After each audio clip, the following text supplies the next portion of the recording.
You're watching America's Day at the Races, brought to you by America's Best Racing. For the love of the race, visit americasbestracing.net today here at New York City's racetrack, Aqueduct Racetrack in South Ozone Park, as we continue on with the Belmont at the Big A meet on this Thursday afternoon. It feels like summer again, even though we are technically in the midst of fall now. Thanks for joining us. A beautiful sunshine-filled day, fast and firm for live racing from New York. I'm your host, Acacia Clement, and we have a huge weekend coming up. Some of the stakes action rescheduled from last weekend due to the rainy weather that we did have, and then some that were already on the calendar. So there's plenty to look forward to as the stakes schedule will kick off tomorrow on Friday with the Gio Ponte, the rescheduled Ashley T. Cole, and then 3 Grade 1s on Saturday, including the rescheduled Joe Hirsch Turf Classic, the 2-year-olds in the spotlight with the Champagne and Frazette, and plenty of graded stakes action on Sunday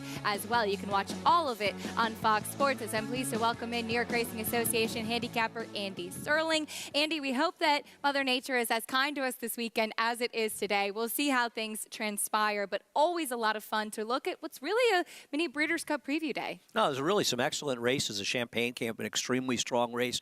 Fierceness will head that race, an impressive maiden winner in Saratoga, but by no means the only major player in there. The race should have a lot of speed.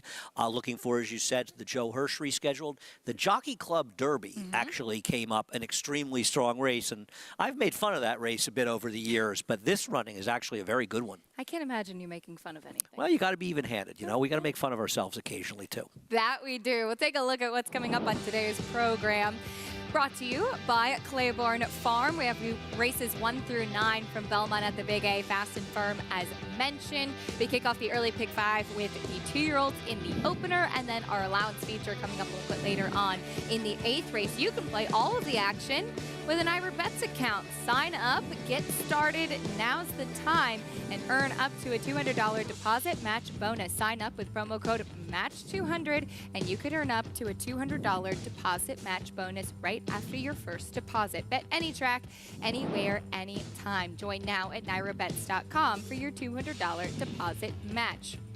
2-year-old fillies in the spotlight for the opener, and maiden special weight going 6 furlongs on the main track.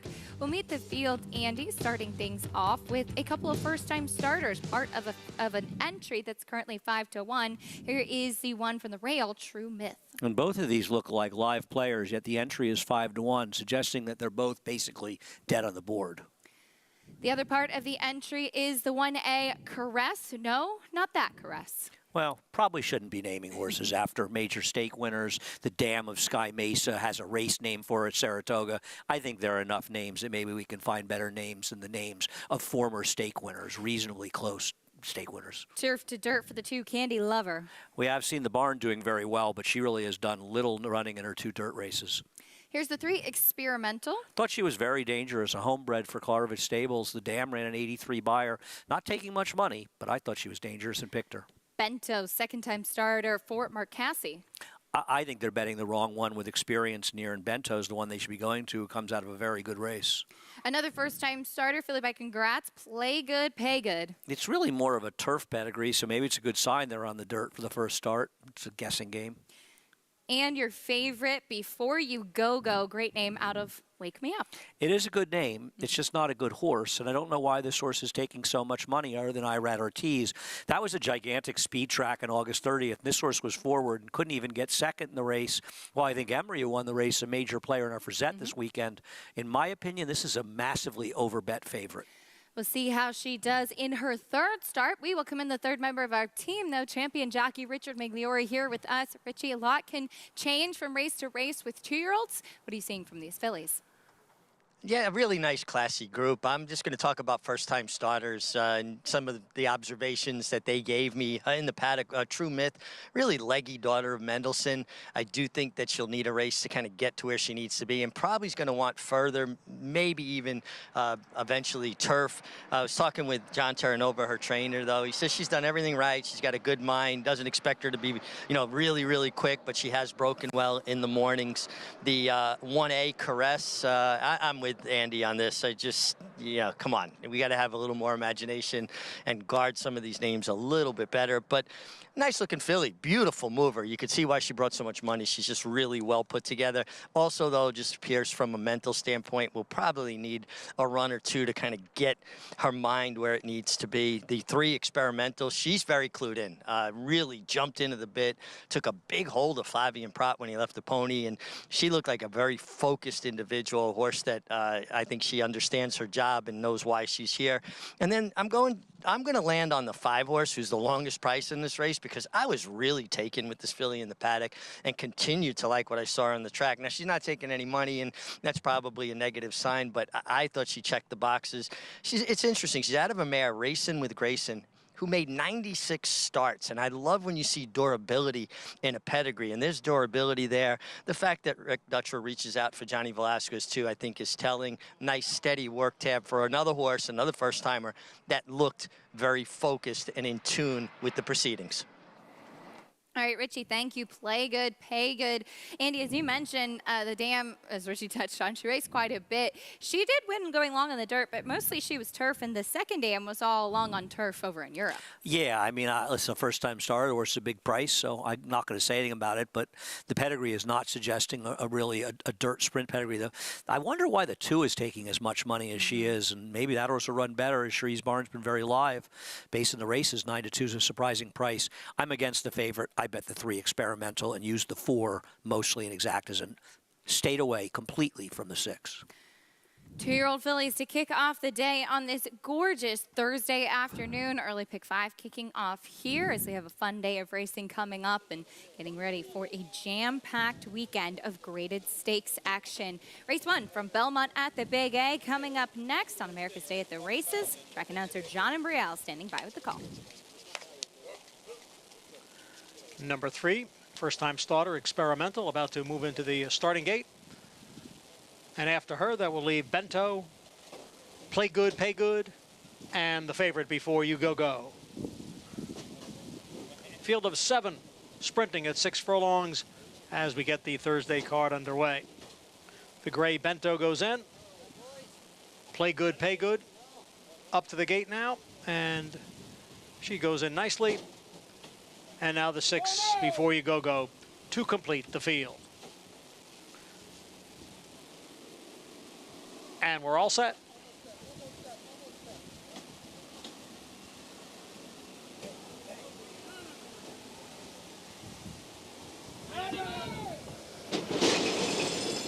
And they're off. Number 5, Play Good, Pay Good, came away in a tangle and trails the field. It is Bento who is out first with Caress racing in second, and on the outside is Before You Go Go next in third. Then it's Candy Lover in fourth, a break of 3 lengths to Play Good, Pay Good, who has made up some ground now. And then it's Experimental, and farther back is True Myth, who trails the field in 7th. Bento on top here by 2.5 lengths through an opening quarter in 22 seconds. On the outside is Before You Go Go. The favorite, second by a head. Caress is down at the rail, and Candy Lover is in 4th. 5 lengths back to Play Good, Pay Good. Bento is the leader, coming for the quarter pole. Before You Go Go and Caress, they are heads apart, second and third, with Candy Lover in 4th. And now they've gained on Bento. Here comes Caress to take over the lead. On the outside is Candy Lover, who's putting in a good run here. It's Caress trying to hold off Candy Lover. They're coming down for the finish. It's Caress, and on the outside, Candy Lover. The 2 of them right to the wire. Caress is the winner. Candy Lover was second, and Bento faded to third.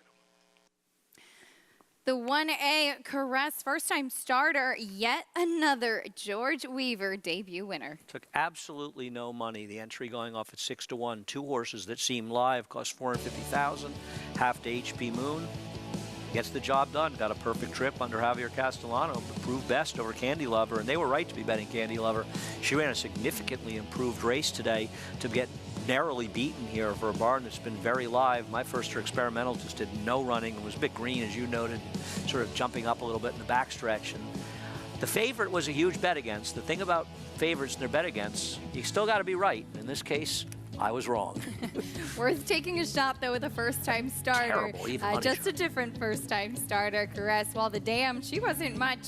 She was all turf and synthetic, just won one race over in Europe. The second dam, Caressing, was a Breeders' Cup Juvenile Fillies winner and very talented runner on the dirt. So we'll see if there's a future for this one for the Weaver barn that's been white hot. I think the exciting thought would be if in a couple of years, maybe Caress could win the Caress. Run in the Caress. Yeah, maybe Caress in the Caress. Maybe if that happens, That's gonna take they'll some realize future. how bad an idea it was. But she ran very well to break her maiden first time out.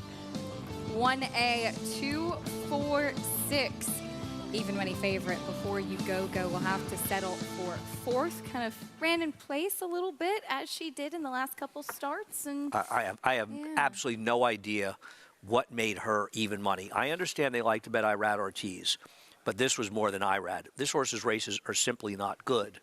And I have no idea what led people to go crazy about that horse. we saw a shot of Blair, assistant trainer to George Weaver, who oversees the string down here based at Belmont Park, as the 1A Caress gets the victory. Billy by Connect with that big pedigree. Wins at first asking for Javier Castellano in the saddle, prices, reactions, and more when we come back on America's Day at the Races.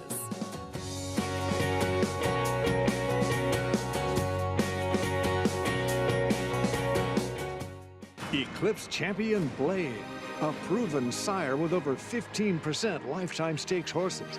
And in the sales ring, Blaine continues to prove his value. Now 50, 550, 550,000. I'm at a period 85, 85 to the back, 485,000. Thank you.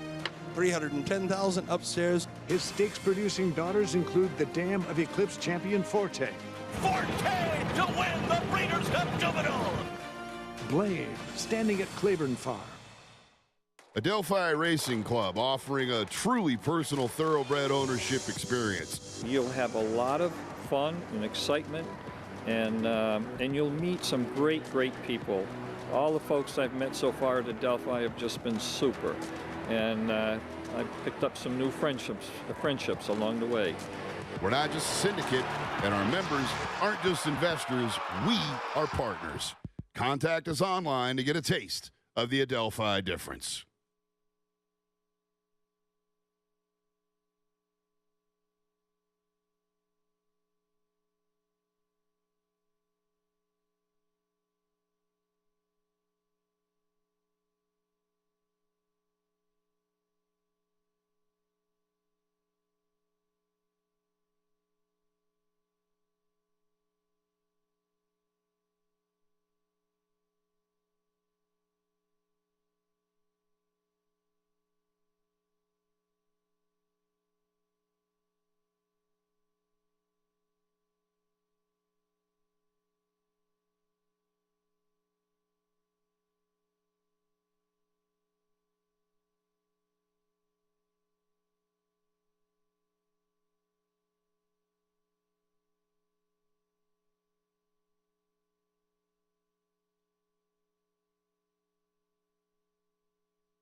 Welcome back to America's Day at the Races, brought to you by Naira Bets. You can bet any track, anywhere, anytime. Race 1 in the books. It was a first-time starter. Caress with jockey Javier Castellano in the saddle, who's standing by with Richie. Yeah, thanks, Acacia. And Javier, Caress was very professional. She put herself in the game immediately. Absolutely, Richard. I like the way he did it. Very professional, first-time start. The way he conducted himself before the race and the post-parade, well behaved. I like the way he loaded in the race, he break out of the gate. Very professional. Every single step of the way, he did it the right way. It appeared to me the last 16th mile, maybe weighed in on horses a little bit because the ears were going, but every time she felt that pressure from the second horse, kind of went on a little bit. Absolutely, you know, those kind of type of horses, first time I start reaching, you can see the horses when they ended up in the lead. They always look around. They never been before, first time. But I felt the pressure, the horses coming out. He encouraged a little bit to take off again and move forward. Javier, it's been really fun to watch you ride this year, and the reemergence of your career. You've just been riding at such a high level and riding such good horses. Can you describe what this year's been like for you? I mean, very blessed and very lucky enough and very grateful for everybody give me opportunity. It's like I feel like a second chance, you know, in my career. I'll be up and down and be blessed and be around so many great riders in my career and be lucky to be here, participate with the best jockeys. Hey, hard work, a lot of dedication, and work hard, do the right thing. I think it's been pay off lately. Well, congratulations. Keep up the great work. And, guys, it's just fun. I was going on my way out when Javier was on his way in, so it's been really a lot of fun to watch him kind of revive his career and get to this level again. Just an amazing story. He's had a tremendous year, Richie. Thank you. His amazingly 7th Travers win. Andy picked up his first Kentucky Derby, his first Belmont Stakes, and he's shown up in all of these big races that we'd expect Javier Castellano. No, he's just riding like the good rider that he is. You know, I think it's this point you have to talk about the fact that when he wasn't riding as well, it was because of injuries. Right. Because it's clear that he rode extremely well. The guy won 4 Eclipse Awards not that long ago. And it's clear that there were issues, and he's gotten over them, and he's riding extremely well. He's riding with confidence, and he's making the most of his mounts. You can't ask any more from any rider. We'll talk a little bit more about his Belmont and Travers winning Mount Archangelo a little bit later on in the show. Of course, pointing on to that Breeders' Cup Classic, $15.40 winner for Caress, the 2-year-old dirt sprinting filly in the opener. We're taking a little bit of a look to our feature a little bit later on, race 8 today, which will be a mile on the main track for fillies and mares, 3-year-olds and upward. And here's a look at who will be lining up in the starting gate. We'll take a look at Cupid's Heart and Mongolian Painter, Andy finishing 2nd and 3rd in that August 30th race that was won by Little Prankster. Yeah, I mean, there are a lot of things to take out of this race. One is, do you have any confidence that Cupid's Heart can get out of the gate? She's just had gait issues throughout her entire career, beginning her debut. She was, however, compromised by a track that was extraordinarily kind to speed on August 30th, as strong as any track you'll see. And so she was compromised after the break and didn't really run that badly. Does she want to go a mile? That's another question. And after her, do we trust Mongolian Panther? Ran huge in here. I mean, she was forward, but the other horse got away from her, and then she still was coming back at the end. Where did that race come from? Where did it come from? A 10-point buy or dump for Mongolian Panther, and can she repeat it? That's the question. And Cupid's Heart, who at one point seemed to have so much ability and so much excitement surrounding her, see if she can get back to some of the better races and get out of the gate a little bit cleaner.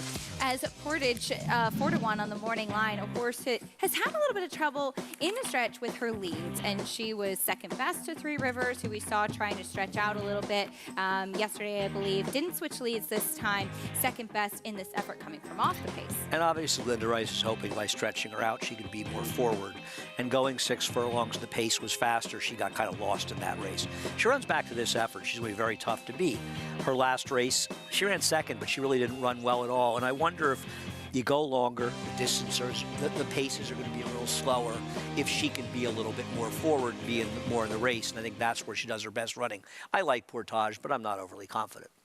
I always felt that a little bit longer was better for her as well, but we'll see what kind of setup she gets. As Andy mentions, that is the big question as well. Back to present day, race 2, our next order of business coming up as we see a heavy favorite in the number 1, Chasing Daylight, taking a big drop in class. This is a mile on the main track, non-winners of 2 in life for $25,000, and Chasing Daylight recently facing tough New York-bred Allowance Company and drops back in to the $25,000 level. We'll talk more about her chances and the rest of the field when we come back. We'll also preview the rescheduled Grade 1 Joe Hirsch Turf Classic. Can Warlike Goddess defend her title? She won it last year against the boys and will try to do so again this year.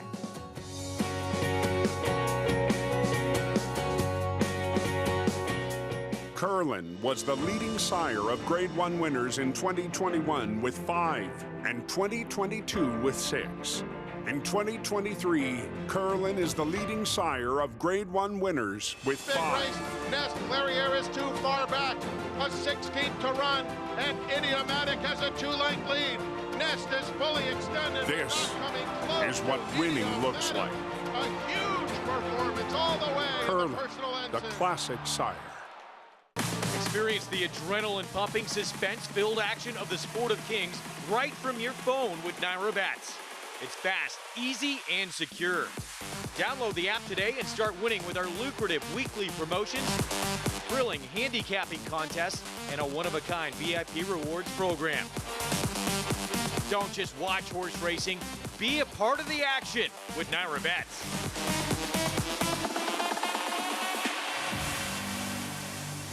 I just happened to be up on the 3rd floor of the grandstand at Saratoga, so I saw a horse load up in the gate and just decided to clock it. Went like 11 and 22 and 33 and 44 and change. It was one of the fastest gate works I've ever seen. Nashville, first time out, much the best. Spice Down was a super fast horse, certainly no surprise when he has an offspring like Nashville. Never asked for a thing, track record. Nashville for the best sprint time of the Fairgrounds meet. Like my old boss Wayne Lucas always said, you can't coach speed.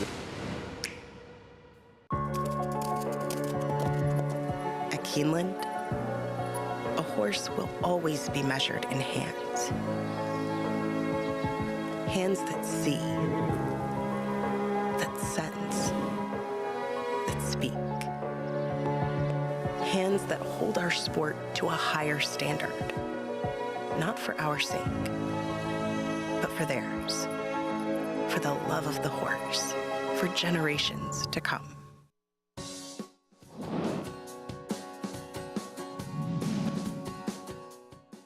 The field is in the stretch. Here is Warlike Goddess coming up to challenge Astronauted Bye Melvin. Soldier Rising advances down at the rail. And then it is Rock Emperor. And the field is coming to the finish here with Warlike Goddess. And she's going to beat the boys today in this Grade 1 Joe Hirsch Turf Classic. And she won it by 3 lengths.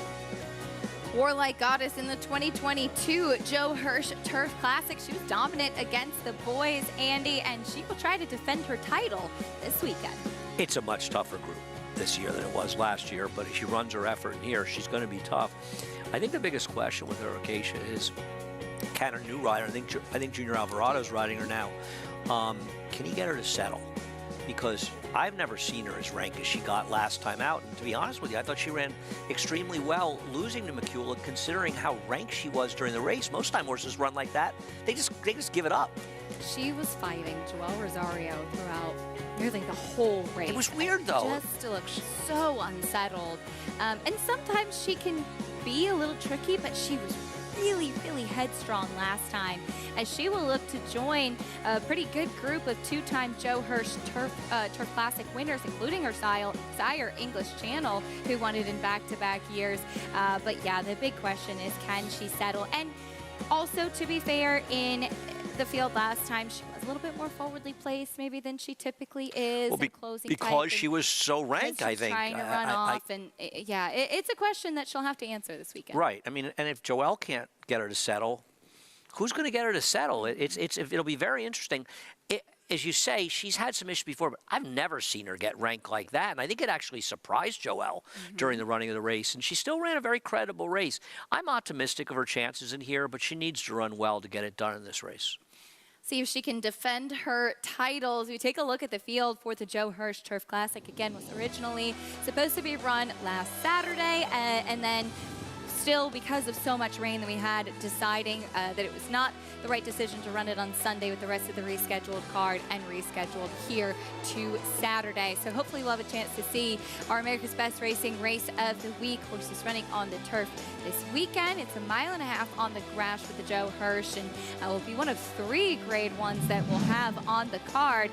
An intriguing prospect, Andy, will be Rebels Romance, who won last year's Breeders' Cup Turf. In fact, we'll see the top 3 finishers as Stone Age and Warlike Goddess were behind him. He's only run twice since then, one of which in the Bowling Green, where he unfortunately lost his rider. Yeah.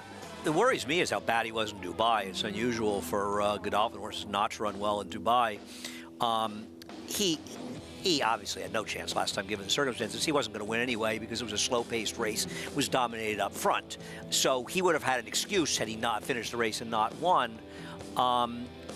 You look at how poorly Soldier Rising ran, and he ran a lot better in his subsequent start when he got a fair race to run in. I'm just not a big fan of this horse. I thought that was a very weak Breeders' Cup. I didn't feel like the filly really ran a race in there.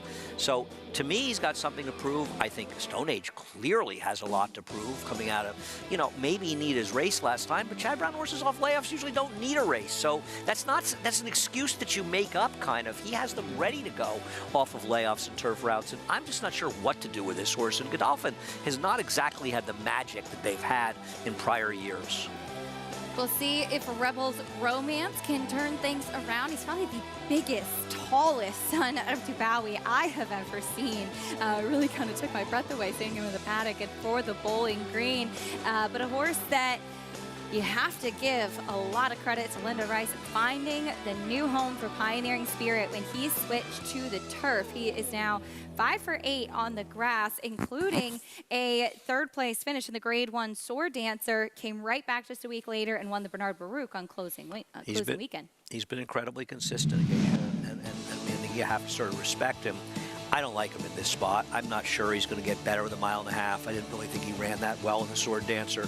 He was more third by default, but he continues to show up every time he runs. Horses like that are often dangerous. He went on an incredible 4-race win streak, breaking his maiden for 40,000, and then just continued to improve on the grass and winning this Bernard Baruch career best 100 Beyer speed figure. He's going to be facing much saltier competition in the Joe Hirsch than he was in that Bernard Baruch last time out. See if he can keep his good momentum going on the track. 9 to 5 morning line for Rebels Romance, the Godolphin Invader. Looking forward to that Grade 1 Joe Hirsch Turf Classic.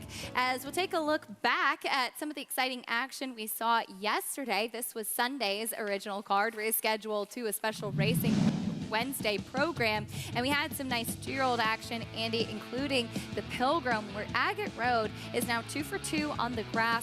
Maybe it was a little bit tricky before the race, but much more professional throughout the running of the race than he was when breaking his maiden. No, I think that's a sign. He's still drifting out in the stretch a bit. What he got, though, was a pretty quick pace to close into. And interestingly enough, not surprising, the figure came back lower than the fillies despite that race, but we'll get to it being a slower time, different course, different circumstance.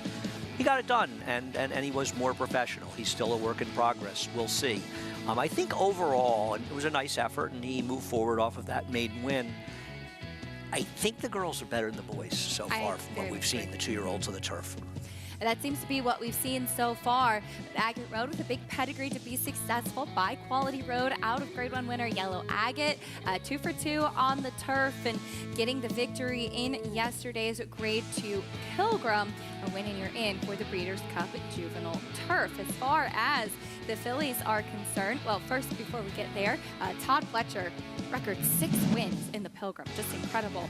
As far as the Miss Grillo, we saw Hard to Justify be much more forwardly placed than she had previously with a trouble trip on debut, and that really seemed to be the right move for her as she was able to bat off any pressure. And the key with Flavien Prat in so many races is his understanding of the importance of early position, especially in turf races, and the relative lack of pace in races. Now, this was a race that had a much slower pace, so not surprisingly a slower time. It was also run on the inner turf course. The other one was run on the outer turf course, but she got a good trip. She got it done. Nice performances from both the runner-up, who stretched out well for Todd Pletcher in the second start, and the big improvement from third-place finisher Big Price, but Hard to Justify. 80 Beyer for Hard to Justify, 76 Beyer for Agate Road. Both these horses will head to the Breeders' Cup with more than a chance.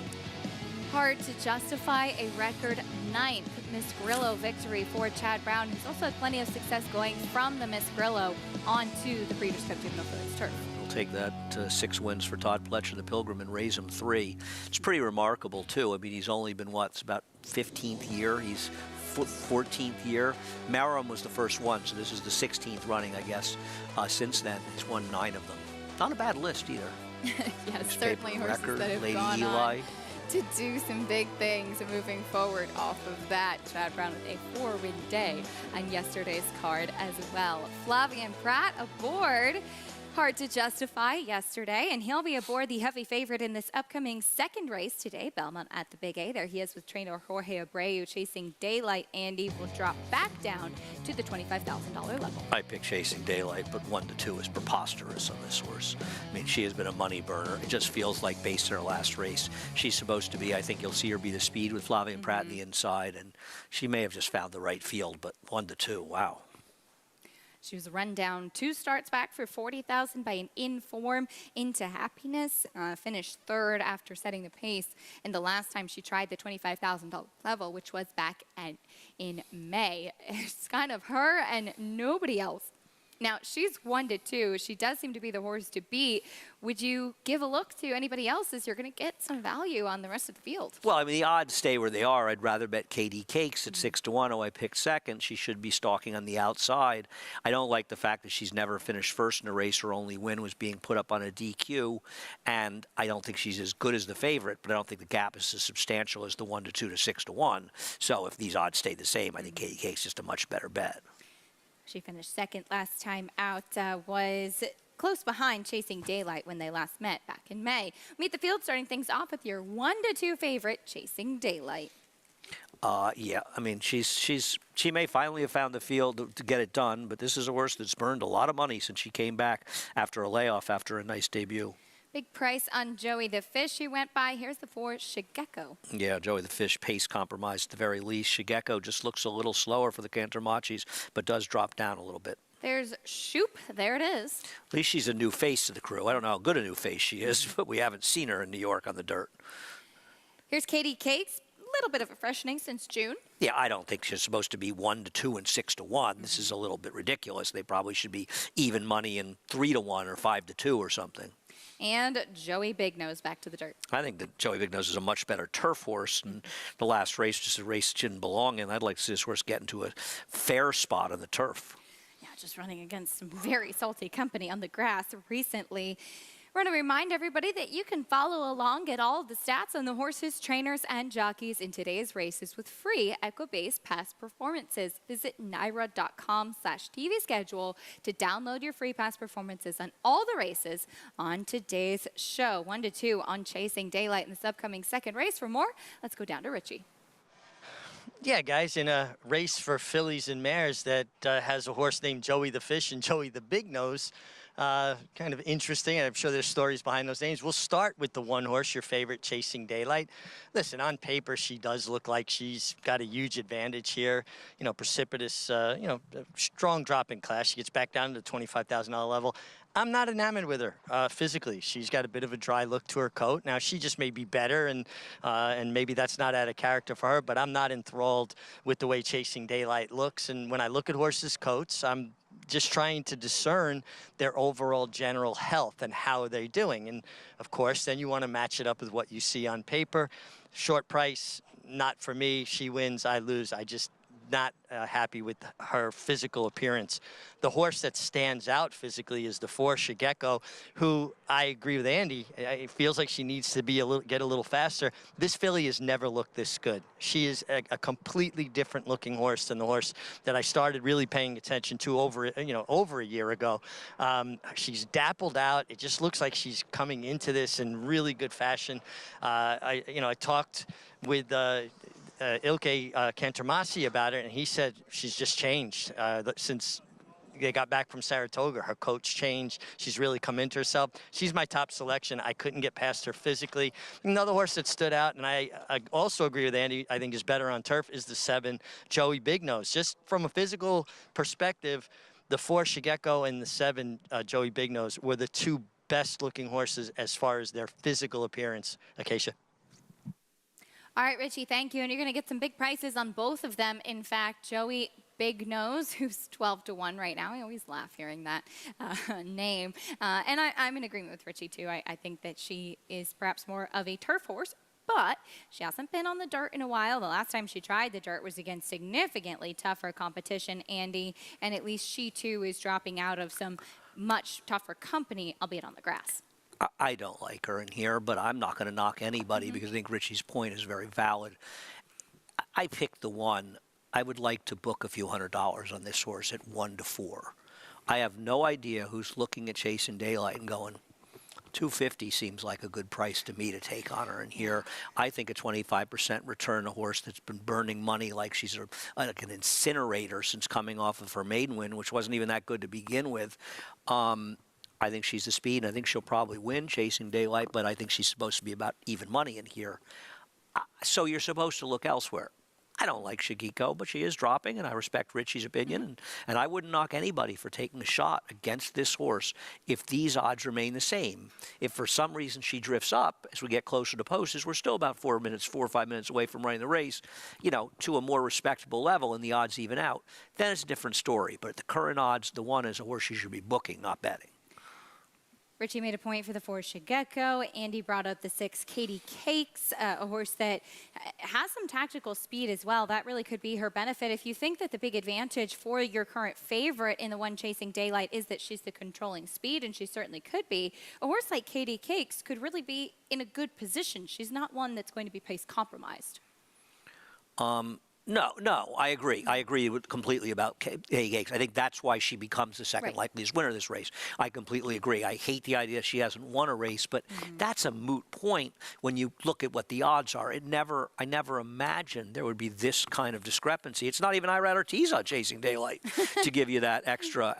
I don't love Katie Cakes, but at these odds, she's a better bet. I mean, I think every decision you make is dependent on lots of factors, and there's nothing more important than the odds. You couldn't like a horse at all, and you think the horse is supposed to be about 10 to 1, and the horse goes up 40 to 1, you could consider betting on that horse. I think you have to keep an open mind. If you have a closed mind in handicapping and betting, that's when you get yourself in trouble, and be prepared to bet horses you're not particularly enamored with. And if somebody said to me, at these odds right now, here's $100, what would you do? You know, you want to bet one horse to win, I'd bet the 6 to win at 6 to 1. Getting plenty of value on pretty much everybody else but your favorite 1 to 2 on the number 1 Chasing Daylight. We talked a little bit about the Joe Hirsch Turf Classic coming up on Saturday, Andy, but jam-packed weekend as far as graded stakes are concerned. What stake are you most looking forward to? Champagne's exciting for the I'm looking forward to, the Champagne is a race I've always loved. I mean, I've seen so many great Champagnes over the years, going back to Spectacular Bids sort of arriving on the scene when he beat General Assembly back in 1978. But so many for Nalidar in there. But I think that the sprint, the turf sprint, came up an extremely interesting race. Big Evasion's the horse to beat in there.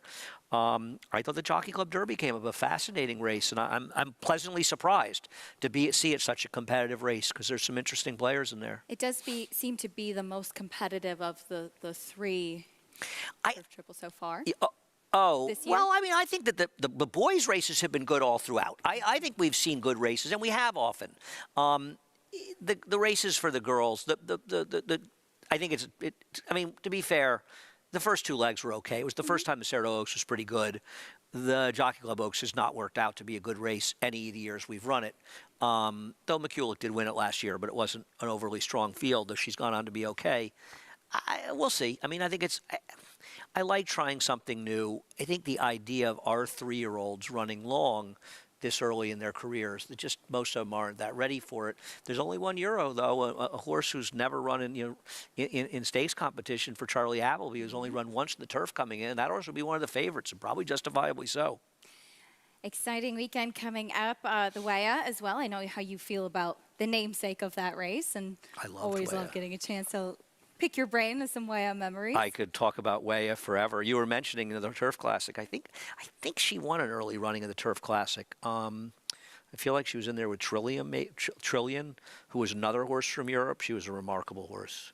Loved Weah, and Peter Brand ended up buying her. She won grade 1s on dirt and turf. Tremendous horse. Her namesake race this weekend. We say it often, but it's so true. If you want a little history on some of the great horses in history throughout racing in New York, just look at the name of the stakes races, and being told by our wonderful production team, 1978 running of the Turf Classic, won by Weah. Yeah, I was, You are amazing when it comes to those things. I saw her win the Man of War that year, and then she won the Joe Hirsch against the boys as well. All right, loading in for race 2, Belmont at the Big A. Will 1 to 4. Today be the day for Chasing Daylight?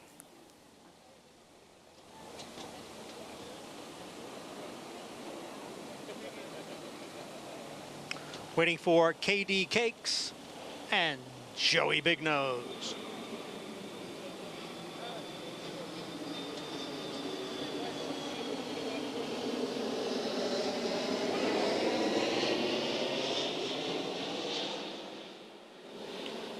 They're in the gate.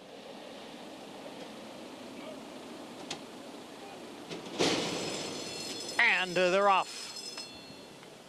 KD Cakes is out for the early lead as Chasing Daylight now moves up at the rail. Chasing Daylight to the front. Shoop, there it is in second. KD Cakes on the outside, now back in third. Then a little more than a length to Shigeko, who's running in fourth, followed by Joey Big Nose in fifth, and a big break back to Joey the Fish in sixth. The field races up the backstretch, and it is the heavy favorite, Chasing Daylight, in front here by a half length. Shoop, there it is, tracks in second through a quarter in 23 and 2/5 seconds. KD Cakes, Shigeko, their heads apart third and fourth. Then comes Joey Big Nose, and that big break back to Joey the Fish. Chasing Daylight by 3/4 of a length. Down on the inside is Shigeko, and on the outside it's Shoop, there it is.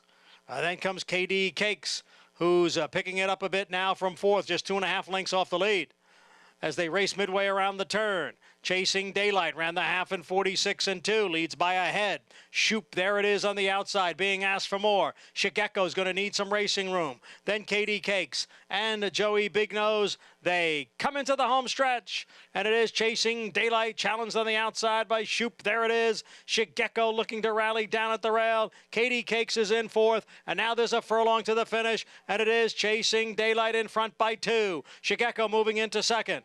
Shoop, there it is on the outside in third. It is Chasing Daylight with the lead as they come on for the finish, and it is Chasing Daylight at odds on. Shigeko was second, and Shoop, there it is, finished third.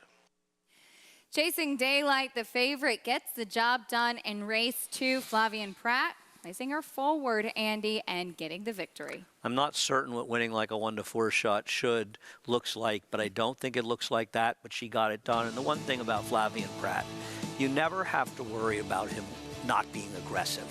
When he's riding a horse that's supposed to be forward, he's going to be forward. He's always looking to take advantage and use Source's speed to get that position. He did it with her today, and it paid off. Richie's pick, Shigeko, ran very well to be second.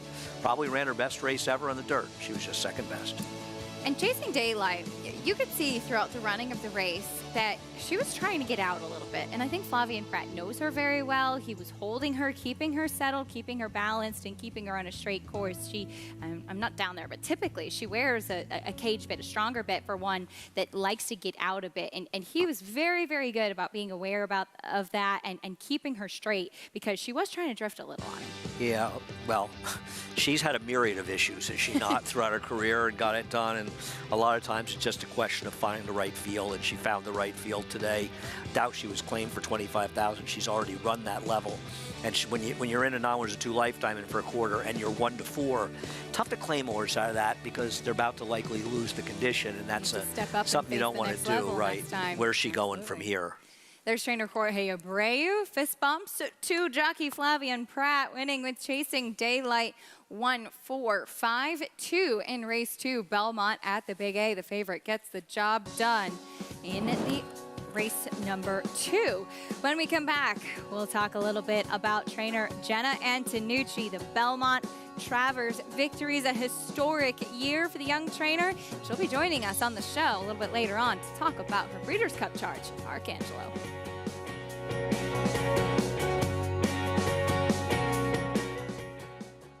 Introducing a stallion, as top class as they come. In 22 career starts, he won or placed in 12 graded stakes, competing in 15 grade ones, earning over $1.7 million. His undisputed speed is evidenced by 7 100-plus Beyer speed figures, a 3-time grade 1 winner, Raging Bull.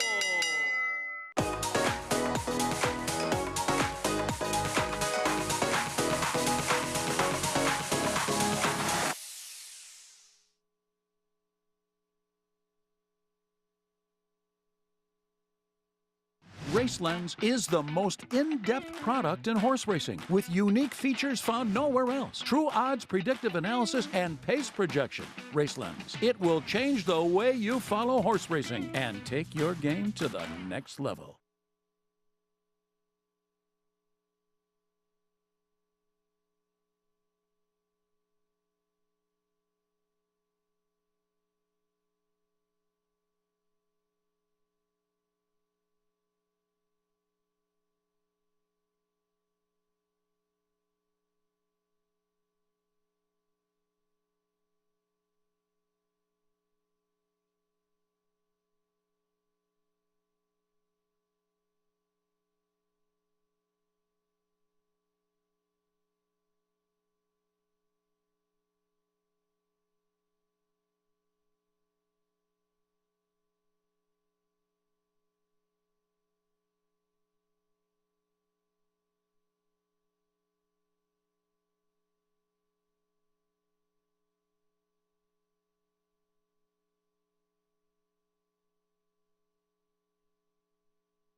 Welcome back to America's Day at the Races. I'm pleased to be joined here by Flavien Prat, who just contributed a really nice ride, front-running ride, on the favorite, #1, Chasing Daylight.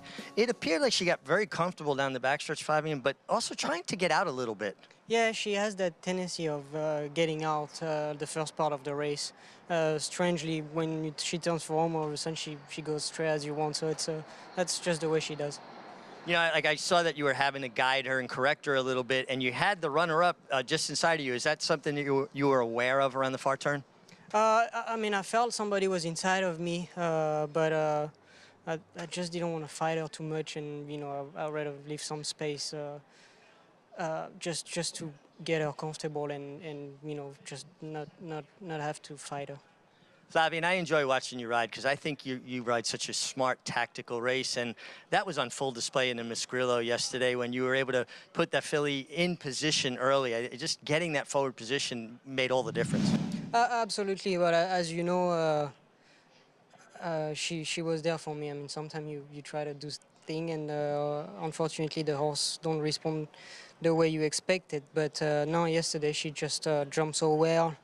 It's a tricky start, so if you don't break well, you can be shuffled back real quick. So yeah, I mean, I was really pleased that she jumped well and get herself in a good position. Yeah. You have such a horse background growing up, your family in the harness game. Do you feel like that's been a big edge for you, translating it to the thoroughbreds and tactically how you approach races? Tactically, I don't know, but just being around horses since you know, I'm a young kid, yeah, I think it's a huge help, especially when you're young, you start riding. I think at that point I had a huge advantage. That's there's no doubt about it. But now, I mean, it's a you know, pretty much everybody's even. And but I think when you're an apprentice and when you start riding, yeah, I think it's a huge advantage. Well, it's really great to have you here and competing and doing as well. And guys, he is not just a really good rider; he's a really good horseman too. He certainly is, Richie, and you can see that coming through each and every day. We're very fortunate to see Flavien Prat a couple years ago moving his tack to the East Coast, and just another ultra-talented jockey in an already very deep jockey colony here in New York. Agreed. I agree. It's a terrific colony, and Flavien has certainly made his mark since coming here. He's as good as anybody. Brings the heavy favorite Chasing Daylight home in race number 2, $2.60 winner. As mentioned, Plenty of exciting stakes action coming up this weekend, and the stakes action will kick off tomorrow on Friday. A couple of early stakes on the card on the turf, including the twice rescheduled Ashley T. Cole for the New York Breds. This will be a mile and an eighth. It'll go as race 4, and we'll see the top 3 coming out of the West Point Andy, which was won by City Man, but Spirit of St. Louis and Jerry the Nipper.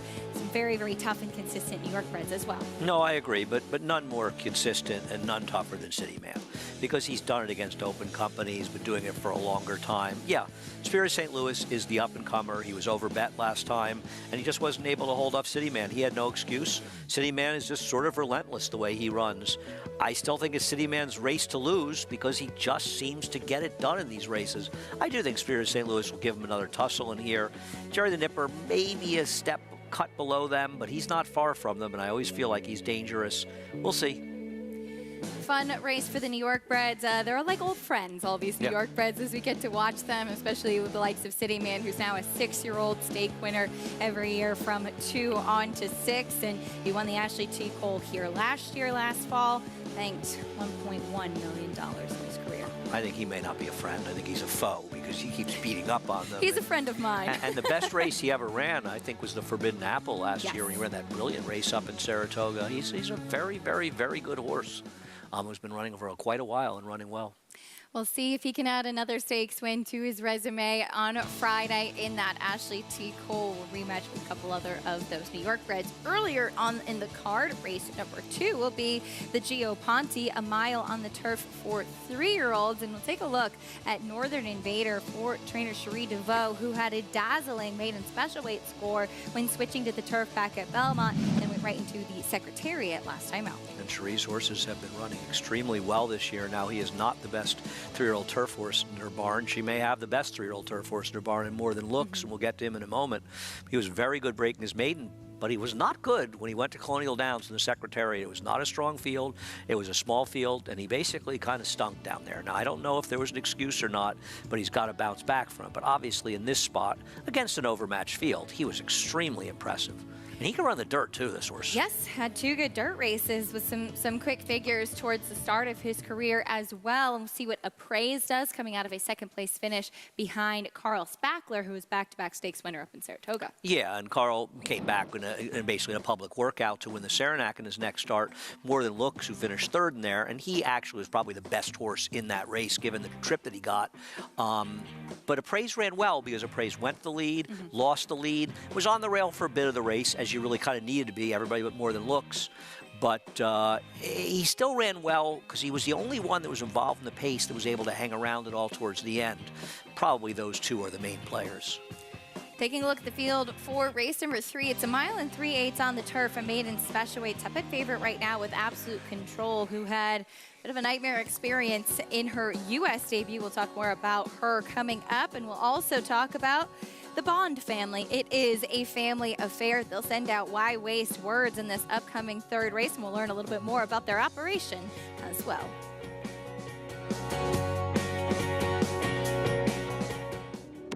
Cyberknife was a very talented horse from day one. Fast horse, able to carry it around 2 turns.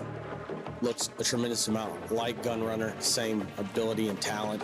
Holds the track record in the Haskell. He won it in impressive fashion, beating a very good group of horses. His name is Cyberknife! Excited about him passing on his durability, his soundness, and his talent. He could definitely be a breed-shaping stallion. Any success that we've enjoyed is directly attributable to the men and women who first bring horses to us to sell. It's not a chicken and the egg situation in the thoroughbred industry or in the auction industry. You got to have good product. If we're able to attract quality horses to our sale with quality men and women selling them, we're going to have good sales. We provide a platform for the auction of thoroughbred horses. Our mission is to do that with the highest level of integrity and service. We are the oldest thoroughbred auction company in North America. The stops at Fasig-Tipton are circled on a calendar and are not to be missed. The product that our customers are able to provide is sought after throughout the world. Well, I believe the future of Fasig-Tipton is extremely bright. Everything that we do is going to be to achieve success tomorrow by doing things right today. It's a commitment to get up and do the right thing every day in a consistent and a professional fashion. and that's a great recipe for success long term. Racetrack Television Network brings you every race, from every track, on every screen, every day. With monthly packages starting as low as $5, RTN gives you great value and access to more live HD streaming and race replays than anyone. Visit RTN.tv today to sign up and watch on almost any device, including Roku and Amazon Fire. RTN has packages that start at $5 per month.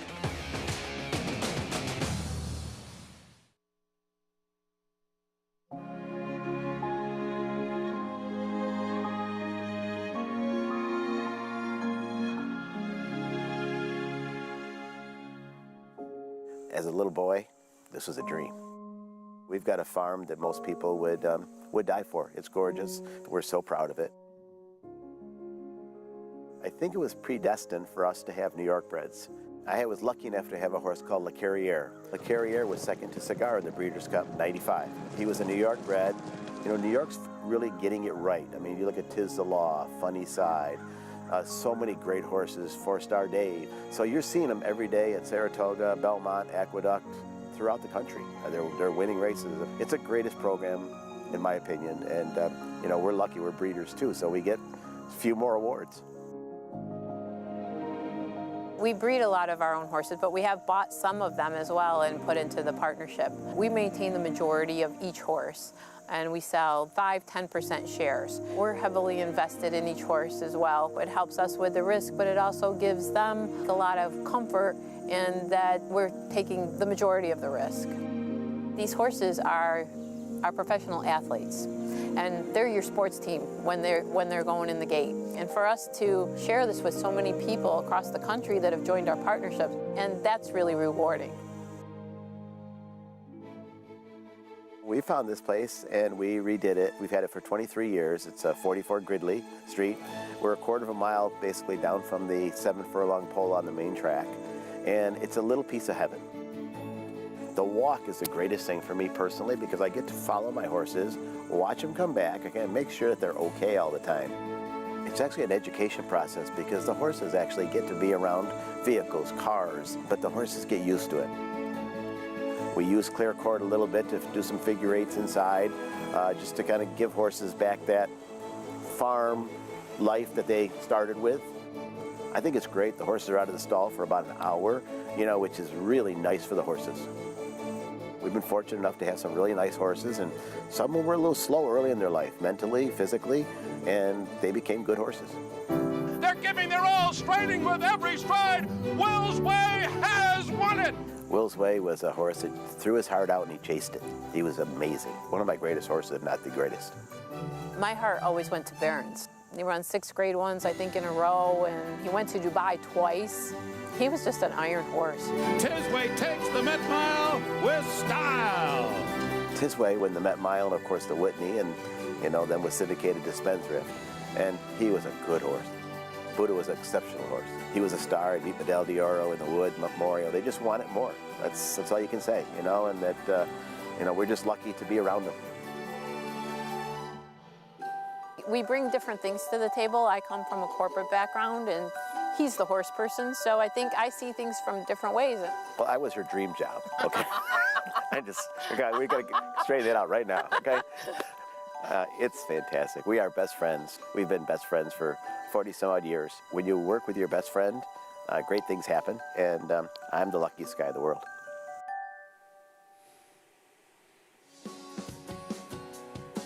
Trainer James Bond, some of the best career horses that he's had, touched on a couple of them in that piece, and some pretty special Grade 1 winners they will send out in this upcoming third race. Andy, the number 3, Why Waste Words, a horse that was second by Justin Knows at 45-1 on debut.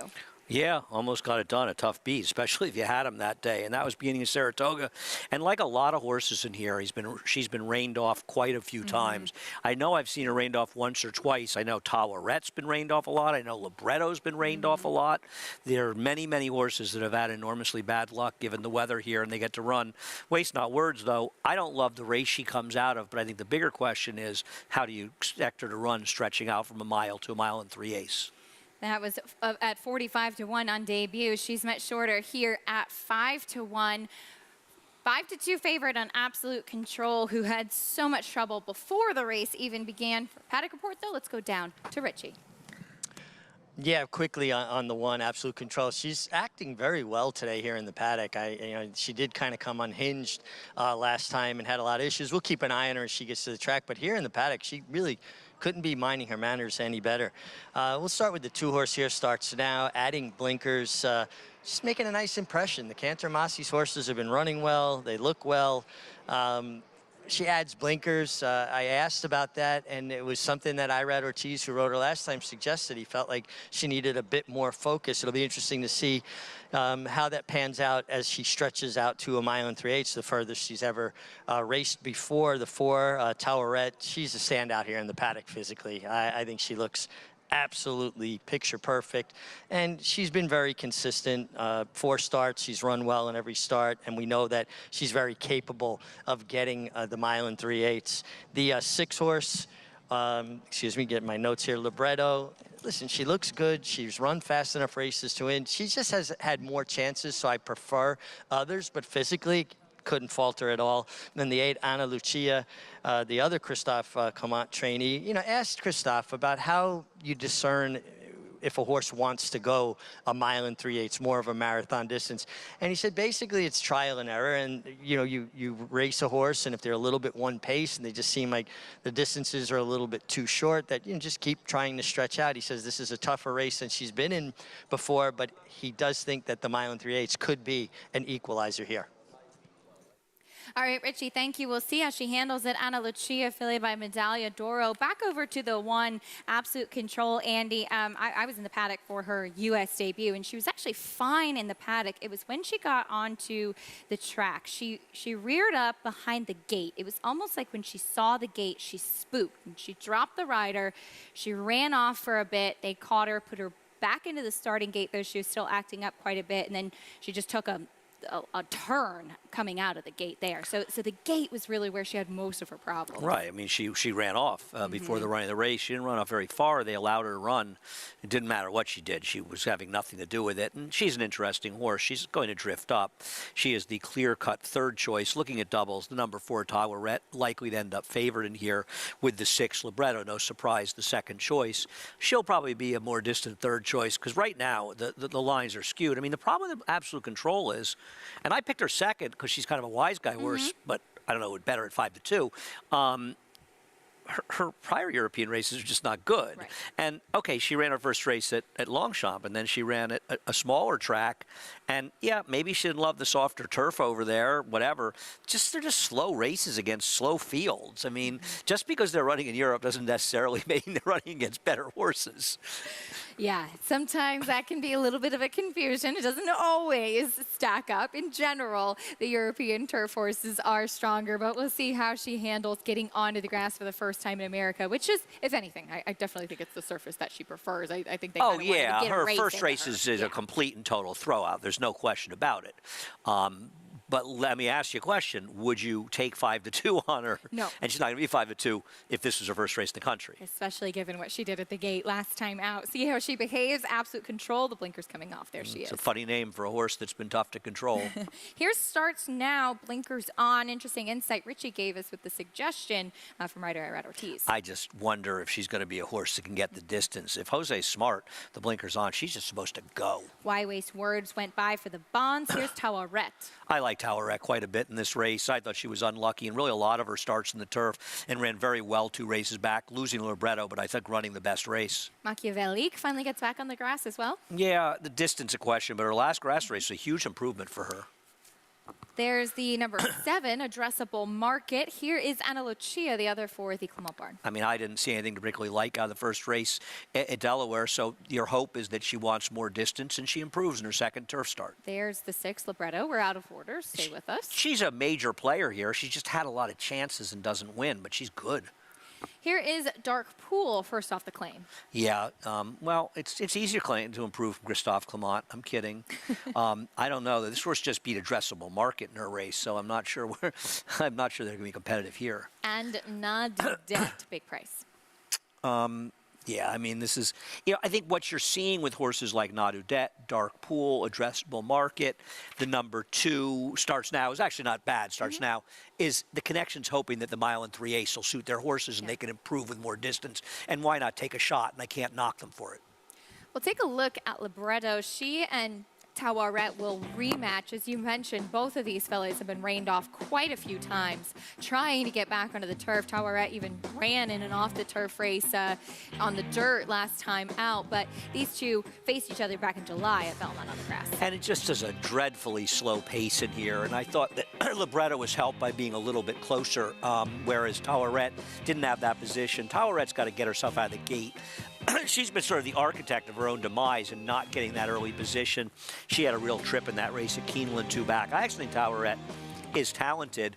The frustrating thing, especially for any of these horses, but for her is, you look at her and you think she's talented, and here it is October, and she's trying to break her maiden, and it's they were trying to break her maiden 3 months ago, and if I'm right about her, and I know you think she's okay too, she would have broken her maiden 3 months ago if it hadn't rained, or 2.5 months ago, and had a chance to have been in an hours of 1 since that race. So these horses are just so far behind where they want to be, and through no fault of anybody except for Mother Nature.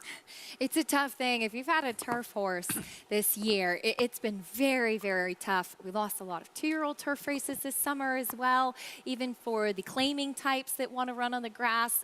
Just with the wet weather, there's nothing you can do about it. No, it's been very frustrating for everybody, and anybody that thinks that we want to take races off the turf at NYRA is delusional. I'd like to see them defend that logically.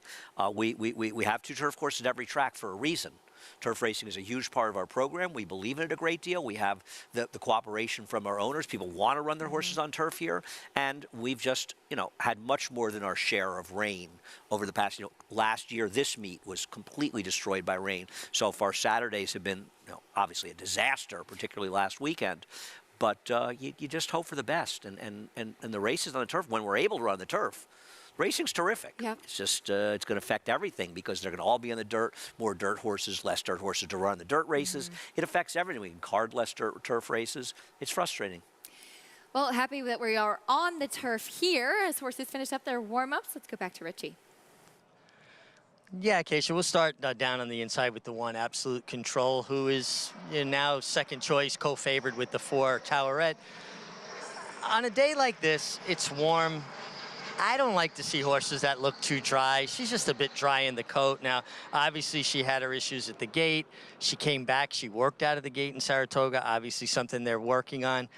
She just didn't appeal to me from a physical perspective, and it certainly had me looking in other directions. The 4, Tawaret, will be my top selection.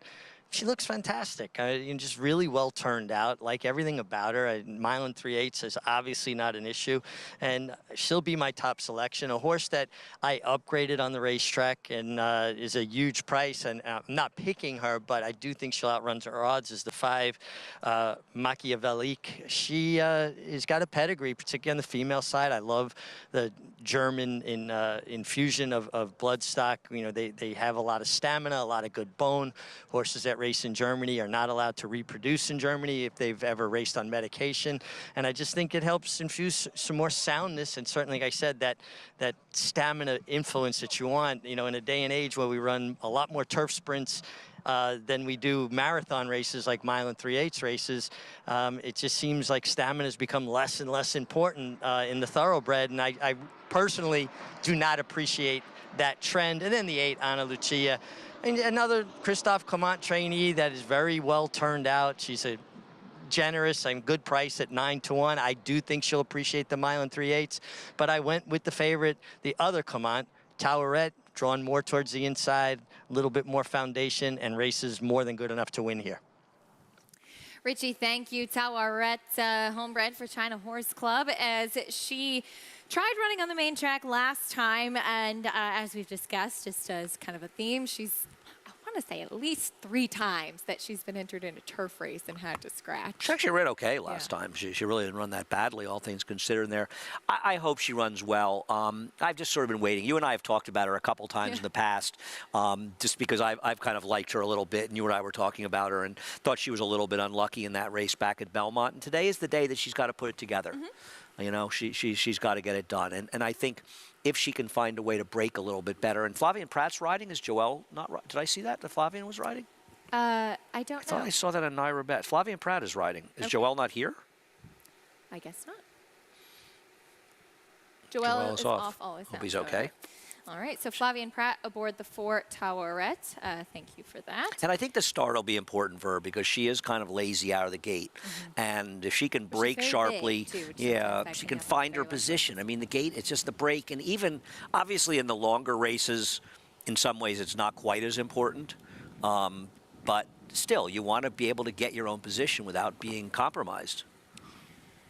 5-2 favorite right now. A little bit of a race where it seems like you can kind of go a multitude of ways. Horses that you can make a case for that maybe are a little bit more evenly matched. And sometimes we talk about it, distance being the great equalizer. I think that's what this race kind of says it is. You know, you look at a horse like Libretto, who's run everywhere from 5.5 furlongs to 1.25 miles, 1 3/8 recently. She's one that's right there. Does it concern you a little bit that she is 0 for 11, though? Yeah, I think that's the reason that she's not favored, to be honest with you, because she's finished ahead of Towerette, but she's had all of those chances, and especially in good barns. I know she's only been in Mike Makers for two races, but Jorge Abreu's a winning trainer, and she's just had her chances to get it done. Doesn't mean she can't win today. Sure. But Towerette's had less chances, maybe a little more upside. Richie spoke about the 5 Machiavellique as a horse that could potentially outrun her odds. She too, last couple of races, both on the main track. I do think that she's more of a turf horse, and she ran well going 1 mile on the turf back in June, but she too will be tested for the distance today. Yeah, I mean, it's amazing how much a horse can change between one or the other. And I don't love the race that Waste Not Worth is coming out of to begin with. I don't like races where there are 5 horses. Talking about the 5. I'm sorry. I apologize. Machiavelli? Yes. You would think, you know, the Dam Side German, she'd be better going longer, but her distance race was terrible. She did improve, though, in her last turf start. I will give her that. And then you were talking about the number 3, Wide-Waist Words. Yes, no problem. About the class of the field that she comes out of. And it is a question because she ran well, but she was a big price that day. And sometimes it's a little bit tricky to gauge how those will do moving forward. I agree. I agree. She's a funny pedigree. The Dam was a Klarovich horse. It was a dirt horse, actually, and it's a Bernardini, but she's clearly a turf horse. And I wonder if Jimmy Bonds is probably frustrated trying to get her to races, and this came up, and he said, okay, I'll try this one, and hopefully she can get another chance or two on the turf before turf season is done. 5-1 on Wide-Waist Words. Now 2-1 favorite on the number 4 Towerette as they load in. There is Absolute Control, much more professional going into the gate. I'm sure the Weaver team spent a lot of time with her from that U.S. debut. So she loads in. We're going 1 3/8 on the turf. Donna Brielle standing by.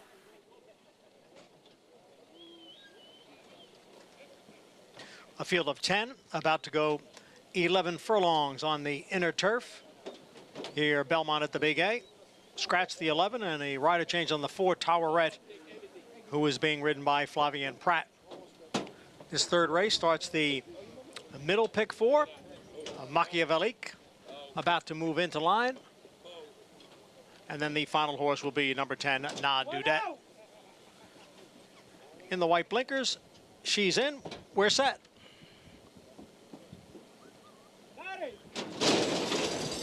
And they're off. And it is Starts Now. Who starts first? With Libretto up to challenge now, and Libretto goes on with it to take the lead. And there goes Addressable Market now. Or they make that Ana Lucia. Ana Lucia has moved up on the outside of Libretto, and they're right together. Dark Pool starts now. Their heads apart, 3rd and 4th. Wide-Waist Words steadying there in the 5th position. To her outside is Addressable Market, who's running in 6th. Machiavellique is next in 7th. And then comes Absolute Control down at the rail and in 8th. And at the back of the pack are Na Dudette and Towerette. The leader is Libretto by about a length. Ana Lucia runs in 2nd, a break of 2. 2 starts now in 3rd. So it is Libretto who has the lead with 1 lap to go. And Ana Lucia is in pursuit in 2nd. And then Starts Now next in 3rd. Dark Pool is racing in 4th. Down on the inside is Wide-Waist Words, who's running in 5th, and about 8 lengths or so from the lead. as they go around the clubhouse turn, head for the backstretch. Libretto continues to lead, and the lead is 2 lengths. Ana Lucia is second by 3. And then it starts now in third by 2.5 lengths. Dark Pool is running in fourth. Waste Words down on the inside and in fifth. And alongside is Addressable Market. Then comes Absolute Control, Machiavellique, and the trailers are Towerette and Na Dudette.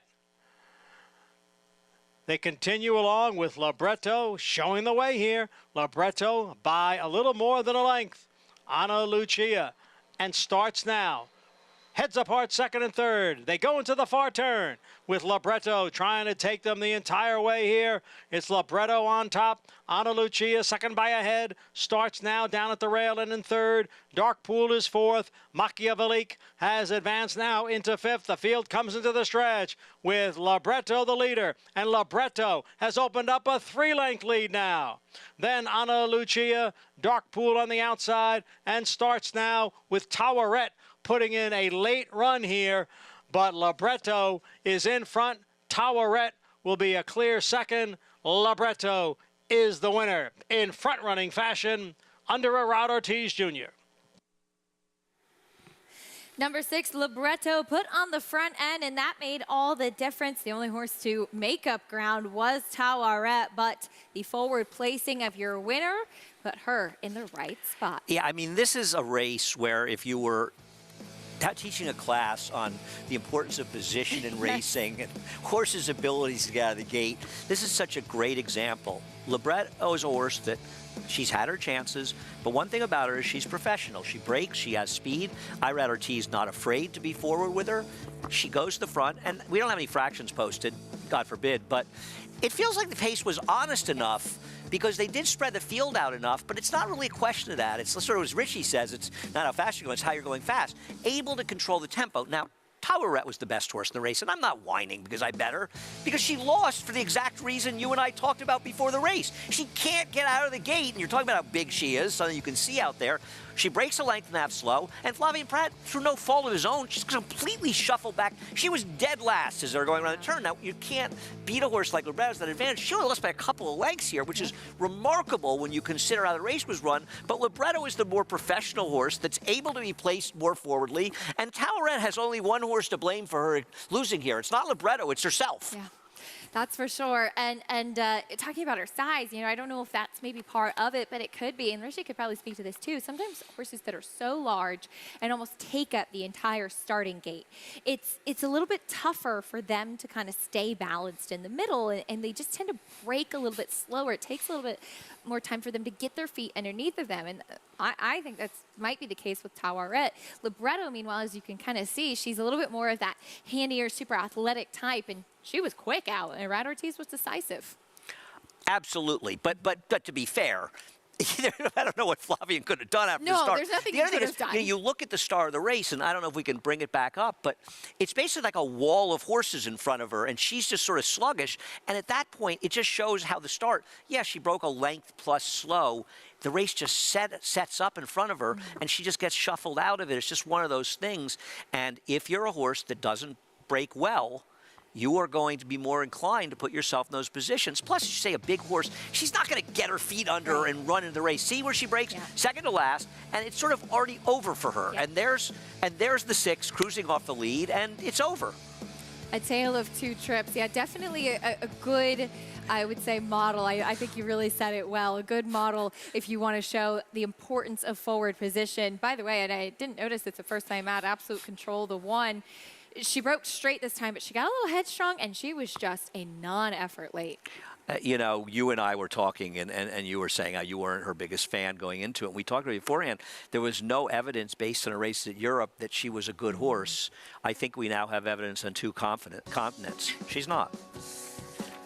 The number 6, Libretto, breaks her maiden, though, in start number 12, the daughter of Fastnet Rock, for trainer Mike Maker. When we come back, Belmont Stakes and Travers winning trainer Jenna Antonucci will join the show, give us a little update on Arcangelo, have a conversation with us. So happy to have her on. Stay tuned for Jenna after this.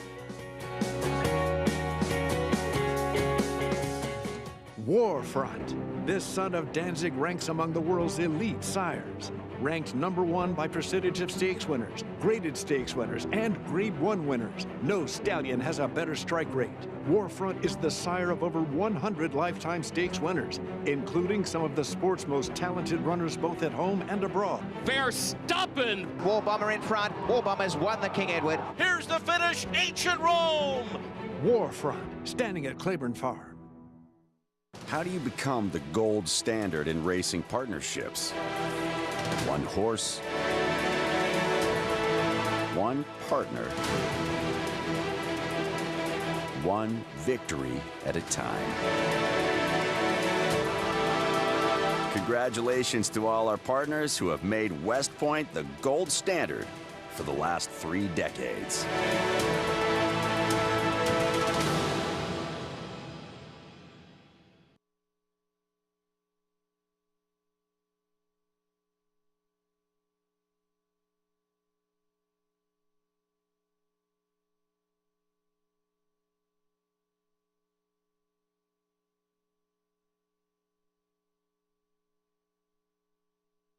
Great for the industry. It's great for all the racing fans, and so looking forward to seeing how it all comes together. And Jenna, you've taken so many people on such a great journey with the success that Arcangelo has had and been so accommodating with your time, but also in training your horse and sticking to your guns. And you made the decision to train up to the Travers, making the decision now to train up to the Breeders' Cup Classic. Can you tell us a little bit about that choice and how the time between races has really worked so well for him? I just think, he's been always a slower maturing horse.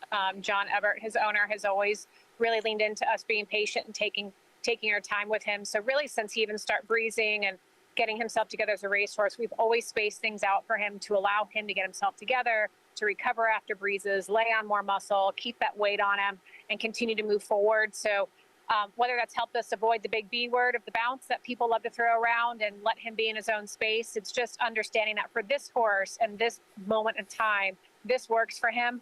And so we're not going to get creative and try and change things up on him.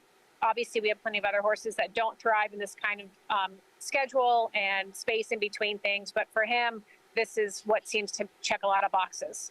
It seems like what's worked for him. They talk about bounce, and I've never been a big advocate of that, but they always say the good horses, one of the things that separates them from the regular horses is they don't bounce. They show up every time, and that's certainly been the case with Arcangelo. From your lips to God's ears on that one. Do you miss our favorite restaurant? I do. I do too. But it's a... Of course, we got a chance to see so much of you and Arcangelo up in Saratoga, now based out on the West Coast. He's there. Will you be going back and forth, Jenna, or are you going to be there in California with him until the Breeders' Cup? I've got to get back east for some prior engagements that we have at the farm and other things that we have going on. And then I'll be back out for the long haul after that stuff. So I'll be out. I know Robert will take a breath where his bubble wrap can take a minute to not have to worry so much. But yeah, I'll be back out for the long haul here next week. Well, Jenna, we so appreciate you taking the time and being so accommodating with giving us a weekly update leading up to the Breeders' Cup for Arcangelo. Thank you so much, and we look forward to speaking to you again soon. Thanks, Jenna. Absolutely. Great to see you guys. Bye, Andy. Bye. Bye, Keisha. Thanks, Jenna. As Jenna, I mean, she's been amazing. She said yes to every media request that has come her way. And on top of that, Andy, she has a very, very good horse. She's got a very good horse. She's also very good on TV. Yes, I mean, she really is terrific. And we had her on in Saratoga, and it was great to have her on, especially from California for this. And she does have a very good horse, and a horse that she's done everything right with, and probably more than everything right, even better than right. This is a horse that has absolutely flourished for her. Breakout win in the Peter Pan, and then would go on to take the Belmont Stakes and the Travers. So no distance, not going to be a question for Arcangelo going into the Breeders' Cup Classic. Horses in the paddock for the upcoming 4th race. There is Bargaining Power. Second time off the layoff for trainer Chad Brown. Currently 8-5 on the board. We'll talk more about this 4th race after this on America's Day at the Races. Curlin was the leading sire of Grade 1 winners in 2021 with 5 and 2022 with 6. In 2023, Curlin is the leading sire of Grade 1 winners with Big 5. race. Nest Clariere is too far back. A 16th to run, and Idiomatic has a 2-length lead. Nest is fully extended. This Not coming close is what to winning looks like. A huge performance all the way. in Curlin, the personal the ensign. classic sire. Is it the caramel, the cinnamon, or the pumpkin spice that'll make you live, laugh, launch yourself into a pile of cardigans? Maybe you find out. The Pumpkin Spice Signature Latte. Racelens is the most in-depth product in horse racing with unique features found nowhere else. True odds, predictive analysis, and pace projection. Racelens. It will change the way you follow horse racing and take your game to the next level. The momentum continues for War Dancer as War Smoke delivers at Finger Lakes. War Smoke in front, another one for Andre Worry. Barrage runs down the field at Saratoga. Here's Barrage with a final surge. Barrage got up. And Born Dancer goes wire to wire, outlasting all comers. It's going to get close. Be of Courage coming inside. Born Dancer. Photo finish. Shouldn't you have a War Dancer? War Dancer, proud to stand in New York.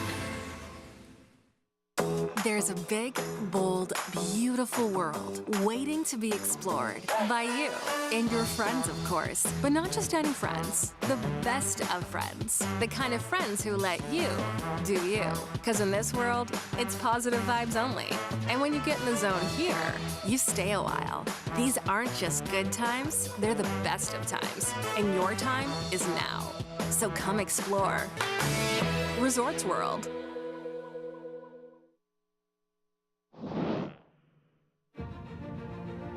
Danzig was with Woody Stevens special that he called Seth one day after he was 3 for 3 and was fast and had a problem and looked like he was going to have to retire him and said, "You need to stand this horse." And he talked him into doing it, and he turned out to be one of the premier stallions of his time. Danzig's one of the legends of Claiborne, and his influence is far and wide throughout the thoroughbred gene pool today. And you'll look through and see a great influence of Danzig, and we're just trying to keep it going here at Claiborne with Silver State, War of Will, and Warfront. So we feel like we're in a great position, especially with War of Will and Silver State, to keep it going. We love War of Will's foals. Like I said, Silver State has a great book of mares, and he's going to have a really big chance of continuing that legacy. The Danzig line 10 years ago, 15 years ago, people weren't sure what it was going to do. And it's still continuing on with Hardspun and Warfront, who now the sons of Warfront are looking like they could be really okay on a number of fronts. So that was one of the reasons for War of Will, plus the fact he won a classic on the dirt with the Preakness, and then come back and win a Grade 1 on the dirt or on the turf at a mile. So he's a big, pretty horse. He's gotten well supported, and Mr. Barber's bred a lot of very, very nice mares to him, and the offspring are good so far.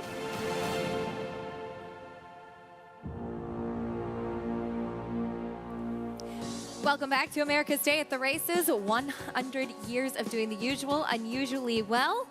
Our program brought to you by Claiborne Farm as we take a look at horses for this upcoming 4th race, 6 furlongs on the main track. It's a maiden claiming for 40,000 3-year-olds and upward. There's your favorite, Bargaining Power. Second off the layoff and second time on the main track for Chad Brown. For more on this horse and the rest of the field that we welcome in for the first time today, Maggie Wolfendale here with us. And Maggie, I know you are enjoying another day of sunshine. Except at this point in the day, Acacia, it's like right in my eye. So pardon me, blinking so much. Yeah, the light eyes, the contacts, is not a good combination. But yes, the sun feels absolutely spectacular here at the Big A. Still can't quite get used to it being hot here at Aqueduct, but we are here and we are enjoying ourselves. As I'll take a look at horses not named Bargaining Power and focus in on the horses who are dropping in class, and 2 of which coming back off layoffs. And number 2, Burlone, he comes back in here for Carlos David and exits a race way back when on in January at Gulfstream Park that contains some pretty nice horses, including eventual Louisiana Derby winner, Kings Barnes, as well as that horse named Arcangelo we were just talking about with Jenna Antonucci, obviously, has won our Belmont and Travers. So Berlone set the pace, and a pretty contested one at that did come back a bit and benefit Kings Barnes that day.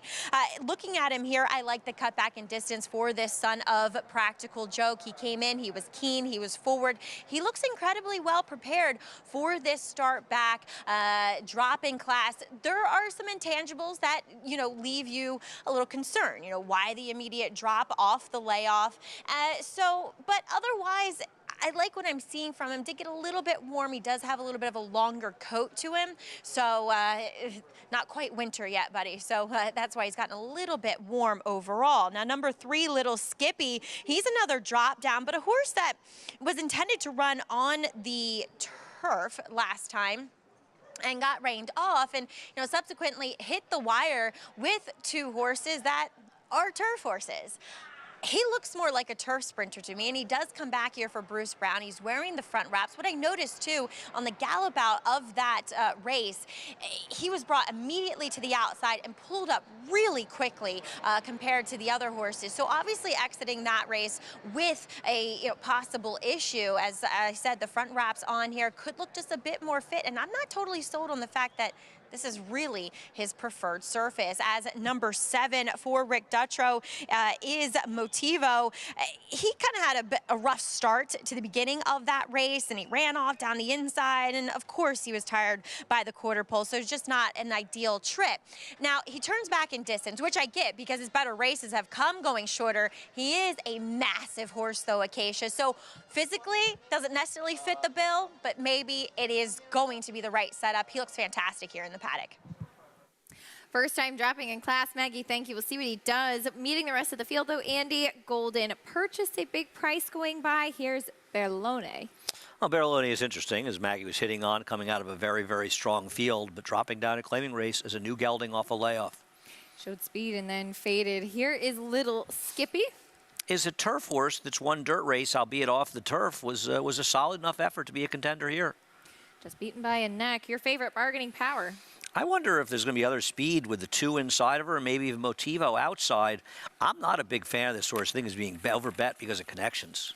Dropping in class, back down in class, Duke of Gloucester. It's just so many chances out of town. Another horse who has a little bit of speed. We'll see. I just prefer another for a trainer who hasn't won a race here in a long time. First-time starter Louis Heat goes by, and here is Motivo dropping in class. I like Motivo in here. Had legitimate trouble going a mile out of the gate last time against Better, and hung around to the top of the stretch with a clean break from the outside. I think he can be both forward and be very tough in this race. Was off slow, then got a little headstrong after last time out. See if the blinkers add a little bit more focus, and if that drop in class will help him. We'll take a look at Motivo and a replay of his last race, and here's what I was talking about, coming slowly out of the gate and then kind of getting squeezed back after that. Yeah, I mean, it's tough when you're only seeing a head-on, and that's the situation, but you see him break a little slow, get bumped on both sides, and he ends up a good 3-4 lengths behind very early. And keep in mind, this is taking place around a turn. He's rushing up wide, and as you say, headstrong's the right word. This horse, the running line doesn't do justice to how well he ran, because he was right there until almost the quarter pole in that race, and that was the first 6 furlongs of that 1-mile race. Blinkers going on Motivo today as he drops in class and cuts back in distance. 9-5, though, on Bargaining Power. First, we'll take a look at the number 3, Little Skippy. As you touched on, though, his first 2 races were on the grass. This was his lone dirt start, and this was back in May when he was beaten just a neck behind Son of a Birch. And I'm awful reticent to see if a horse that runs well in an off-the-turf race can run it in a scheduled dirt race. But to be honest, this field is not exactly that strong that it should be ignored that early in his career he was able to run that figure. It's a legitimate drop coming down in here, and I think he deserves a chance. And at 5-1, I wouldn't blame somebody for using him. I preferred others, but I think he's a player, potentially. As he makes his first start since May, a second time in the Bruce Brown barn. Katie Davis going to be aboard this one. There he is out on the racetrack. Back to the number 4, Bargaining Power, your favorite. A horse that, another one who started his career on the turf, came back to sprinting on the dirt last time out, finished 3rd. What do you make of him? It was a bit of a okay effort. It was okay. I mean, he was the second best horse in the race. He blew second because he was effectively trying to win, where Sipicon Shop was just sort of picking up pieces at the end. But outside of Right Up, who won the race and was a heavy favorite, there really wasn't much in there. But to be fair, he ran a respectable figure. He's going to be forward, and I understand why he's getting bet. And he's not a crazy short price in this race. I just kind of preferred others. I'm not sold on him in general as a horse. 9-5 on this one at Red Ortiz and Chad Brown. As far as the two, Barlone does go. Comes back, first start since January, cuts back in distance.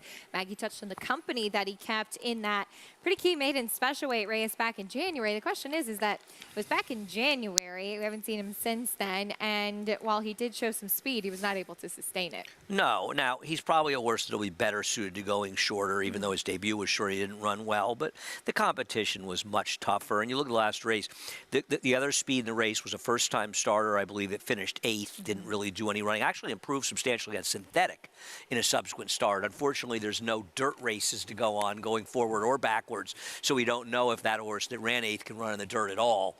You like to compare. I mean, one of the things I think you and I both like to do, you look at Formulator, and it's one of the beauties of Daily Race Performance Formulators. You take apart the past performances. That's how you're able to know that Arcangelo ran the race that he was in last time out. And when I see a horse that was on the lead and collapsed, how did the other speed horses do? You look at that race basically fell apart. Yes, it did. There was a long shot pressing him early on. Barlone, we'll see what he does. Your favorite 9-5, though. For more, let's go back to Maggie. And another great thing about Formulator, you can watch the replays right there on the interactive form that you get there. And that's how I figured out Arcangelo was in that race. But we'll talk about your favorite, and that is Bargaining Power. Look, it's so funny. I wasn't really paying attention to my former notes that I took on him last year, and I literally wrote down the same exact thing. And I kind of chuckled at myself. Smaller, but well-balanced. I don't know what he looked like last time. He looks fit, though, here. I just felt as though, you know, you're dealing with a Chad Brown horse that probably maybe could have run better, but I get what Andy's saying in that he was trying to win, and he could very well just speed pop this field, and it could be all she wrote. But I thought there was just a lot more interesting things going on in this race, just to, you know, concede it to connections virtually. So he's fine, but did I love him? No. For me, Acacia, I opted with number 7, Motivo, but do think that Barlone is quite interesting as well. We'll see what he does. Maggie, thank you. Bargaining Power. I did his last race, and I wrote small, sharp on track, but very fit off the layoff. And so we'll see what Bargaining Power can do in his second start off the bench. Both Andy and Maggie going to Motivo to the outside, who had that trouble that we highlighted. And, you know, they pick 6 kicking off here. Andy, is this a spot where you'd want to try to get a little creative, or you want to make sure that you're using the favorite as a coverage? Well, I guess it depends who the favorite is. I mean, it depends where you're going in other races. I don't love Bargaining Power, but I picked him 3rd. I'd probably use 2, 4, 7, but depends where I'm going in other races. I think I'd lean on horses like the 2 and 8 in the 5th race, but the 6th race is one you want to have coverage. I like the 4, but I think 2, 4, 6 would be my inclination to use there. 7th race, not an easy race. 5, 6, 10 for me in the 7th race. The 8th race, as we move through it, I would take a shot with Portage and lean on that horse, to be honest. If I had to lean on one horse, I may take a shot with Portage. And the last race, I mean, the last race is a tough race. The 9 and 2 were the right ones to me, but not exactly a race where it's easy to have a super strong opinion. Pretty wide open sequence today. Good luck if you're playing as horses approach the starting gate for this upcoming 4th race, sprinting on the main track. And Bargaining Power, you know, did drop in for the 40,000 last time out, and we made some cases for some other horses that are dropping for the first time. Is that something that could be key as well if horses have already been exposed at the maiden claiming level? Yeah, no, I think that's a very important factor to look at horses. I mean, once they've been running the maiden claiming races, the horse is trying the level for the first time. They often have an advantage, and that's why maiden special to maiden claimer for many trainers is a positive move for them. Decent percentages and good ROIs. Sometimes all about finding your friends. We'll see who finds the right field to get the first win of their career today. Loading in for race 4, Belmont at the Big A. John and Brielle standing by. Little Skippy has just moved into line. Next up will be the favorite, Bargaining Power, Rod Ortiz Jr., looking for his second straight win today. And to round out the field, Duke of Gloucester, first-time starter Louis Heat, and Motivo. A field of 7, going 6 furlongs as we begin today's Pick 6. Louis Heat is in, and number 7, Motivo, on the outside. Dylan Davis gets off right now. Motivo will go in riderless, and then Jockey Davis will climb back aboard. Motivo is in, and Dylan Davis climbing back on. And now we're set for race 4.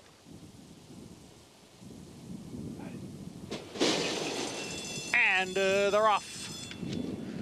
Bargaining Power, along with Little Skippy and Berloni.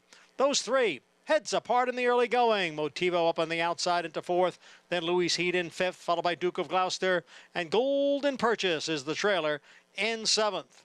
A battle up front. Berloni at the rail, right alongside his Little Skippy. Bargaining Power sits back now in 3rd, 3 lengths from the front. The quarter went in 22 and 2. Motivo on the outside is racing in 4th. Then comes Duke of Gloucester, followed by Louis Heat. Golden Purchase continues to trail. It is Berloni with the lead here by a head. Little Skippy in 2nd. Bargaining Power. Motivo will be widest of all, coming for the quarter pole. Duke of Gloucester is in 5th. They are at the top of the stretch. The half went in 45 and 4. It is Berloni who has the lead here. Berloni's in front now by 2.5 lengths. Then Little Skippy and Bargaining Power with Motivo and Duke of Gloucester down at the rail. And Berloni is home free here under apprentice Matty Oliver. It is Berloni, much the best here. And it is close for second between Bargaining Power and Duke of Gloucester. Berloni, we talked about that company that he kept, and the speed held true today, coming back ready to roll off the layoff. Yep. Matty Oliver, very comfortable putting horses on the lead. He had the most speed of anybody, and he wired the field. He won decisively. Much the best winner. Bargaining Power, your favorite, trying 3 wide to no avail, but the speed so dangerous for this one. Berloni right to the front and managed to widen that margin of victory as well, I believe. Yes, Bargaining Power holding on for second there, your favorite, but much the best. Berloni coming back and, just as we said, finding his friends on that drop-in class. So this will flatter Arcangelo for the Breeders' Cup Classic. There's no Kings Barn or Arcangelo in this field. But Jenna was Jenna was on one race too early. Jenna was on one race too early. We could have told her. She probably would have made a big bet here. That's it. We should have told her. Berloni getting the victory. It was 2-4-5-3 in race number 4. Logical Horses in the top 4. Apprentice Madison Olver. Maddie hanging on with the number 2 Berloni, pulling away from the rest of this field, taking them gate to wire. Bring you prices, reactions, and more when we come back. Stay with us on America's Day at the Races. Full recap of this 4th race and plenty more live racing still to come as that horse kicks off the Pick 6 sequence at odds of 5-2.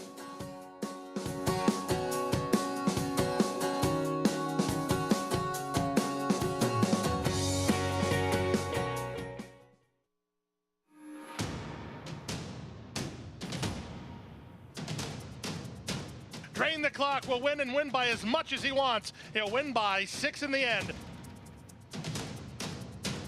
It is Drain the Clock who will bound home the winner in the Bay Short. Drain the Clock, Jackie's Warrior, a terrific finish in the Woody Stevens that goes to Drain the Clock by a head.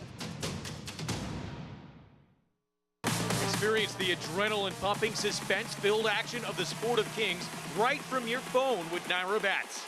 It's fast, easy, and secure. Download the app today and start winning with our lucrative weekly promotions, thrilling handicapping contests, and a one-of-a-kind VIP rewards program. Don't just watch horse racing, be a part of the action with Naira Bets.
Welcome back to America's Day at the Races, brought to you by America's Best Racing. For the love of the race, visit americasbestracing.net today. Great view of the New York City skyline, one that you can get right here at the Big A. Great views here. The third floor looking out there, looking upstairs. It is. It's New York's track. I love Aqueduct. I will miss it. Berlone, there's the view, the Freedom Tower that we're talking about. Berlone getting the win in race number 4. Apprentice Maddie Olver in the saddle. Teamed up to win quite a few races recently with Carlos David. Maddie's with Maggie. Here with Maddie Olver, getting the job done with Berlone and Maddie. A little bit of a decision-making process today. Ride one at Delaware or come here to the Big A? You chose Berlone. Is that because you've been working him for Carlos? I had been working him for Carlos, yeah, and I get on a lot of his horses over there in the morning, but this one really stood out to me, and I really liked him a lot immediately. Well, as we were just talking about, comes out of a pretty live maiden field, albeit back in January. But how confident were you in his chances? I was very confident. I was really excited to ride this horse. I've been looking forward to it since it got canceled for rain that one day. I was really excited, and so I'm glad that I got to ride him again today and get the job done with him. Maddie, we saw you unwavering in securing that early lead as many horses kind of took a shot at you. What's it like being out on the front end and then realizing, at the 8th pole, you still got a lot of horse underneath of you? Oh, it's so much fun. It's a great feeling, and knowing that, when you just give them ask them for a little something, and when they respond, I mean, it's such a wonderful feeling. It's so special. Maddie, have you come up with a winter plan yet for your riding career? Yeah, I plan on staying here all winter. I like the cold. I like the people. Said no one ever. I like the horses, and yeah, I started here and I miss it. I like being here. Well, we are really excited to have you back in action here and getting winners. Thank you very much. I appreciate it. Thank you. Right, Maddie Olver booting Berlone home. Easy winner, one that she had worked a lot with in the mornings. Acacia? She has an incredible work ethic, Maddie does, and thank you, Maggie, and working a lot of horses for a lot of different outfits in the mornings, and as mentioned, is teamed up for quite a few wins with Carlos David, and a lot of young riders, apprentices, who will be spending the winter here, Andy, which is always fun to follow, and Aqueduct throughout the winter can be a good place for riders to really cut their teeth. I agree. There's plenty of good riders here riding as well. It's interesting going back and looking over the years at a lot of our leading riders at different times that have been here in the winter. Many great riders have been here, and I'm just trying to get over Maddie saying she likes the cold. I like being in New York. I hate the cold. I do too. I'm born and raised in Connecticut, but as soon as the weather starts to turn, I struggle, as we all know.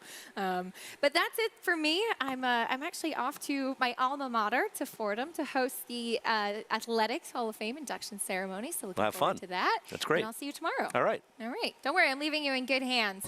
Andy's sticking around. Claude's coming up. Coming up on the Des to take you the rest of the way. Plenty more live racing coming up from Belmont at the Big A, live from Aqueduct. Stay with us on America's Day at the Races.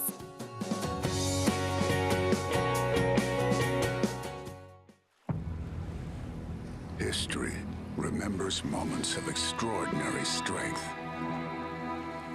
skill, and determination. True greatness is forged by those who fulfill their destiny.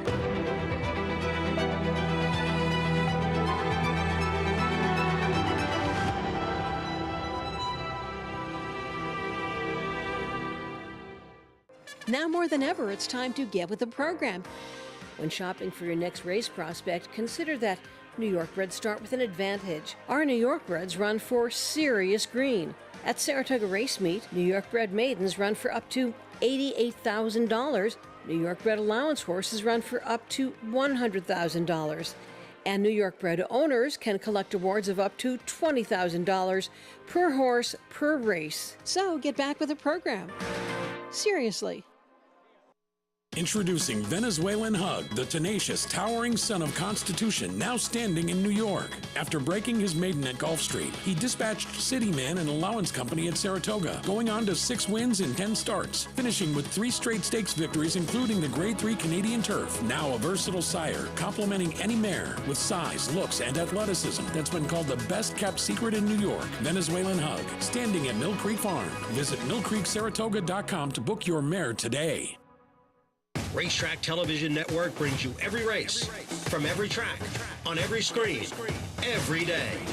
With monthly packages starting as low as $5, RTN gives you great value and access to more live HD streaming and race replays than anyone. Visit RTN.tv today to sign up and watch on almost any device, including Roku and Amazon Fire. RTN has packages that start at $5 per month.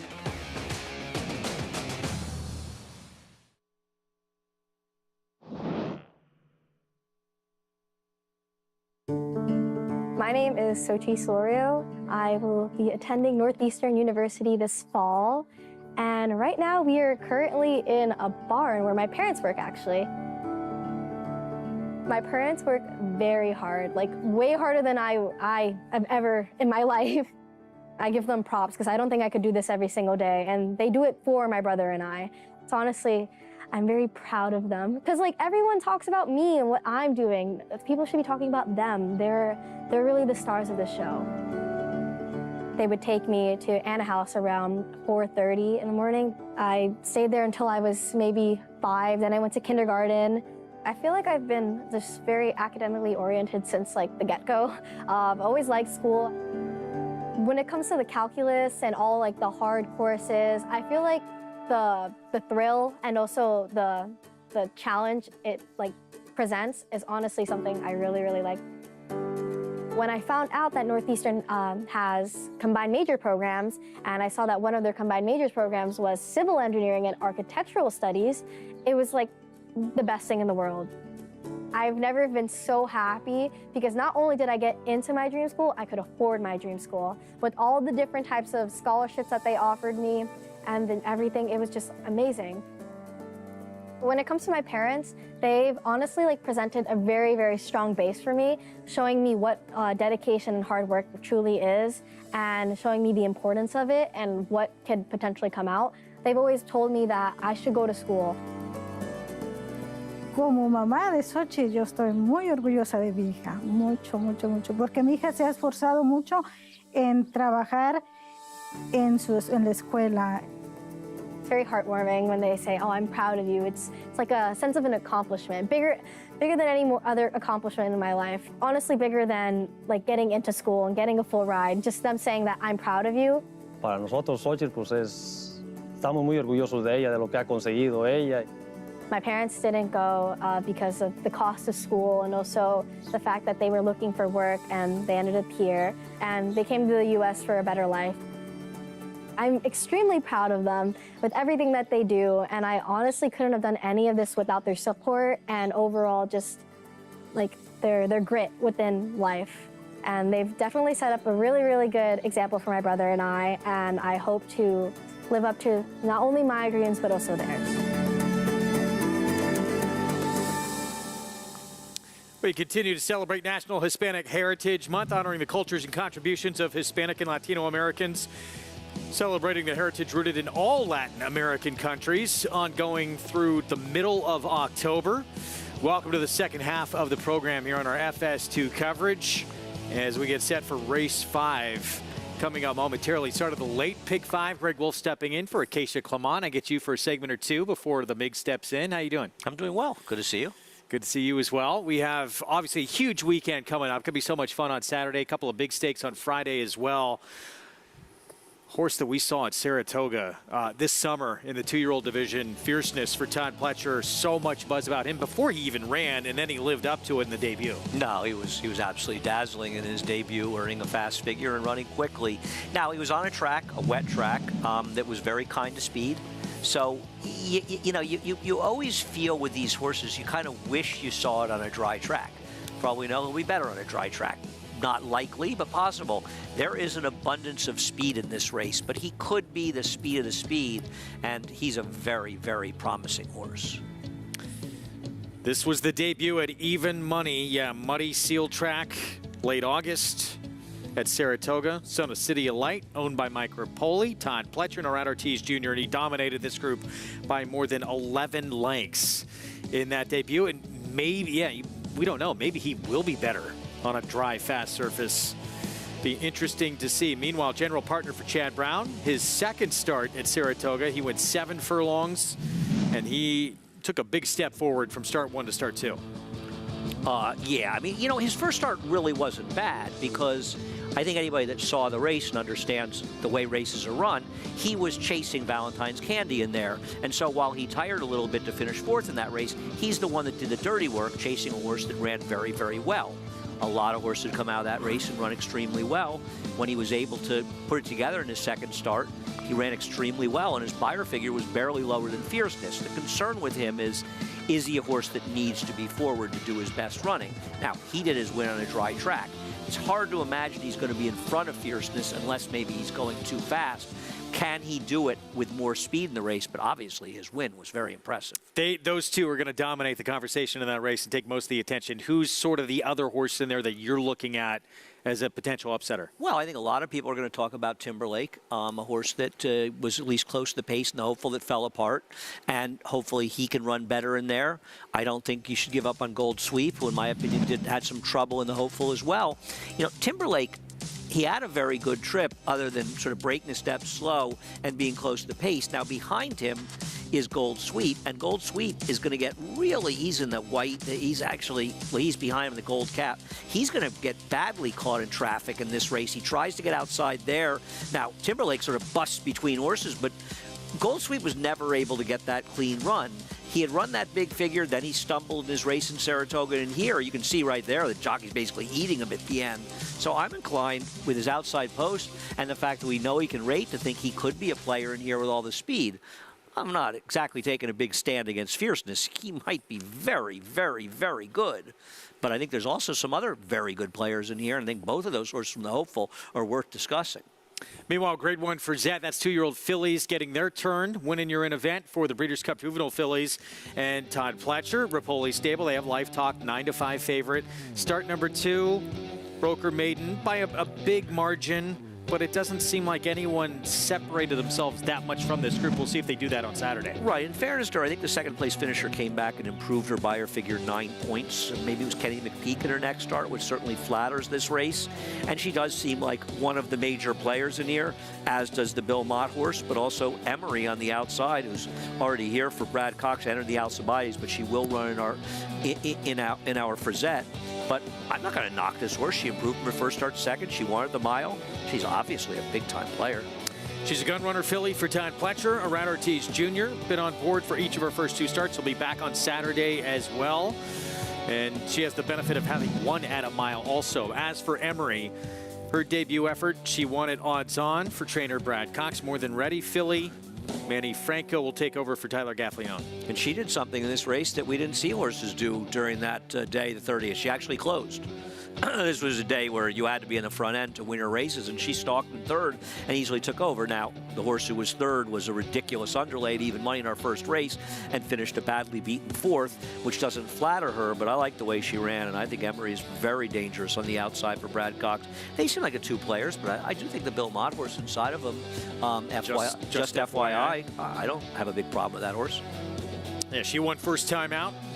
Daughter Justify, just FYI, so terrific program. We got those 3 early grade 1 Showhurst Turf Classic, precedes those 2 races as well. You're going to want to watch on Saturday afternoon. A lot of important races with horses you're going to be seeing showing up on championship weekend of the Breeders' Cup. Look at the weekend stakes schedule ahead. Tomorrow, the Gio Ponte and the Ashley T. Cole in that rematch of City Man, Spirit of St. Louis, and Jerry the Nipper going at it again. Yeah, I was going to say, you know, Cation, I was saying they're old friends. Well, I don't know. They're probably not big friends of City Man, seeing that he beats up on him, but Spirit of St. Louis take another shot at him, or as well as Jerry the Nipper, who's been very consistent. All right, let's get back in today's action. 1-turn mile main track, $20,000 claiming race. And here is right now the one to beat on the board, 235 Orlando Nota, second off the claim. And Around Ortiz Jr. rides. And the key to him is that he's supposed to be the controlling speed. He comes out of a race that got a huge figure last time out. We'll see if he can back it up second off the claim. And Irad should look to use his speed from the outside. This one just shy of $700,000, 9-year-old who is still in decent form. Let's head downstairs to Maggie Wolfendale. Yeah, that's what we say, Cole. Doing it the hard way when it comes to 235, who I'll get to in a moment. But let's begin with the horse that he's been battling for favoritism with in number 7, Durkin's Call, as he is second off of the Claim 4 trainer Rob Atras. And I thought a kind of step back up in performances possibly last time out for the 16. He'll have to step up his game yet again, though he was wired by Magnolia Midnight in that effort up on Saratoga on September 3rd. He saved ground. He took a lot of kickback, and he tipped out in the lane and ran on quite nicely behind that gate-to-wire winner. And for him, it's always, he's one who wears how he's doing on his sleeve, so to speak, as when he looks good, he generally runs well. And he looks as though he's putting on conditioning and weight yet again, especially across his hind end, across those hindquarters, which I like to see. So I feel like we could see Durkin's Call trending in the right direction yet again as number 8, 235. He's one that last time he kind of went back to his normal ways. Sometimes when this horse is really quiet, it's not a good sign. He needs to kind of get revved up. He's been quiet so far. I want to watch how he behaves out on the track, but as far as his appearances, he looks fantastic. But Greg, we are dealing with 2 short price horses from barns that, while they can get on rolls and get on streaks, they've been pretty cold as of late. Yeah, thank you, Becca. They have Rob Atras with Durkin's Call, the 7, 235, Orlando Nota, both seeing if they can maybe wake up a little bit here. This 9-year-old, 8-5 favorite coming out of a $25,000 claiming race, 13-time winner in his career. Yeah, I mean, I can understand why people think he's a horse to beat, but I'm not going to disagree with Maggie. I mean, it is a cold barn. He hasn't won a race since he was with Rudy Rodriguez back in April. That was on a sloppy track. I'm very interested in the 2, Pit Boss. Well, Life and Light, the 1, he actually just matched one of the best figures of his career, moving in the right direction. He's just a 3-year-old. Well, he comes out of that race where he finished behind 235, and it does seem like the best race he's ever run. Pit Boss at 8-1, Trevor McCarthy rides. I think he's faced a lot tougher horses in his races, and I thought he was a very interesting horse. Norris could be forward as well. Cool Quartet, Isaac Castillo for Orlando Nota as well. He's got figures that make him competitive, but mostly running against lower level horses. Hang tight. The biggest price on the board. Yes, he would blow up the pick 6 for sure, and pick 5. Karis, Bonnie Lucas trains us on New Gelding. Just doesn't really look competitive on recent races for a trainer that hasn't won a race in New York in quite a while. Rider change, Kendrick Carmouche's on Dates Freedom. But he's another horse who'd have to refine form he has not had for his current trainer. And some races back at Finger Lakes in June and July that make him a player, but last the recent year have been too, bad. Here's Durkin's Call, the 7-year-old with Dylan Davis. He's been running against cheaper horses, and that concerns me a little bit, or lower level horses, I should say. But he's been consistently running races that make him competitive. And the old veteran, the 9-year-old, the favorite, 13-time winner, 235. But you're always going to take the worst of it in the price with Irad Ortiz, and while he gives him a good ride, most of them give good rides around here.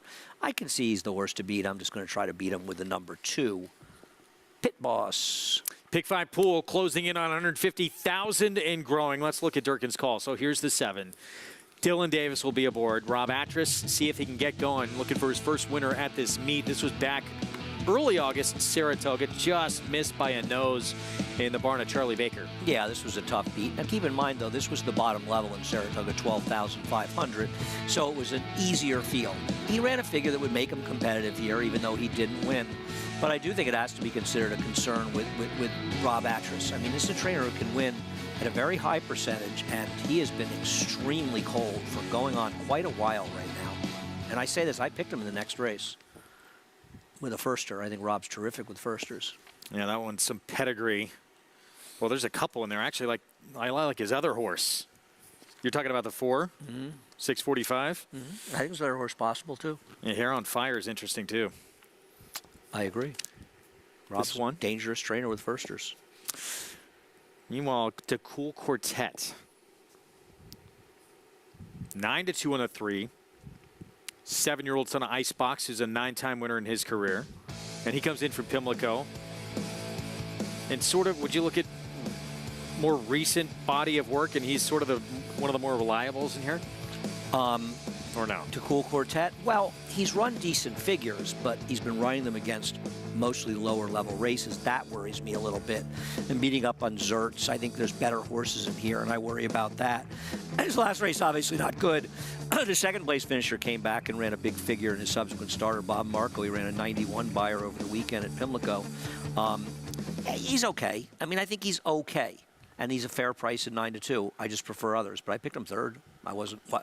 To me, the winner's supposed to come from the 2, 3, 7, and 8. I don't think I'm helping anybody. They're the first 4 choices. I just like Pit Boss, who's the biggest price of them. You know, Pit Boss, forget about his last. The time before that at Delaware, those were better horses down on the inside as well. He was on a dead rail in Saratoga on July 13th, and I thought ran a race that would make him very competitive in this spot. And I'd like to see him be forward for Trevor McCarthy. I think he can get him forward in this race. I don't know that he'll be in front of the number 8, but if Irad's not aggressive, I think he could be in front, and at very least, he should be in touch. Let's go back to Maggie. Well, Andy, we agree on that.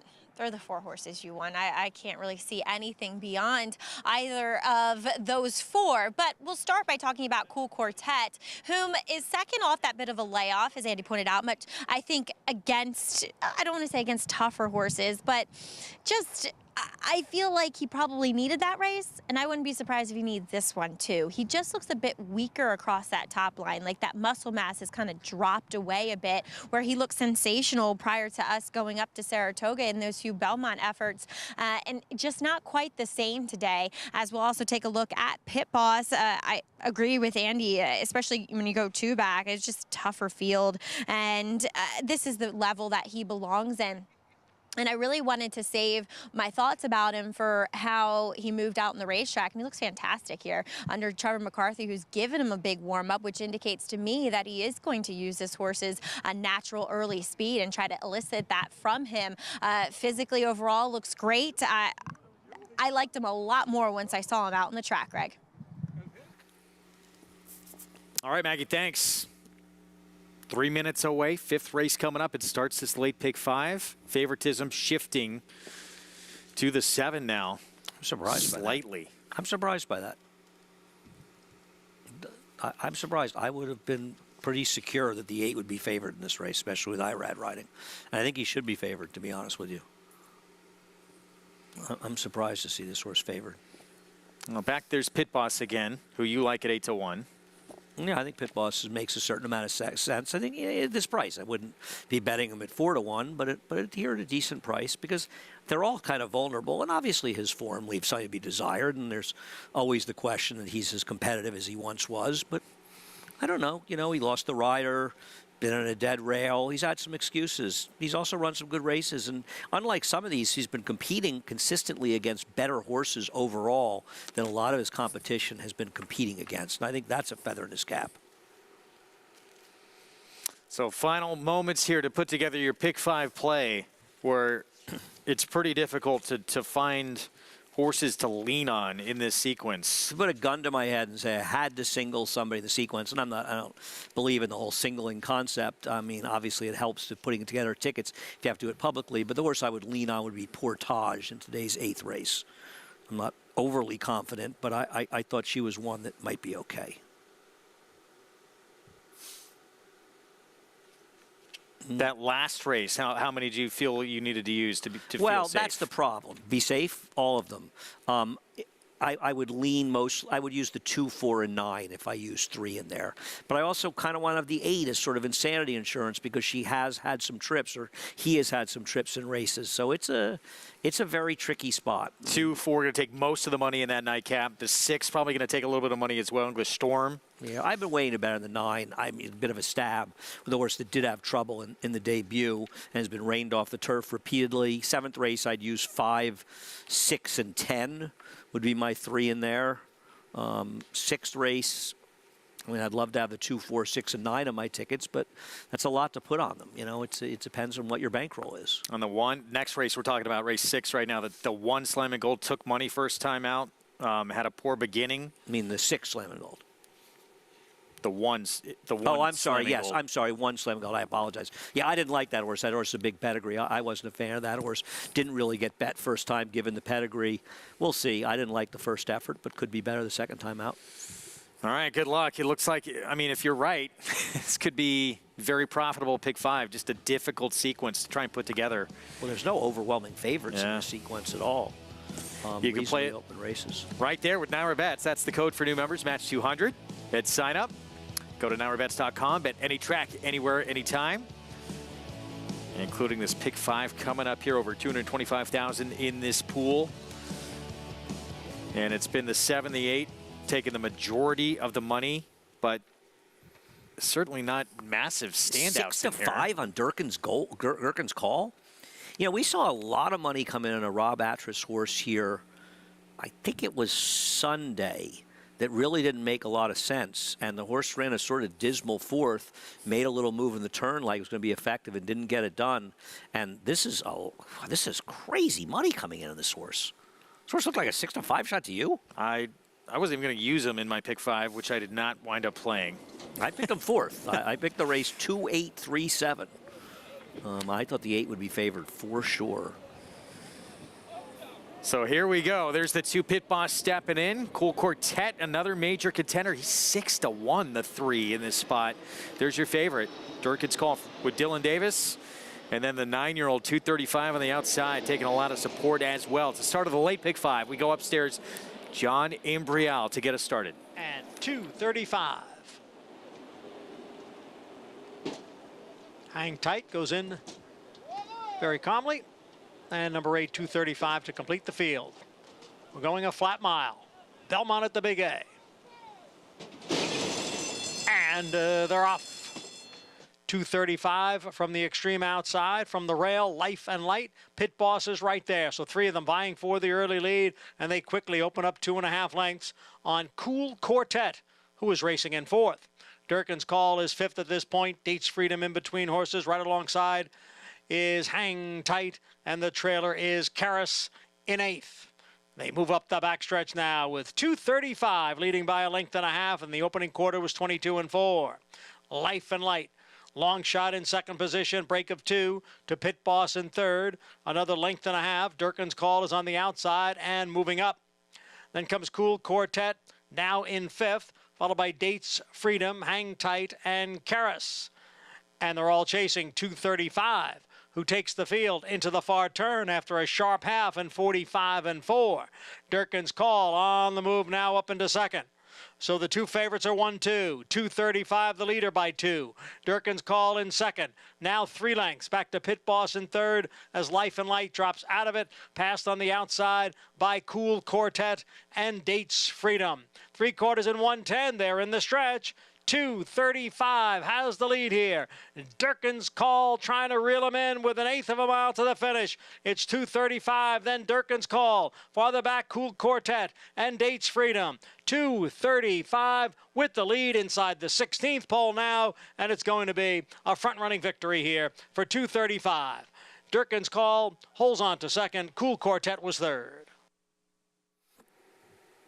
The 9-year-old picks up the 14th win of his career, 235. Orlando Notice, 2nd off the claim victory with Irad Ortiz Jr. Setting a fast pace, but absolutely controlling and getting the job done here. I'm shocked this horse wasn't favored near Durkin's Call. Had no excuse. He got a fast pace, made a run on him. He just couldn't run him down. Much the best winner. Second choice at 8-5 for Irad Ortiz. So still with that, formful start to the late pick 5 sequence. You know, the top 2, run 1-2. Here in this 5th race, another look. At this point, 235 chances look pretty good. Yeah, you could see coming the stretch that basically Dylan was all in on Durkin's Call, and Irad was just cruising along with the eventual winner. He earned the victory. He was the best horse today. Very honest pace, getting it done. Rail's probably pretty good today. 2nd win today for Irad Ortiz Jr. And again, as we said, win number 14 in the career of this 9-year-old who's well over $700,000 in earnings now. 8-7-3-6 here in the 5th. As 235 gets it done, first win for this horse since April. The last time, oh, he had the start Belmont and Aqueduct on September 21st, but prior to that, April, the last time he'd been at Aqueduct, that was a sloppy seal track that was taken off the turf. He went gate to wire that day. Finds the right field here. Yeah, very surprising this horse wasn't favored. I think he was favored in doubles, but for some reason not favored in the win pool. We'll see if he was favored in doubles. He was not favored in the pick 3, and he was favored in double, pick 5, I mean. Well, we're going to take time out. All these prices for you when we come back. It's $235 to start off the late pick 5. We got 2-year-old maidens coming up next to kick off our pick 4 when we come back.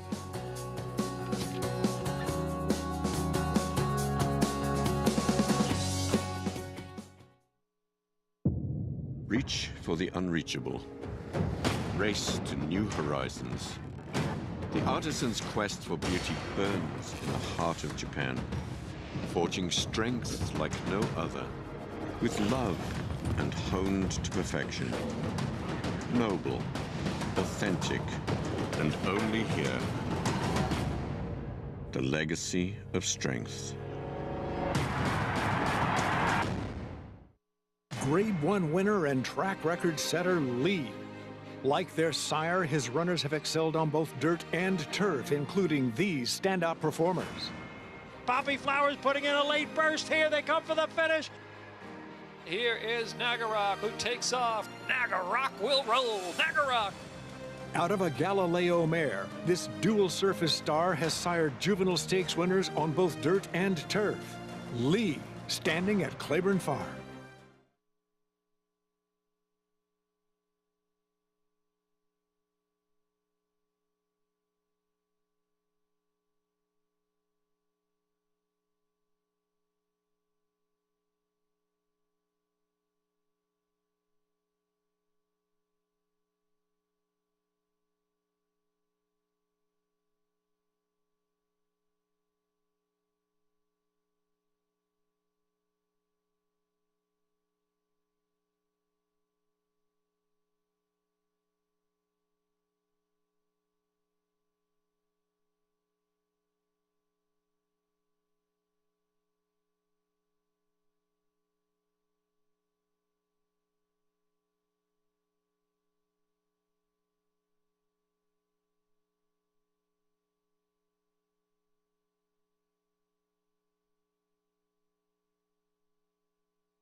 Back with you on our FS2 coverage, America's Day at the Races, brought to you in part where you can play it all at NaraBets. Bet any track, anywhere, anytime. Sun shining on this Thursday afternoon card here in South Ozone Park, and sun usually shining when that man's aboard. Murat Ortiz Jr. 2 today for the meet's leading rider on 235, number 2. Riding the fastest horse early, put him on the front end, sensing probably the racetrack been playing in the favor of these type of runners. Set a very quick pace, relatively speaking, and was really never threatened much. Just a little bit of a move on the turn by Durkin's Call, but Durkin's Call is not the kind of horse that has a long, sustained rally. You know, he's the kind of horse that makes that big run, and he ran fine to be second, but he was absolutely no better than second best. So, little life left in those 9-year-old legs of 235, at least at this level. Well, we won't let him run here in a couple of months. He cannot run, yeah, what? Oh, no, he can't run his 10-year-old, right? Or no, you cannot. Not here, he can. Yeah. So this is it for him. Month and 2 months left on the circuit. Smithbury Farm, 2-year-old race of the day up next to start the late pick 4, New York bred maiden special weight. And where do you go in here? Right now, the favorite, the 6, Solo's Fury, who does have a race under the belt. It came at Saratoga for Jeremiah Engelhardt. And the horse who won that race came back and was a distant third in the Bertram F. Bongard. Yeah, I thought he ran pretty well. He broke slow in there, made a big wide move. The race kind of collapsed at the end. He's fine, but there are a lot of interesting first-timers. Perhaps Rick Ambush will be favored by post time. I like the 4, 645, but it's sort of a semi-educated guess. That one dam-produced attachment rate. It was great at Stakes Place. Actually ran in the Kentucky Derby as well. 4 horses that couldn't do much running, but I like that. They paid a lot of money for this horse, so hopefully he'll live up to it, at least for them. See you tomorrow. You're back on Late Show? I am on Late. I think you and I will probably be on together tomorrow. All right, we'll see you then. Mig stepping in, taking over for Andy here to take you the rest of the way for this late pick 4. Still to come, our feature later today. That is Cupid's Heart. Going to try the mile distance for a second time after being beaten as an odds-on favorite last year. We'll be back.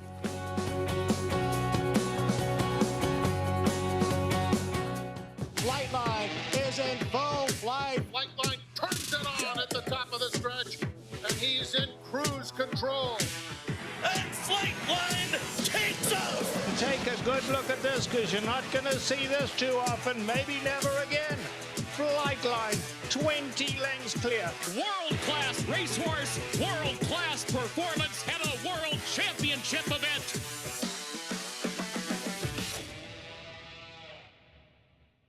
On a perfect day, there is no finer place in all of sports. Nerves, excitement, and anticipation. Than beautiful, truly stunning.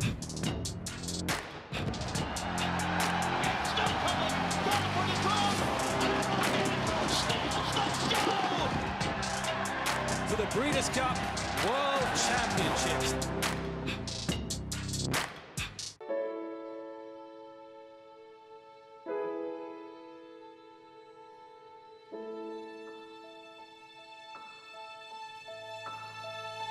And Echo Zulu puts her away. Echo Zulu, most impressive in the ballerina. And Gunite is maintaining the lead, and he will defeat Elite Power in the Forego. Gunrunner. Breed true.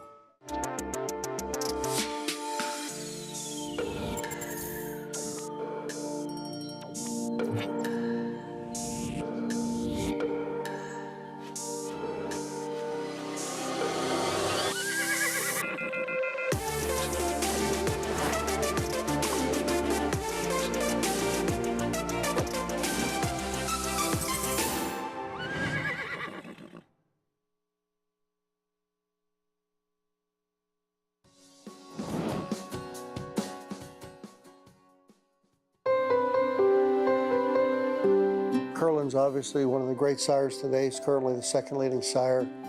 He's a horse that gets Grade 1 winners, he gets champions, he gets classic winners, so he's really, you know, in a league of his own. I'm very excited about Army Mule, off to a great start at stud as well.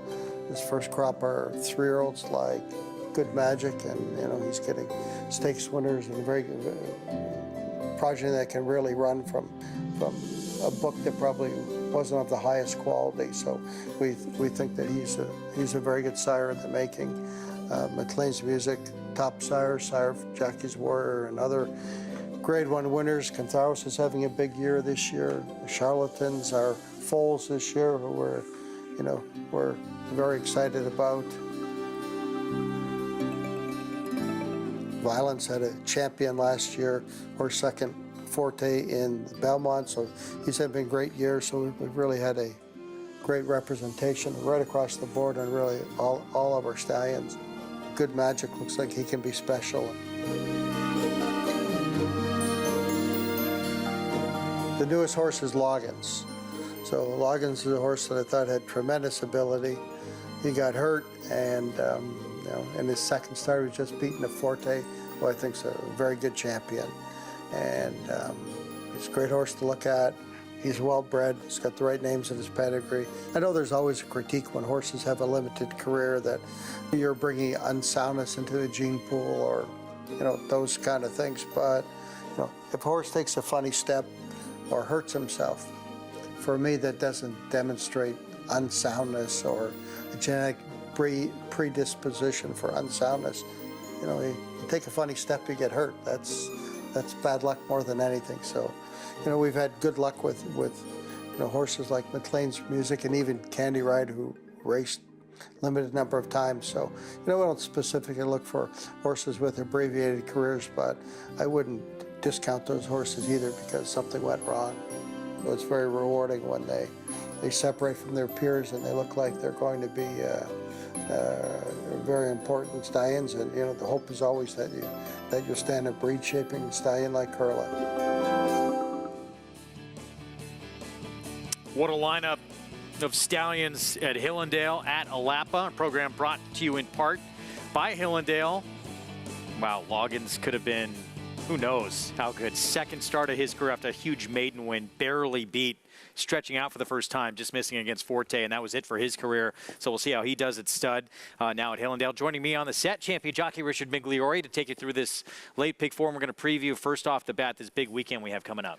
Yeah, big weekend, and it's exciting. You know, these are most of these horses' final preps for the Breeders' Cup, so it gives you a really good indication of who's heading to the Breeders' Cup holding a strong hand or not. And we were talking off camera, and I have to say it. I look at Curlin, and I want people to check out the pictures. Look at pictures of Man o' War, and look at pictures of Curlin. It's like a reincarnated version of Man o' War. It's just incredible.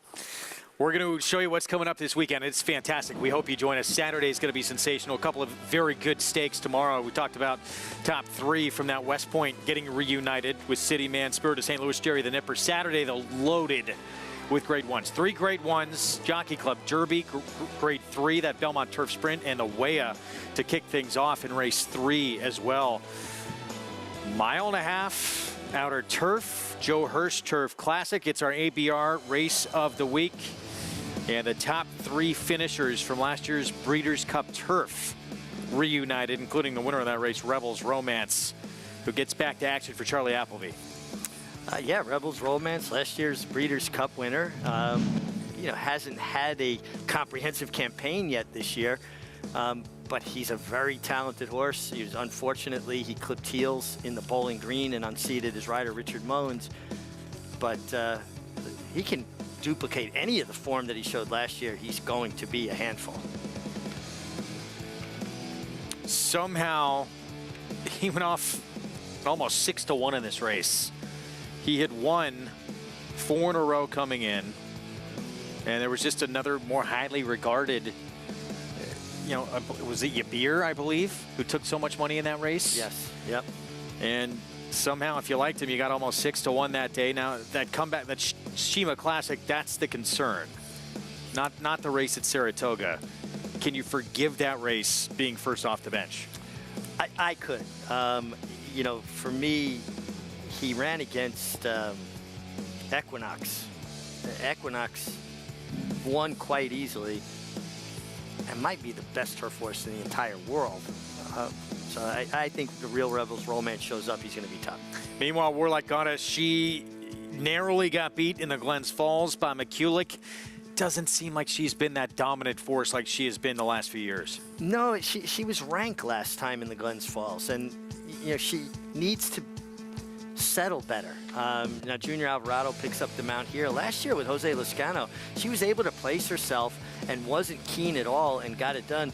And the Turf Classic has been very kind to fillies and mares over the years. If you go back all along, April Run, certainly Warlike Goddess. And key, though, is having her switched off. Wherever she places herself, whether she's laying third, if she's last, as long as she's settled and not pulling. Last time in the Glens Falls, expended too much energy fighting with her rider. So I think that's the key for Warlike Goddess's success, 6 for 8 at this distance, but again, last time out, she was 1-2, got beat. We'll see if she can settle. As you said, that's going to be a big key to her success on Saturday. And then there's Pioneering Spirit for Linda Rice, who is on a tear, just continues to win race after race. Did get beat in that grade 1 Sword Dancer. This is obviously a tough test to try and keep those wins at a higher level coming up, because none of the wins have been at this kind of a level. But horse has been producing. He's been producing a tremendous claim for $40,000. And he ran, you know, well. He was well beaten in the Sword Dancer, but he was grade 1 place then and comes back in a week and wins the Bernard Baruch. You've got to respect a horse that's in such good form. They overachieve, and he's hit a form cycle that puts him squarely in the frame here. And now he has time to recover from that Bernard Baruch effort. I think he's a very interesting horse and a horse that's tactical. He can place himself. Grade 1 Joe Hirsch Turf Classic. That is race 4 early on 1:40 Eastern start time on that Saturday card with 3 Grade 1s on the program. It's late pick 4 time right now coming up on our Spendthrift Farm. 2-year-old race of the day is going to kick off the sequence. New York bred's maiden special weights, and some buzz about this first-time starter right there, the 2 Brick Ambush, Maggie, who is 5-1 right now for Danny Gargan.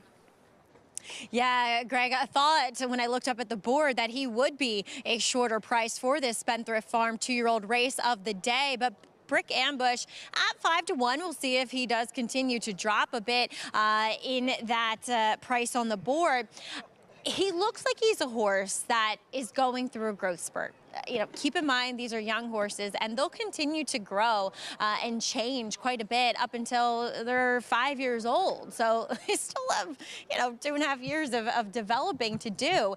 And he just looks really up behind, and it looks as though his front end isn't quite caught up with that front end, which tends to happen a lot of times. He can run well here. Is he grabbing my attention? No. Does he feel like a horse that's mentally really engaged in what's about to happen? No. He's pretty laid back, kind of just seems a little bit like he's going through the motions at this point in time. As we move on to the duo for trainer Rob Atras, as number 4, 645, a Son of Laoban. The dam wasn't much. This is a half to attachment rate whose greatest takes place. Hasn't produced much other than him, but mostly a family that wanted to go longer, and that's the vibe I'm getting here from number 4, 645. Very tall, very leggy. Everything about this guy says that he's going to want more ground. He is wearing blinkers too. First time out here, just a shortcut cheater blinker, really laid back, but the positive with him is that he does come over here looking incredibly fit, as Rob will look to get this one, if not the next one, to the winner's circle with number 9, Hair on Fire, Son of Flame Away, a gelding. Now the dam, she was a stakes winner sprinting on dirt and turf, and this one half to multiple stakes winner and grade 1 place Wine Police, who is a precocious type, won first time out with a 90 buyer for trainer Steve Asmussen. And looking at Hair on Fire, has a little bit more of a sprinter frame than his uncoupled stablemate in here. Comes in here fit. I don't mind what I'm seeing from him, but another one that is wearing blinkers first time out. Now, the first time starter that caught my eye the most isn't one that's taking money, nor was he one that was projected to take money, but that's number 7 in here, Curlin's Hustle. I love what I'm seeing from this Tim Hills trainee.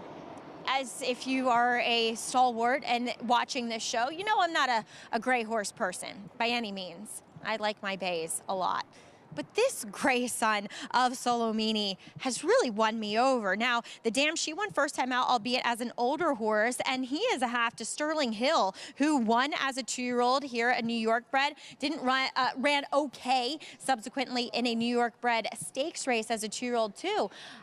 He's really nicely put together. He's incredibly athletic. He's a little bit more physically mature than some of his fellow counterparts in here. Really well developed behind the saddle. Look, he might not be a winning type, but I'm going to watch this one closely, Greg, for how he performs today. All right, Maggie, thanks. You got to look at his pilot, too.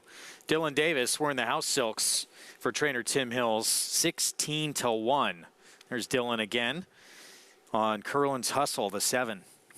He's got the Belmont house silks on, too. I guess someone else using the Aqueduct ones. But, yeah, listen, and Tim Hills is very capable with a first-time starter. The mare has had 4 foals to race, 3 of them winners, none won on debut. And that's something I look at, Greg. I want to see that there was some precocity in the family, that horses, had a win-early type. Listen, of course, they're all individuals, but the mare has produced. Post-parade coming up here, pick 4 pool. Approaching $90,000 as the 1 steps up here, slamming gold. John Kimmel. This horse took money for the debut. Son of Tappet had a compromised beginning, and certainly reason to expect a lot better second time out. Yeah, I think he was just very green first time. He's come back and worked out of the starting gate because he did not break particularly well first time.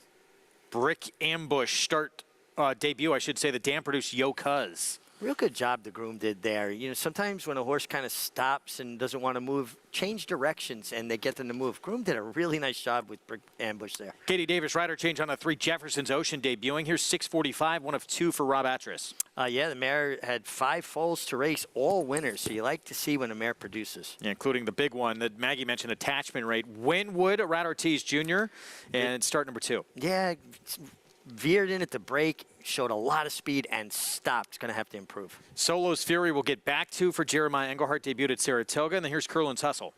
Yeah, making a nice impression here on the racetrack. I like that Maggie gave him high marks, and the mare is a producer. Charlie Baker with a long shot. God laughs. Yeah, trained the dam, Charlie Baker, who was a 7-time winner and a stakes winner at that. She has produced 6 winners. It's the Atras horse I liked as well. Maggie talked about all that win-early pedigree here with Hair on Fire, including Wine Police, who's a multiple stakes winner. Yeah, and the mare has produced 2 debut winners. And again, that's one of the clues I look for when I'm looking at first-time starters. And Blue Marble on the outside, 22-1. Jose Gomez for Patrick McBurney. Yeah, not taking any money. Interesting kind of pedigree. The Grand Dam, you're not listening. I actually won the Intoboro honor like 25 years ago. You did? Yeah, like a long, long time ago. Wasn't that long. It was yesterday.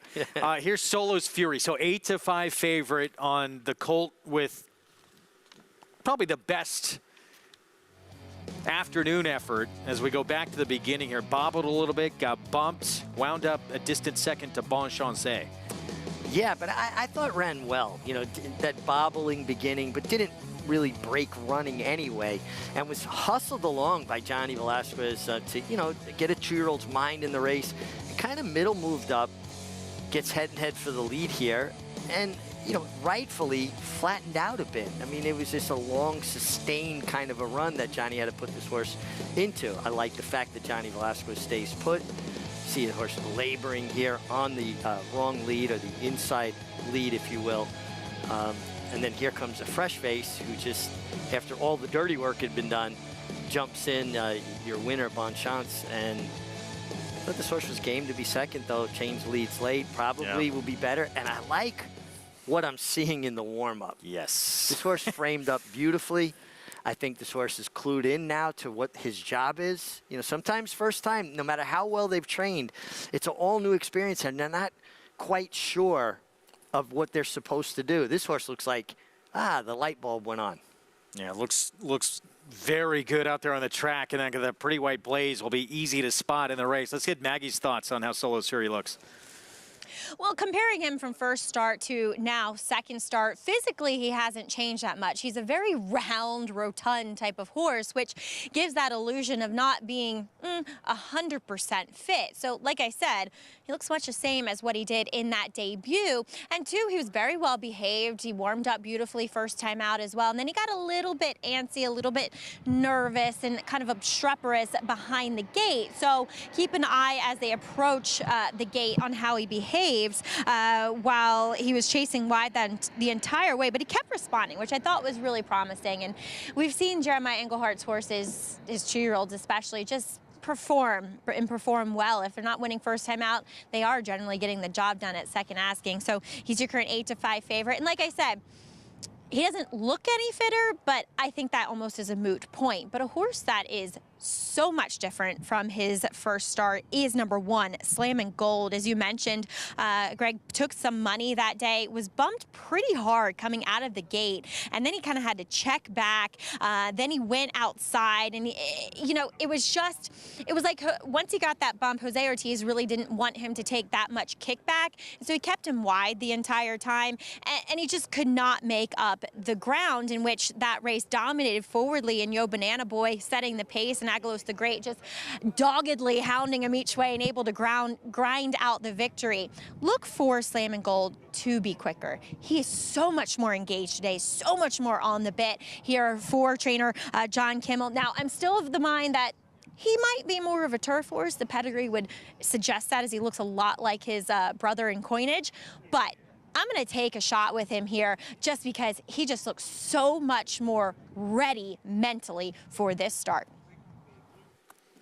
And obviously, the fact that, you know, he took that money in that debut, was showing ability in the morning on this surface. And Maggie mentioned the one with the big one sort of in the pedigree of the dams produced. Bar of Gold was so good. But, yeah, Coinage was an early stakes winner on the grass. Yes, and Bar of Gold's dam, Concord Kid, was much better on turf. And she was chestnut, he's chestnut, you know, Bayou Gray out of a bay mare. Bar of Gold earned over 1.5 million. 66-1? Oh, she was a huge price When in she the won the Breeders' Filly Cup. Mare Sprint? 66-1, good call. And listen, Chester and Mary Broman, they breed good horses. And, yeah, this horse, you know, I was around the barn a lot in Saratoga, had a bit of attitude, you know, a little bit almost punkish. I think that the race probably will, like Maggie said, move him forward from a experience standpoint.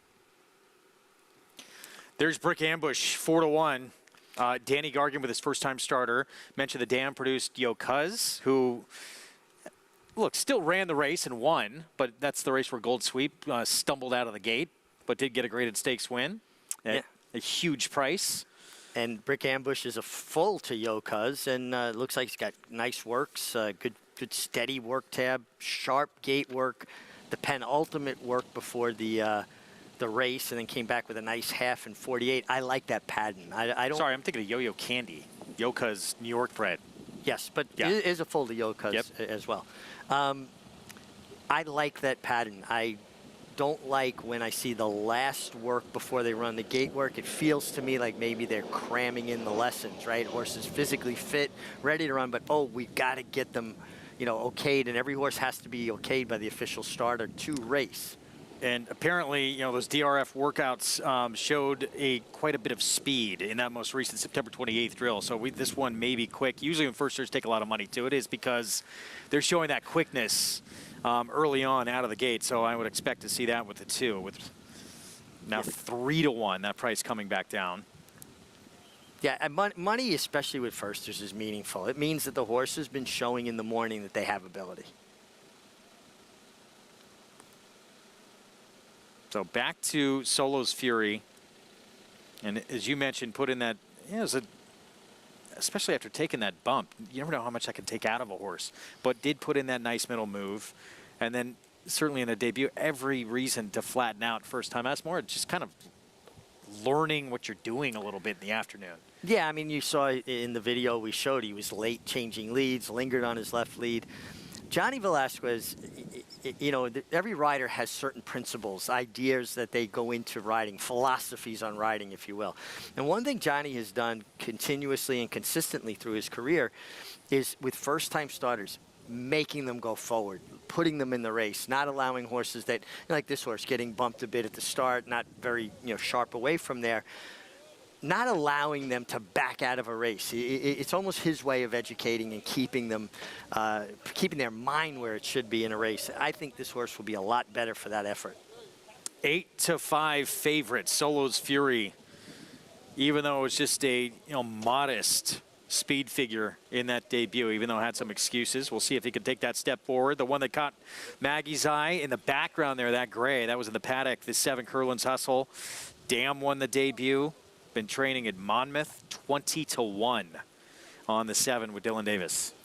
Yeah, but, you know, we talk about horses that work really well in the morning and then sometimes they don't show up in the afternoon. There are horses that don't work well, you know, or aren't eye-catching in the morning and they turn out to be better come game time, right? So, you know, they're the Allen Iversons. We're talking about practice. Mm-hmm. See what happens here. 7-5 now. Gosh, should anybody be that short in this race? Certainly doesn't seem that way, but Solo's Fury. Yeah, I'm not crazy about the price, that's for sure. Did make a nice appearance, though. We're set for the pick 4 coming up. Here's the 3 about to step in with Katie Davis. Let's go upstairs. John Imbrial with the call. And Jefferson's Ocean moving into line. We have a field of 10 New York bred 2-year-old maidens set to go 6 furlongs in this 6th race. And we're waiting now for Winwood and Blue Marble. Erod Ortiz Jr. on Winwood. Erod looking for his 3rd win today. Winwood is in. Number 10, Blue Marble, and Jose Gomez will complete the field.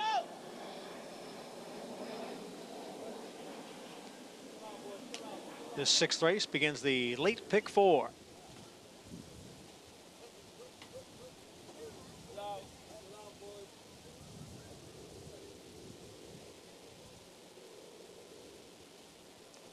And Blue Marble is in.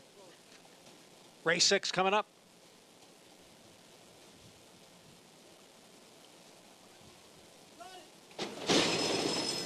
And they're off.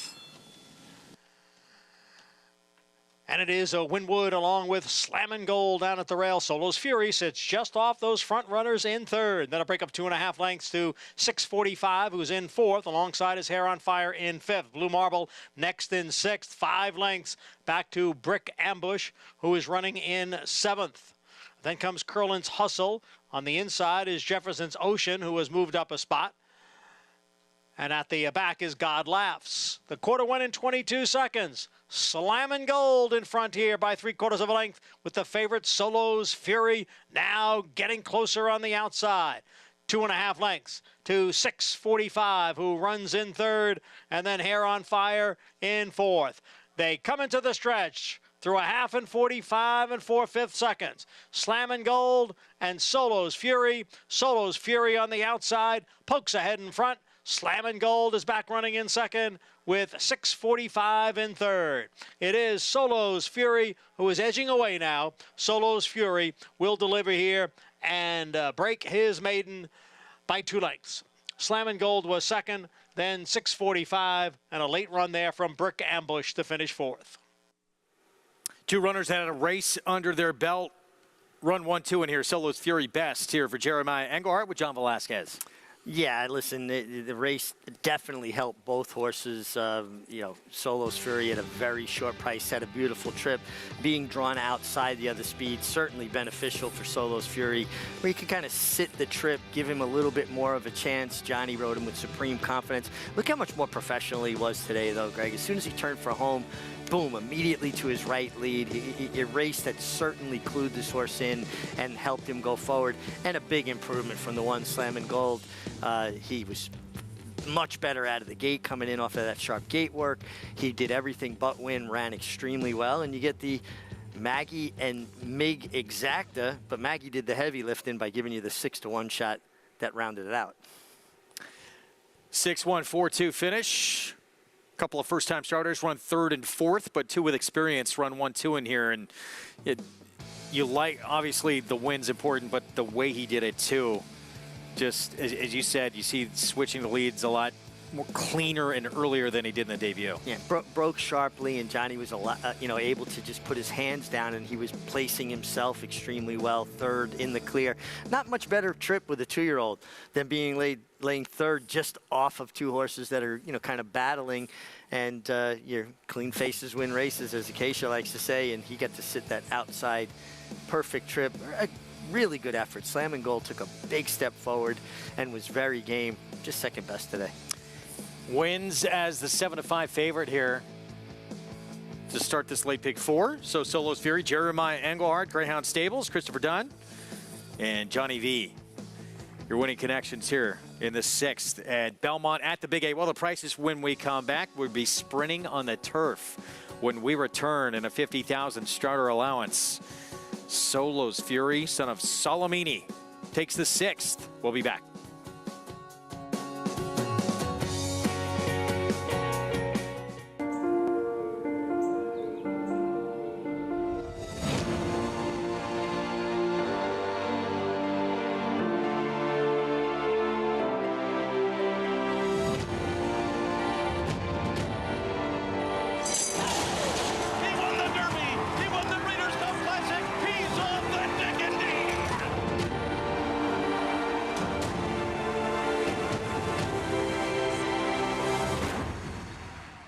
Just minutes from downtown Saratoga Springs, you'll find GMP Farm, a utopia of healing for equines and humans, offering revolutionary, customized equine care using state-of-the-art imaging and therapeutic technologies for horses of all disciplines. Immerse yourself in tranquility in our sacred spa, offering specialized spa treatments and holistic therapies to refresh and rejuvenate among tranquil mountain views. Start your journey to wellness. Visit gmpfarm.net and sacredspaandwellness.com to schedule a treatment today.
Thanks for joining us here. It's America's Day at the Races here on Fox Sports 2. We are proudly brought to you by Naira Bets. Bet any track, anywhere, anytime. And hopefully you did so with the favorite here in today's 6th race as Solos Fury graduates at second asking.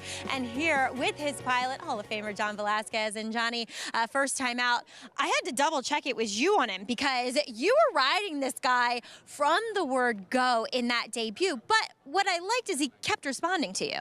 I did. I mean, the only reason I had to ride him out of there, he didn't behave very good on the gate, and he tried to kind of flip in the gate, and they had to take it, take the tail on him, and he broke slow. So I wanted to put him as close as I wanted to, so not much dirt would hit him, and he ran a really good race. So he came down the lane and got to the lead, and just kind of a little tired down the lane. Today he was so much better on the gate. He behaved, broke well. I didn't have to ride him hard. Kind of sit there, and then in the quarter pole he was responding very nicely.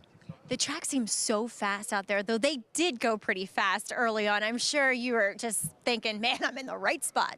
Yeah, when those two horses went, I was like, okay, this is a good thing, though. I'm a late, third into the outside by the 3-8 pole. I end up in the head in the second place, and I was watching Kendry what he was doing, if he was asking his horse to stay there or what he was not doing. And then when I saw he looked at me, and then he looked like he has a little horse. He's looking back, so let me put a little bit of pressure on him.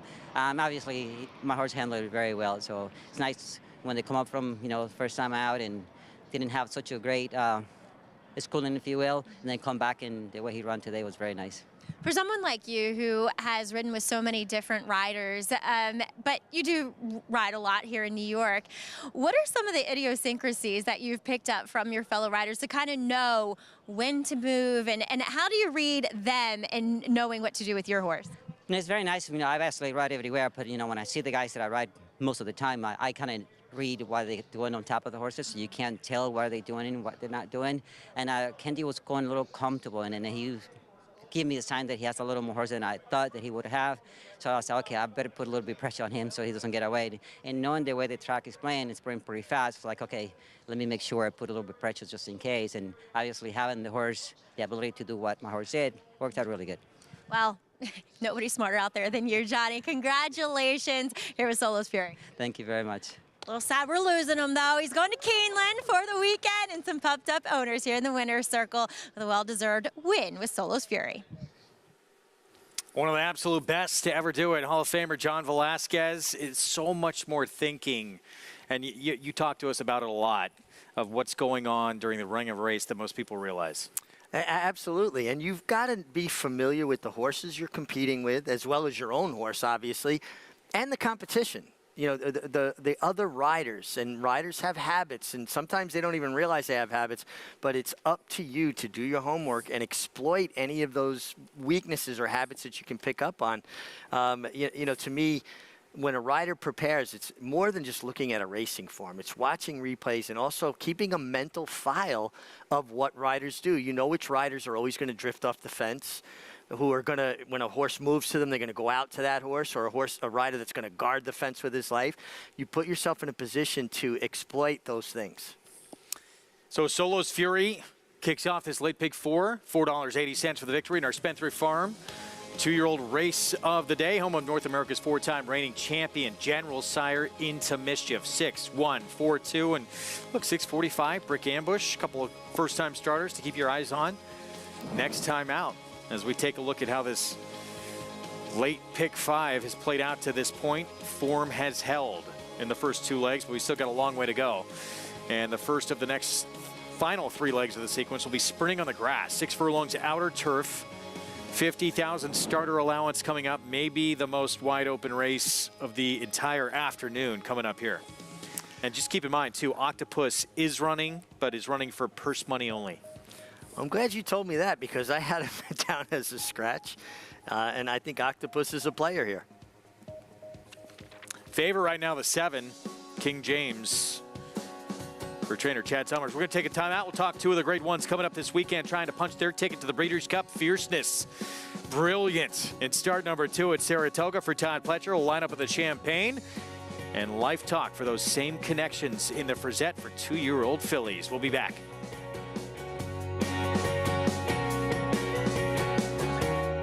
Spun to Run. His brilliant speed figures were among the fastest of any 3-year-old at a mile or more, and he hails from the legendary Danzig sire line.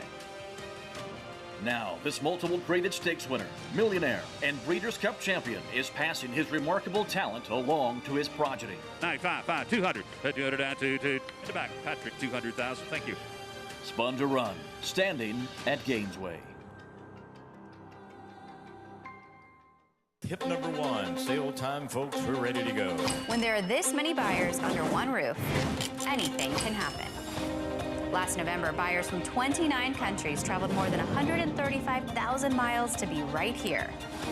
Because if the horse capital of the world actually had a capital, this would be it.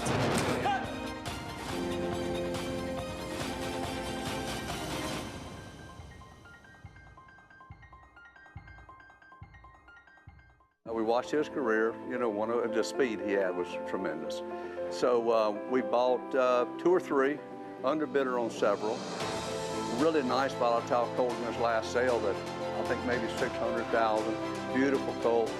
Tom, $600,000. Thank you very much and good luck. Perfect sire for 2-year-old sales, and so we'll be bidding against some of our peers, no doubt. So we're looking forward to it. We like a little competition. You know, it's fun. Racetrack Television Network brings you every race, from every track, on every screen, every day.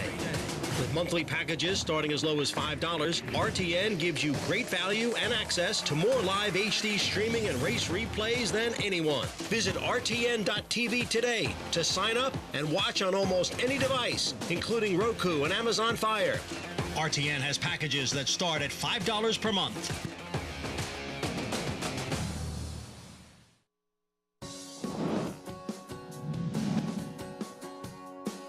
Alydar swinging to the outside, comes on 2. It's affirmed ahead. Darby Creek Road, but Alydar's coming at him, and it's Alydar on the outside who has a head in front.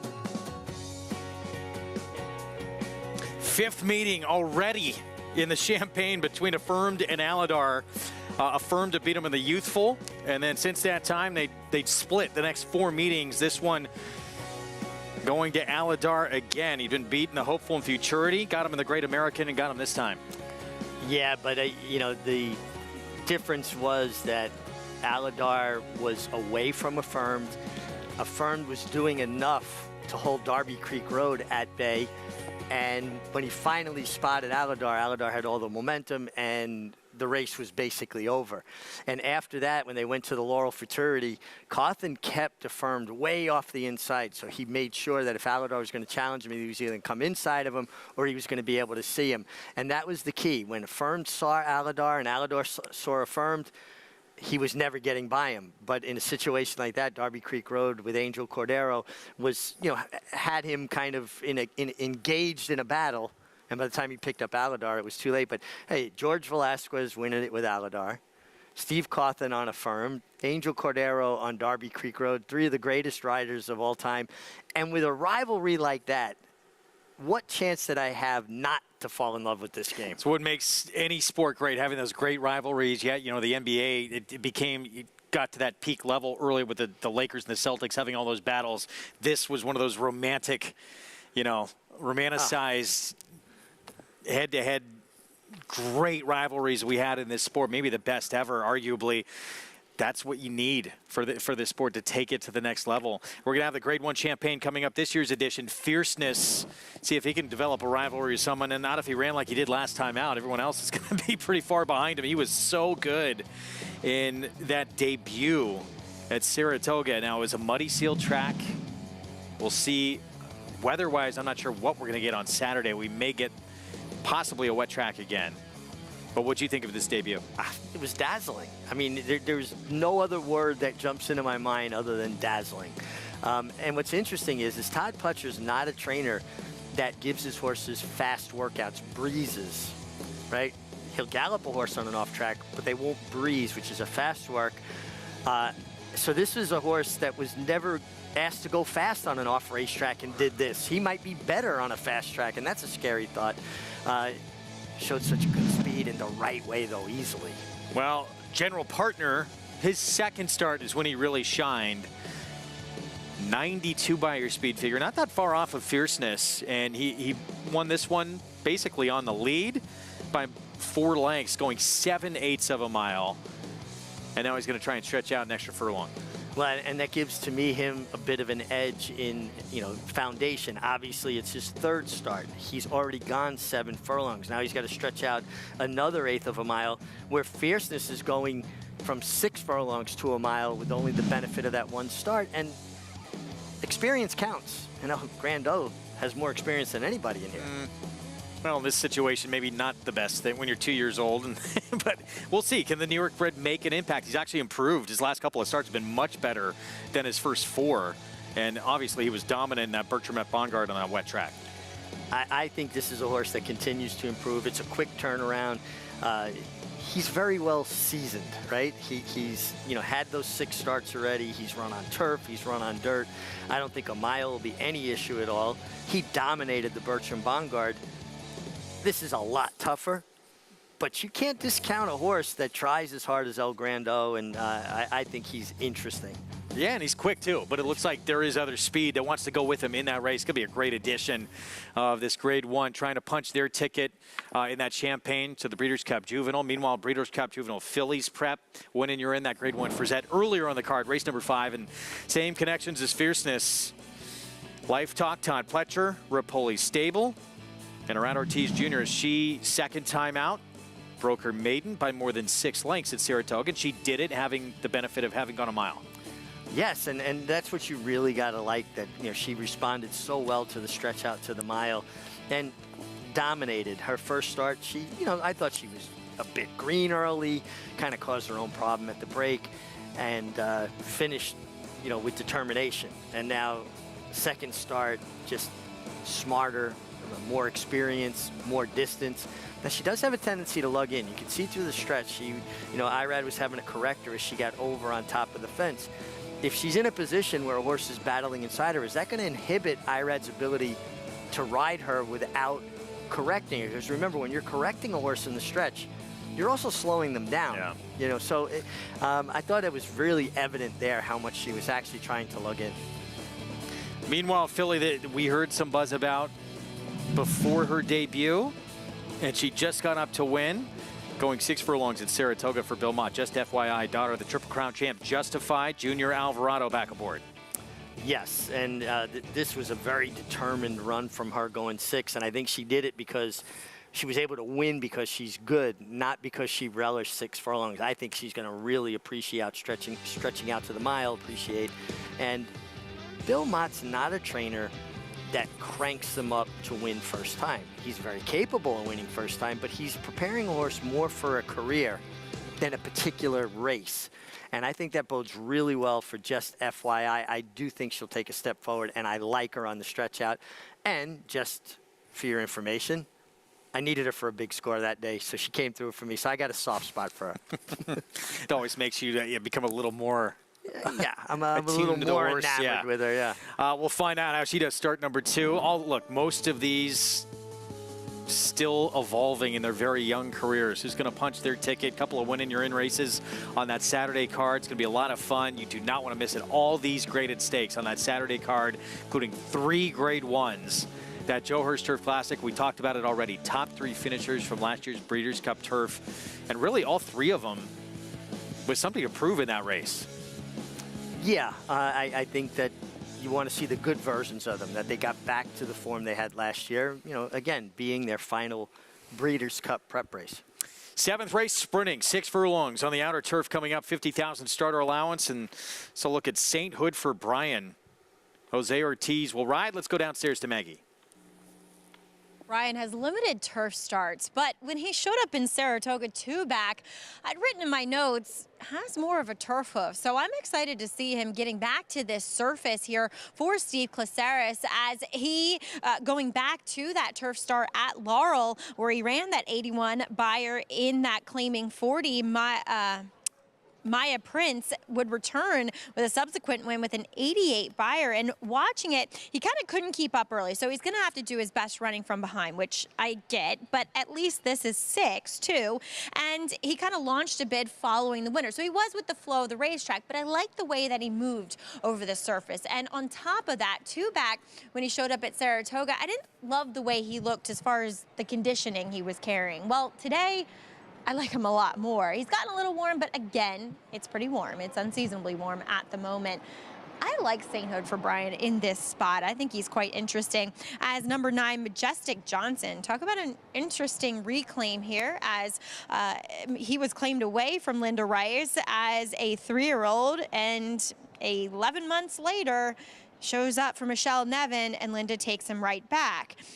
He broke while he was blocked kind of for the first half of the stretch, and he stayed on. But what I didn't necessarily like is the way he runs. He kind of runs with his head up, his tail out, and sometimes that indicates either a breathing issue or a bleeding issue. And to compound that, he looks a bit dull and drab in his coat, and he's just a big, heavy horse that I'm still not totally sure if he's really fit enough given his lack of racing experience overall. So we'll see what he does here, although you always get, you know, a reclaim, Greg, always perks your interest a bit. All right, thank you, Maggie. Post-parade coming up momentarily. 9 minutes away from this wide-open 7th race. Although 7, King James taking plenty of money. Flavien Prat's going to fill in for Joel Rosario. For Chad Summers there on that 5-year-old. And here comes Octopus, as we talked about earlier, going to run for purse money only. So unable to wager on this horse, but will be running in the race. War Terminator, meanwhile, next door. Katie Davis, Gary Contessa. Didn't run well last time, but that was an off-the-turf event. Been right around the edges with a lot of the same horses in here. At 12-1, this horse got a chance. A buck or two, this horse showed speed when he broke his maiden sprinting on the grass. Yeah, and a turf sprint that I don't think has a tremendous amount of speed with Kendrick. This horse could be forward. Tom Morley just claimed charging Javier Castellano rides. Well, I think when this horse is good, he shows good speed on the turf. He's probably your main speed. I thought a major player. I'm surprised to see 6-1 on Sainthood for Brian. I agree. His turf race 3 back was excellent. He showed a completely different dimension. Deep closer there. Here's King James, and again, Flavien Prat filling in for Chad Summers. A horse that can show high speed at times, but stumbled last time, showed a different dimension and close, and sometimes horses learn a different style by accident. Another player here, Volkert. He won last time. That was at Saratoga. 3 back. Had probably the best number of anybody in the field. It's hit a really good form cycle here for Mark Hennig. Majestic Johnson. It's Linda Rice off the claim.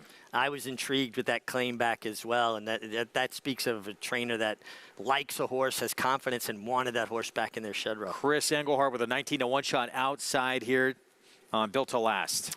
Yeah, been on the dirt most recently, but a couple of turf races that were okay back last year, early in the year. So that's the field. 7 minutes away. The 7th coming up. There's another look at this 4-year-old son of violence, Sainthood for Brian. Jose Ortiz will be aboard.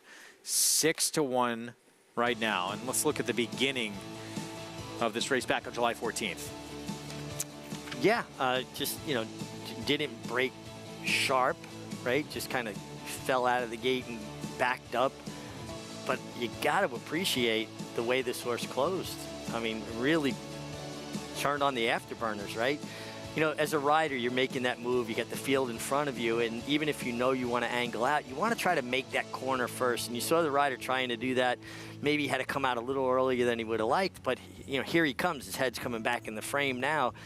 And he's really finishing. And, you know, a race that was dominated up front, he came with a big run. Yeah, and that kind of speaks even more to his coming from out of it, because the speed sort of did hold up there. Yeah, no, I thought that was a really good effort. Now, this is a horse that has shown speed on dirt, was more of a deep closer in a turf sprint.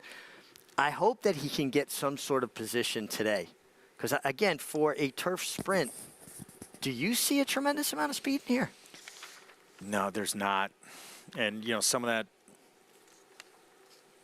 the speed is sort of cheaper. King James is going to be forward, and that's probably why he's taking a lot of money, right? And we know Prat is always one to be aggressive and take advantage of it when he has it. Yeah, and charging, I think, could play out to be the main speed here. But King James last time when he stumbled, right, he wound up further back. Not really his style. That was on the dirt as well. But his versatility certainly makes him tough, because he can adjust. If they go very quick, he can be a little further back. If they don't go quick, he can be right on top of it. And I agree with you. Flavien is a guy that puts horses in the game. Meanwhile, there's Volkert. So 6-1 Dylan Davis. He's been off since late July, Saratoga. That was a win. It was for 35,000 non-winners of 2. We're going to show it to you here. I start 3 back was even better than this one, but look, he's just in very sharp form right now. He is in good form, and he set a beautiful trip this day. You know, that inside-out turf trip. You want to save ground, but then get them comfortable where they can use their stride. And he was game. I mean, he was engaged hard from the outside, and he just kept fighting for it. And I like when you see a horse just want it. You see the desire. They're not going to just give it up to another horse. He's in good form. He's running well. Well, and Maggie, nothing like getting in a little bit easier, which he had done those last few starts on the grass to wake up a little bit. Yeah, exactly, Greg. I couldn't agree with you more. And as Meg kind of alluded to, it felt like his confidence had returned, especially watching that last race. And while he is coming off a little bit of a break, he is moving incredibly well out on the racetrack for Mark Hennig. He's always a horse that carries a good bit of weight and conditioning, kind of that really compact, round type of runner. But I like what I'm seeing from Volkert, and I think he does make a good deal of sense here. And like you guys said, there's nothing like getting one's confidence back. As we'll take a look at your current 5-2 favorite in King James. I don't know. I suppose getting back to the turf is good. Is a good thing for him. As Meg said, he stumbled out of the gate. He's a horse that's taken a little bit of time to warm up. Just could be a little bit freer behind, and I'm wondering if that kind of led to the stumble last time because he's not pushing off as well as he possibly could. Look, I haven't liked him physically for a long time now, and he keeps outrunning what I think he's going to do. So, fine. I get it. On paper, he certainly makes a good deal of sense. As number 4, Buckaroo, I know he wired the field coming back off of a layoff, but I'm wondering if that was more of a fresh horse. And since a lot of times when they try to stretch a horse out, as he's coming back off of a 1.125 effort to 6 furlongs, it will dull their speed a little bit. But the good thing for Buckaroo and watching him in these prelims is that he's been very, very sharp from setting foot in the paddock and now out onto the racetrack. And he is more, I don't want to say he's more suited to sprinting because I actually was fairly confident in him going longer. I just didn't think the dynamics with other speed in that race were going to help him, which it proved to be out in the racetrack. We'll see what he does here. He kind of has the one race, or the 2 races, I should say, back in May and June that make him a player. But again, Greg, he at least is a decent price at 7-1. All right, thanks, Maggie. Here we go. Wide open group in this spot. To make anyone in here 5-2. I agree with you. I agree with you. And I think 6-1 is way too big a price on the 6-horse Sainthood for Brian. I landed there. Buckaroo got a very aggressive warm-up from Kendrick Carmouche. I wonder if he's going to try to revert back to the tactics that broke his maiden back in May, where this horse showed the best speed he'd ever shown up to that point. Yeah, and you're probably right with charging. I mean, he's got 21 and change speed. Javier Castellano is usually pretty cognizant to go.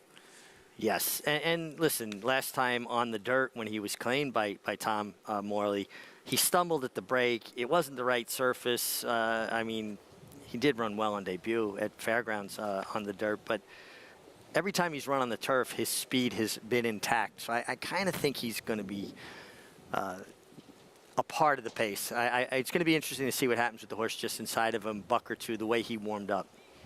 And again with a 6, Sainthood for Brian, who we showed you in that turf start 3 back at Laurel. See if he can get out of the gate any better. His 2 turf starts, he's only been on the grass twice. He's not gotten out good either time.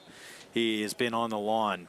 Jose Ortiz will have that work cut out for him on the 6 coming up. As we get set for the 7th, we go upstairs. John Imbrial, the call. Number 10, Built to Last, moves into line. We are set for race 7.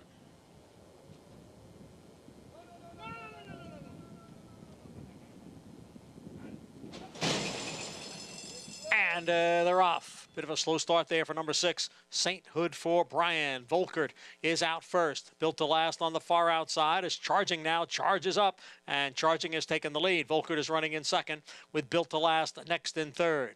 War Terminators down at the rail and in fourth. King James is in between horses in fifth. Majestic Johnson on the outside in sixth, followed by Buckaroo in seventh.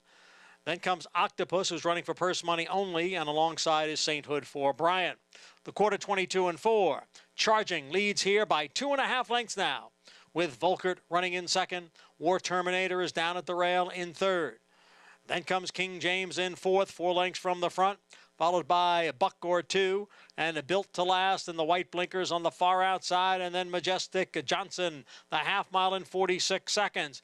It is Charging with the lead here. Volkert in between horses. On the outside is King James. War Terminator is down at the rail. Charging still the leader, but here is King James moving on the outside. Charging, King James, they come on for the finish, and it is too tight to call. Very close at the end.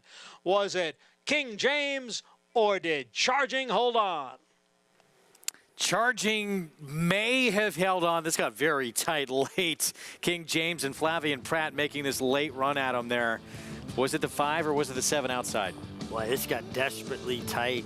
Charging did all the hard work. And best of the bob outside. Outside got all of the bob. And I mean, I guess we could have come up with this exact Charging King James, right? Charging is a foul in basketball, and then King James, LeBron. Making the connection here? Sure. You seem very skeptical. It's a bit of a stretch. We were right with Charging being the speed, and he didn't even break as sharp as like Volkert broke really running, got position, and King James just was resolute. He kept to task and kept coming, and got his head down at the right moment. And this again, Flavien Prat continued to impress. I mean, he just does all the right things, and he's such a strong finisher.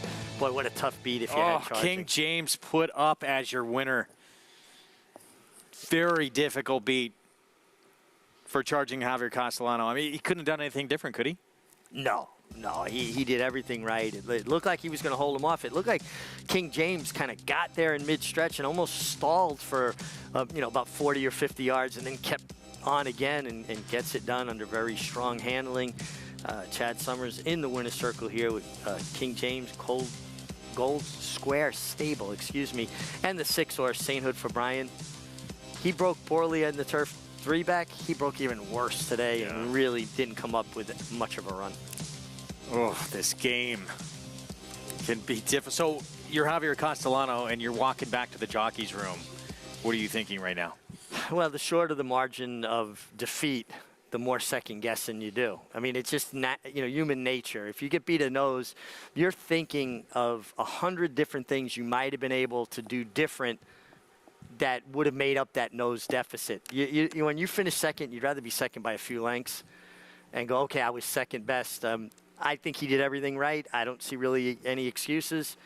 He got caught late, but knowing Javier and how competitive he is, I'm sure he's thinking of something he would have liked to have done different.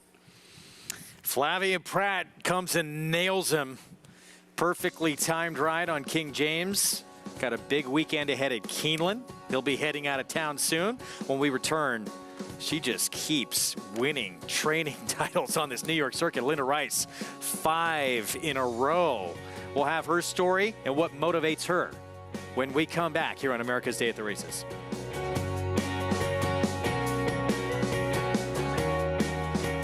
Undefeated Grade 1 winner Mastery was a multiple graded stakes winner at 2, including this victory in the Grade 1 Los Alamitos Cash Call Futurity. Now his progeny are bringing top dollar in the sales ring. His recent top runners include these star performers. Good Girl, Bad Habits, the Mastery filly. Here surprisingly surging on the outside, surprisingly. Midnight Memories, much the best in the Zenyatta. Mastery, standing at Claiborne Farm. Welcome to the Adelphi Racing Club experience. Take ownership of stakes-winning thoroughbreds like Funny How, racing at the highest level circuits. Funny How is in front. It's Funny How who's up by 3 lengths, approaching the 16th pole. It's all Funny How. Funny How, Katie Davis more than amused. Funny How wins the Broadway. Contact us online to get a taste of the Adelphi difference, and let's win races together.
Back with you on America's Day of the Races on our FS2 coverage.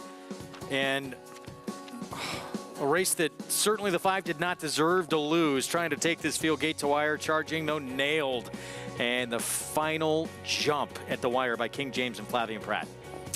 Yeah, this is 2 horses really throwing it down in a race that didn't deserve a loser. Charging, made all the pace, was very game, kept finding. King James had a nice ride. Flavien set right in behind horses before tipping out to the clear very smoothly into the stretch.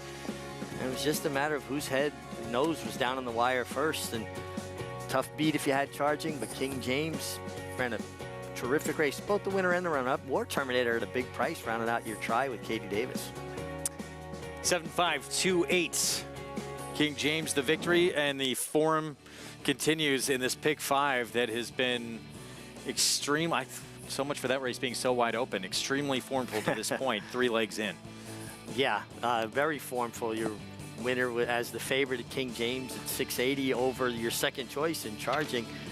Hard to pull the wool over New York racing fans. Yes, it is. Feature race coming up next on this Thursday card. 1 turn mile, an allowance optional claiming group. And Cupid's Heart, this horse started off her career extremely sharp. 3 wins the first 4 starts and stretched out to a mile. Beat it 3-5 that day and went to the bench for about 8 months. Going to try a mile again for just the 2nd time. Guess who's aboard? Flavien Prat. We'll see if she decides to show some speed in this spot. Coming up, Linda Rice, she'll have Portage 2-1 right now. It's been a historic run for Linda Rice. This is for Mig, since he brought up LeBron James. Not 1, not 2, not 3, but 5 straight training titles on this New York circuit. And the most recent coming at Saratoga in the most dramatic way possible. Coming in the very last race of the meet to tie Chad Brown to be the co-leading trainer. She talks about what motivates her and how she wants to be remembered going forward.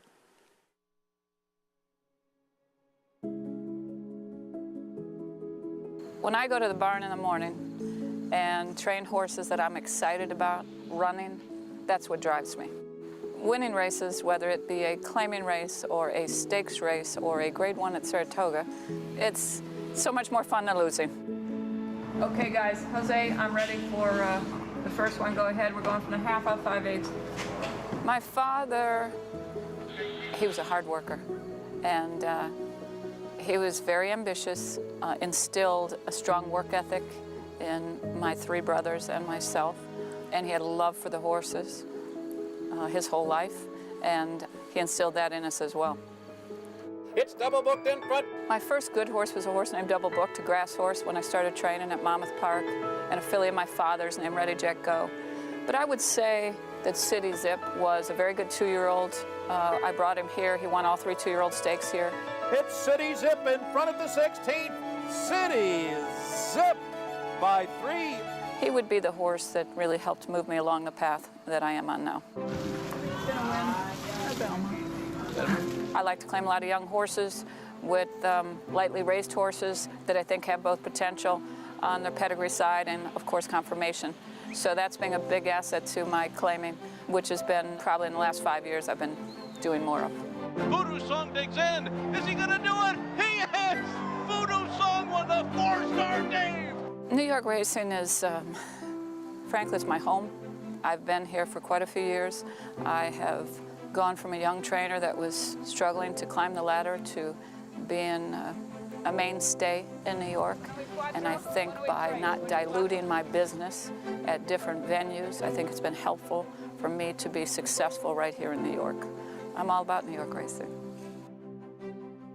My father always said, well, he didn't want to die in a harness. And I think about that sometimes, but I don't know what my day would be like if I didn't have horses to train or to be around or to be excited about. Linda Rice. I'd like them to say she was one hell of a horse trainer, and she earned it.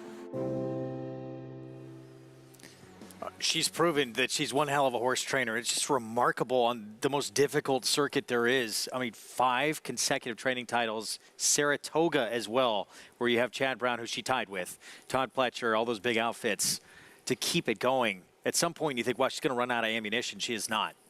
No, and she thinks outside the box. You think about, going to Kentucky and claiming horses there, and reads a condition book maybe better than anybody and figures out the spots where horses belong. And you know what? She did earn it. And through hard work and dedication, and I had the pleasure of actually riding with some of her brothers, and what she talked about, the work ethic that the father instilled in them.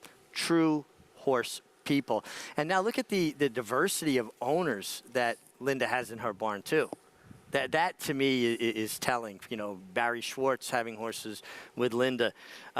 Even now in this race coming up, right? You have Portage, who's owned by Robert Evans. I mean, she's just continually honing her craft and getting more and more owners and good horses, and she is a tremendous horse person.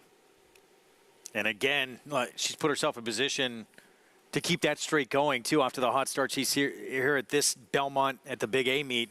7 wins already, and counting Portage right now, 2-1 favorite.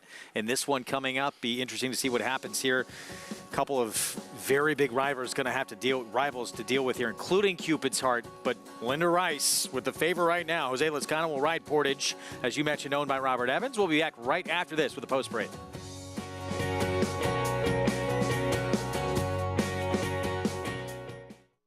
They say breed the best to the best and hope for the best. Vekoma broke well on the outside. But you don't expect to get speed like this. Is Vekoma the one to catch? Vekoma has a 5-length lead in this Grade 1 quarter.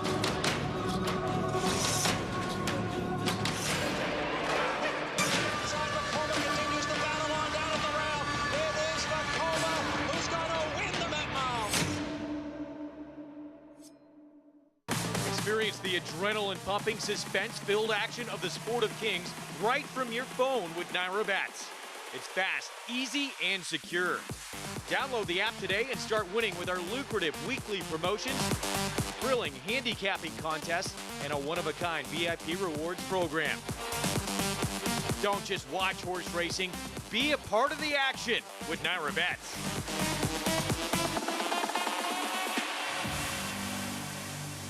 It's a domineering display by the ultra-talented McKenzie. McKenzie in a dominant performance.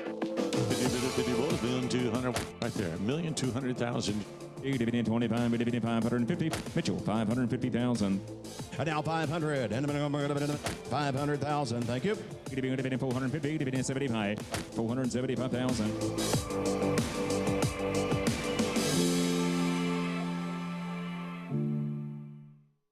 There's a big, bold, beautiful world waiting to be explored by you and your friends, of course. But not just any friends, the best of friends. The kind of friends who let you do you. Because in this world, it's positive vibes only. And when you get in the zone here, you stay a while. These aren't just good times, they're the best of times. And your time is now. So come explore. Resorts World.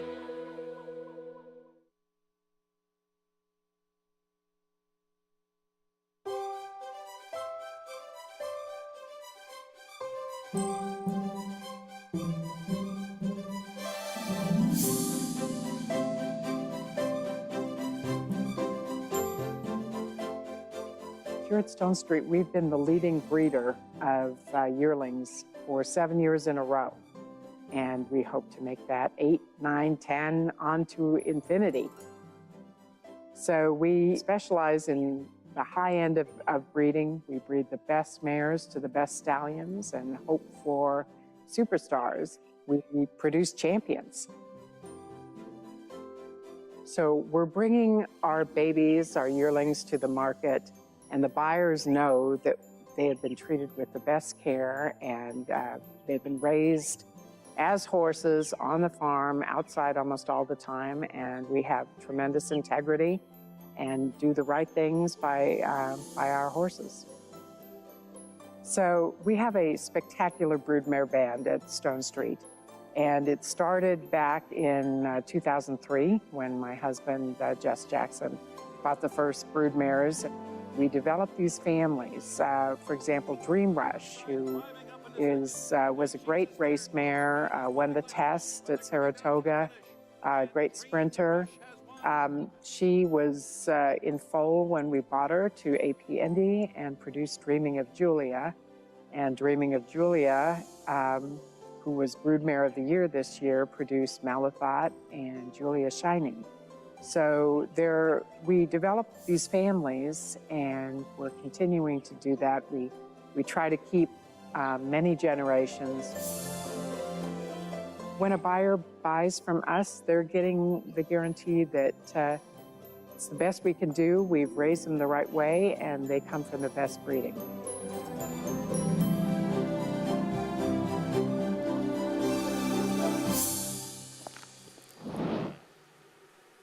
Back to our feature race coming up, and there is a look at a homebred for Stone Street Stables.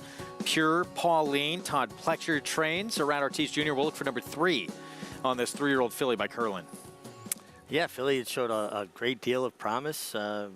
Hasn't been seen since last fall. Tough distance to come back at, but Todd Pletcher obviously very proficient with all kinds of runners.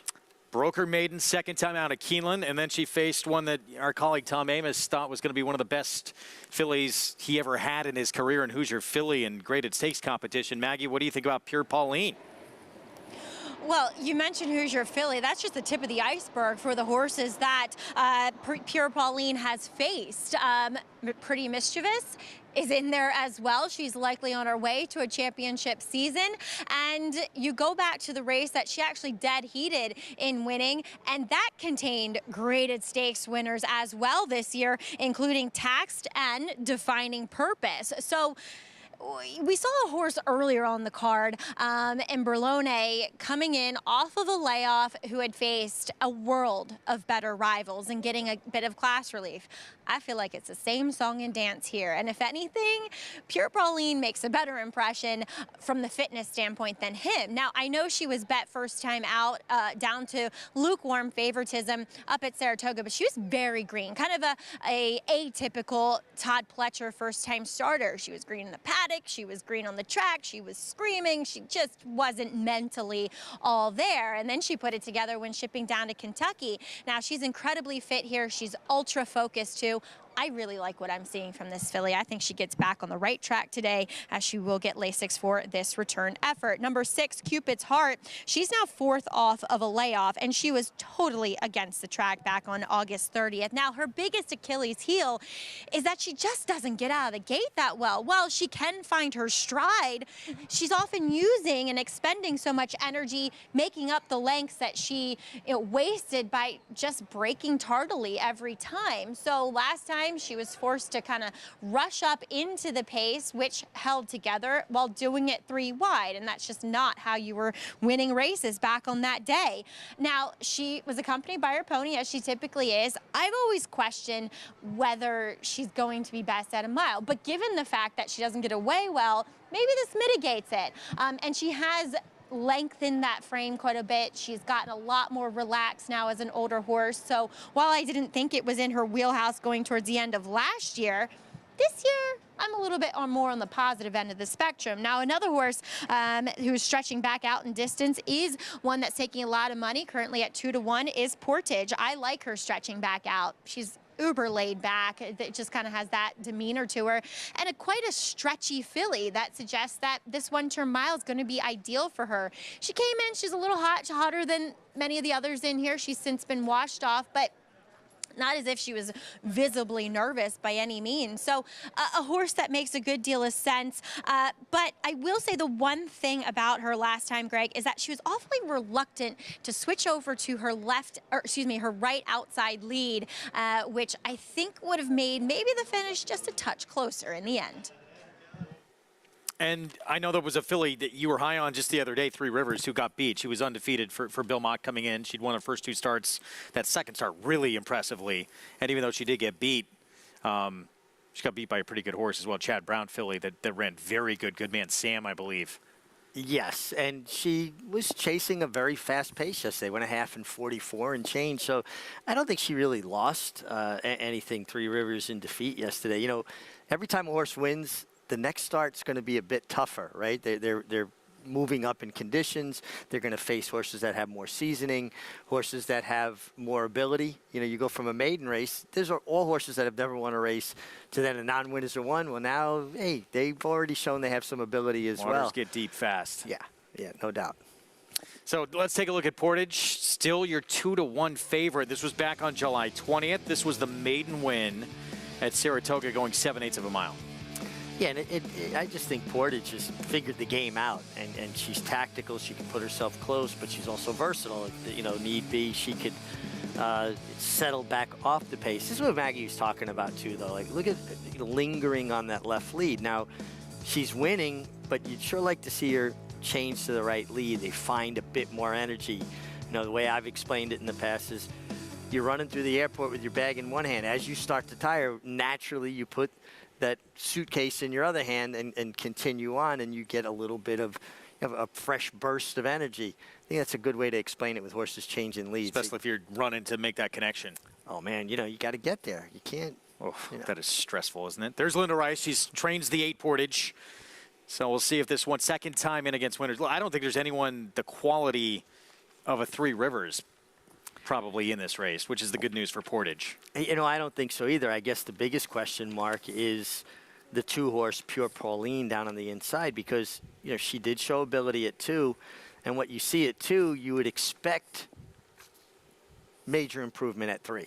And this is late in her 3-year-old year. She's been off a while. Not the best post either, you know, down on the inside. Meanwhile, Cupid's Heart, Pratt will ride for Bruce Levine. And again, she started so precocious. 3 wins, first 4 starts, and then, you know, they gradually kind of moved her forward. This was August 30th at Saratoga when she got bumped at the beginning, and then made a bit of a bid to wind up a distant 3rd. Yeah, she's always had a bit of a problem leaving the gate, and horses that don't break sharply or with their field have a tendency to get bumped because the horses on either side of them tend to move towards empty space, and when you're not heads up with them leaving the gate, they're going to take a step in. Even if you're not fully out of there, you're going to have contact. That has been something that's been habitual with her. Maggie talked about it, that, you know, she's continued to do that. I question the mile with her a bit. Now, her Grand Dam, Bedside Manor, did win going a mile and a 16th, but I always thought she was a better sprinter as well. And, you know, the mile for her as they come out for the post parade, she went to the bench after that, so we can't really hold that against her. We'll see. This is the time to see if she can handle it or not. Here's the one, Fancy Azteca, had a really big effort too back and was vanned off last time out. And she got bumped very hard at this break last time, didn't look comfortable. Dylan Davis pulled her up, and he stays put here, so obviously they're all comfortable with it. Pure Pauline, the Stone Street Thoroughbred homebred. I want to see the version that we see as a 3-year-old here with Pure Pauline. She gets the rail with a rad, toned up at 23-1. Yeah, big price here for a Rob Atchis runner who looks good in the flesh. I thought this one was a major player. Sweet Mysteries put together back-to-back very good efforts. Very good form right now. Cupid's Heart, so another chance to get this mile distance. I think the key is if she gets out of the gate cleaner and doesn't have to do that hard work to get back in the race that Maggie talked about. Mongolian Panther, she was in that Portage race, two starts back for her. She was a length behind Portage. Yeah, showed high speed that day. Now on the stretch out, got to think she's a part of the pace. Here is the aforementioned Linda Rice runner, Portage, Jose Lezcano. I think she's well posted outside the other potential speed. Jose Lezcano has opportunity to take a look and kind of assess what's going on inside of him. In that same race, 4th behind Portage and Mongolian Panther was this one, Sa Foradada. And she's another one that has a little bit of issue getting away from the gate cleanly, and that could set up the entire trip for her. And Javier Castellano on Mia Be a Star, 5-time winner from 50 career starts.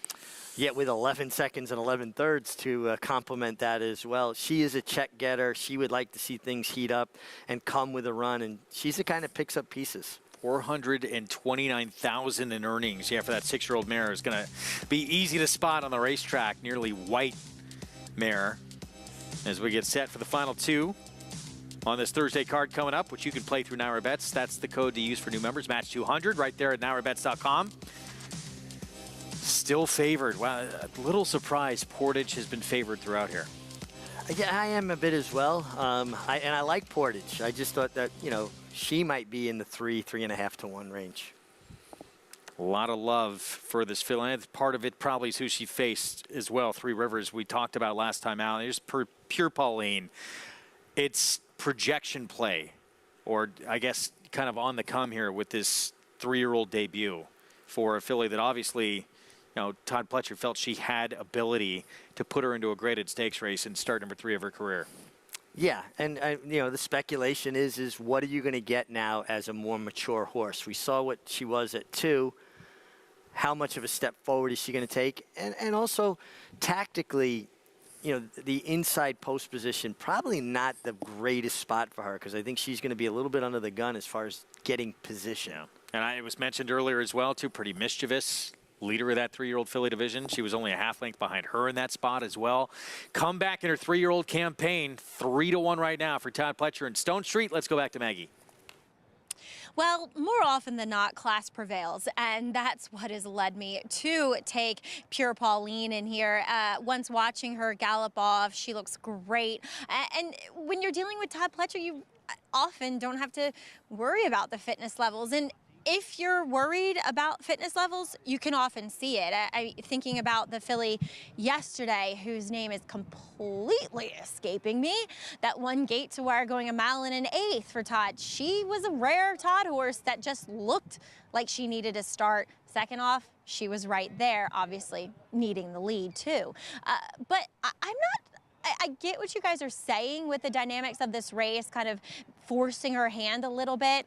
And 2, the track might be helping more forwardly placed horses, but I think she could sit the right trip right behind these pace setters in here, which I think the fastest of the fast is the next horse we'll get to in number 7, Mongolian Panther. As I mentioned, the track on August 30th, just really conducive to early speed, and Little Prankster got the total run of the race, the winner that day. But in the end, Mongolian Panther made it tight. Now, it's tough to judge David Jacobson horses. The one thing I can say from my perspective is that when they look good, they generally run well, and she looks really, really good in the preliminary so far. Excellent coat to her, rich and hydrated. Now, the distance becomes a question with her. I don't think, at least physically, she's as well suited to this mile as, let's say, the 6 to the 7. But at the end of the day, Greg, it feels like this track is carrying horses along quite a bit.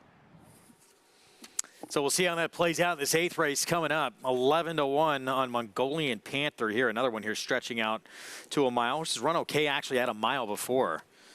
As we go back to the one, Fancy Azteca had that really big effort off a short layoff back in Belmont early July, and then that trouble last time.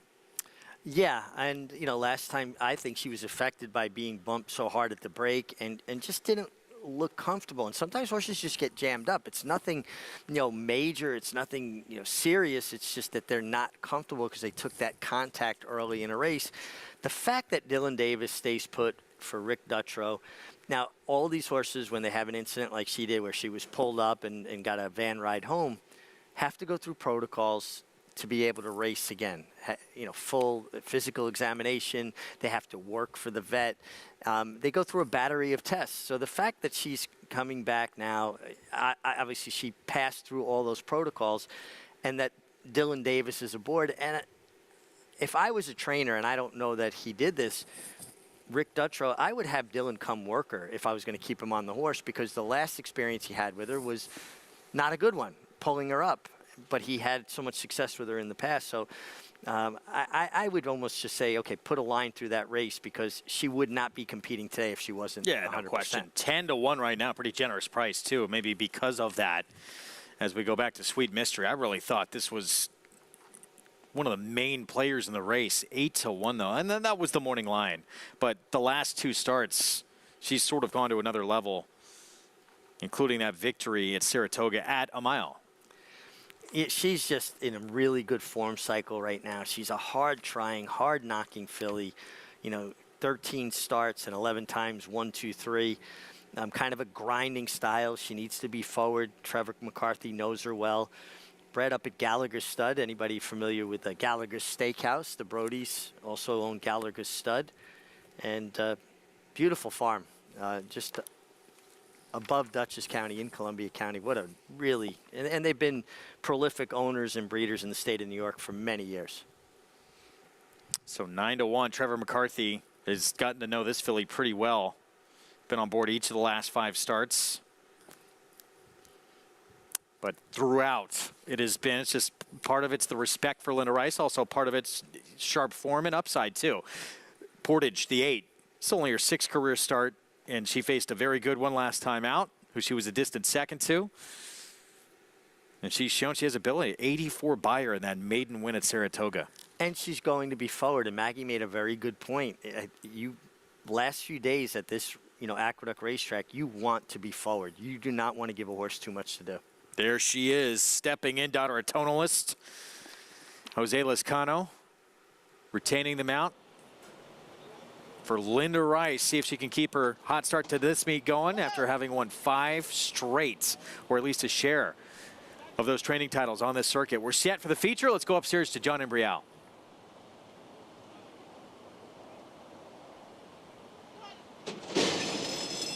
And they're off. Safora Dada, Portage is there. Now moving up is Mongolian Panther. And from the inside, it is Fancy Azteca. Portage has the lead. Fancy Azteca up to challenge with Mongolian Panther sitting just off of them in 3rd. Then in between horses, it is Sweet Mystery, passed on the inside by Pure Pauline as they race up the backstretch. And up front, it is Portage and Fancy Azteca right together. Mongolian Panther just off of them in 3rd. Pure Pauline down at the rail end in 4th. Safora Dada on the outside in 5th. Then the gray Sweet Mystery in 6th, 3.5 lengths to Toned Up in 7th, followed by Cupid's Heart, who is in 8th. And way back in the field is Mia Be a Star. Opening half, 1:45.1. So it is Portage on the outside with a narrow lead. Fancy Azteca down at the rail. It's 2 lengths to a Mongolian Panther, who's running in 3rd. And then a break of 5 back to a Sweet Mystery. Down at the rail is Toned Up. And on the outside is Cupid's Heart. The field is in the stretch. 3/4 in 109.4. Portage is the leader here with Mongolian Panther and Toned Up giving chase 2nd and 3rd. Cupid's Heart on the outside in 4th, followed by Sweet Mystery. It is Portage trying to hold off Toned Up, who is coming on here. Portage and Toned Up, they come for the finish, and Portage does it, 3/4 of a length. Toned Up was 2nd, and Cupid's Heart rallied for 3rd. 29 to 1 shot, making this interesting late under Kinder Carmouche, but Portage enough to seal the deal and get her 2nd win the last 3 starts as the favorite. Yeah, and Portage attended a very fast pace. The second choice late, sorry. Oh, did she wind up drifting up to 2nd choice? She attended a very fast pace. The track is playing fast, and speed is certainly carrying, and she was getting a little bit weak late, laboring on that left lead.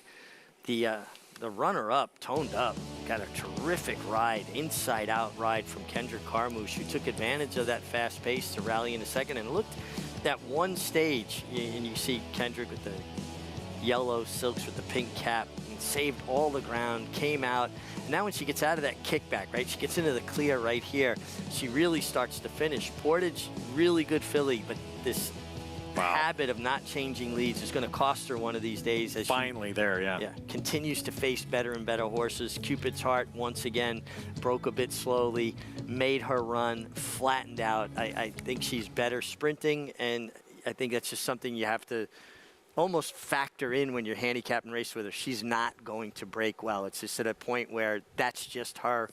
She leaves the gate a little bit on the tardy side. And here it is. Refusing still to this point to switch. Get a better look at it here. Yeah, and you could see when we talk about horses changing leads, for people that maybe have a hard time discerning that, you can see where her left inside leg is leading out in front of her right leg. If she had switched to her right lead, the proper lead, the right front leg would be the lead leg at that point. Very resolute, a good run. I think the track aided her. And once again, Jose Lezcano, to me, is one of the most consistent riders on the New York circuit. He shows up every day to work and brings his game. Just a pro's pro. A pro's pro, a jockey's jockey. 8, 4, 6, 7. Lezcano for Linda Rice, owned by Robert Evans. Portage goes off 2nd choice at 5-2. Cupid's Heart went off your top choice. 8, 4, 6, 7 again. While the prices when we return, nightcap to come.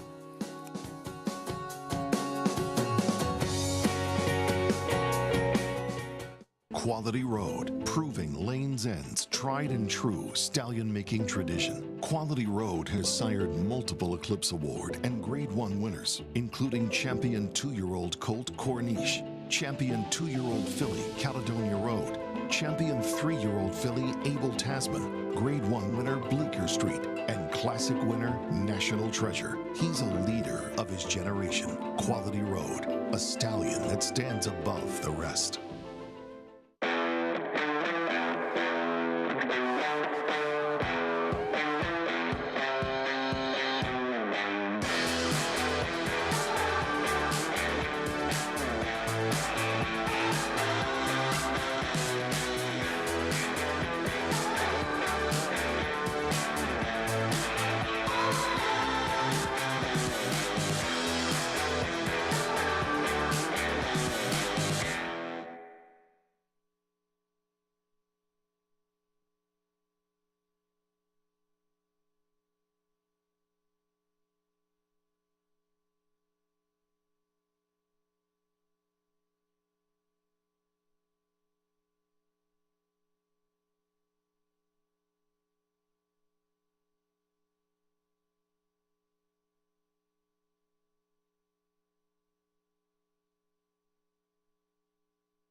Back with you on America's Day of the Races on our FS2 coverage on a gorgeous Thursday afternoon here in South Ozone Park. It's brought to you in part by Claiborne Farm.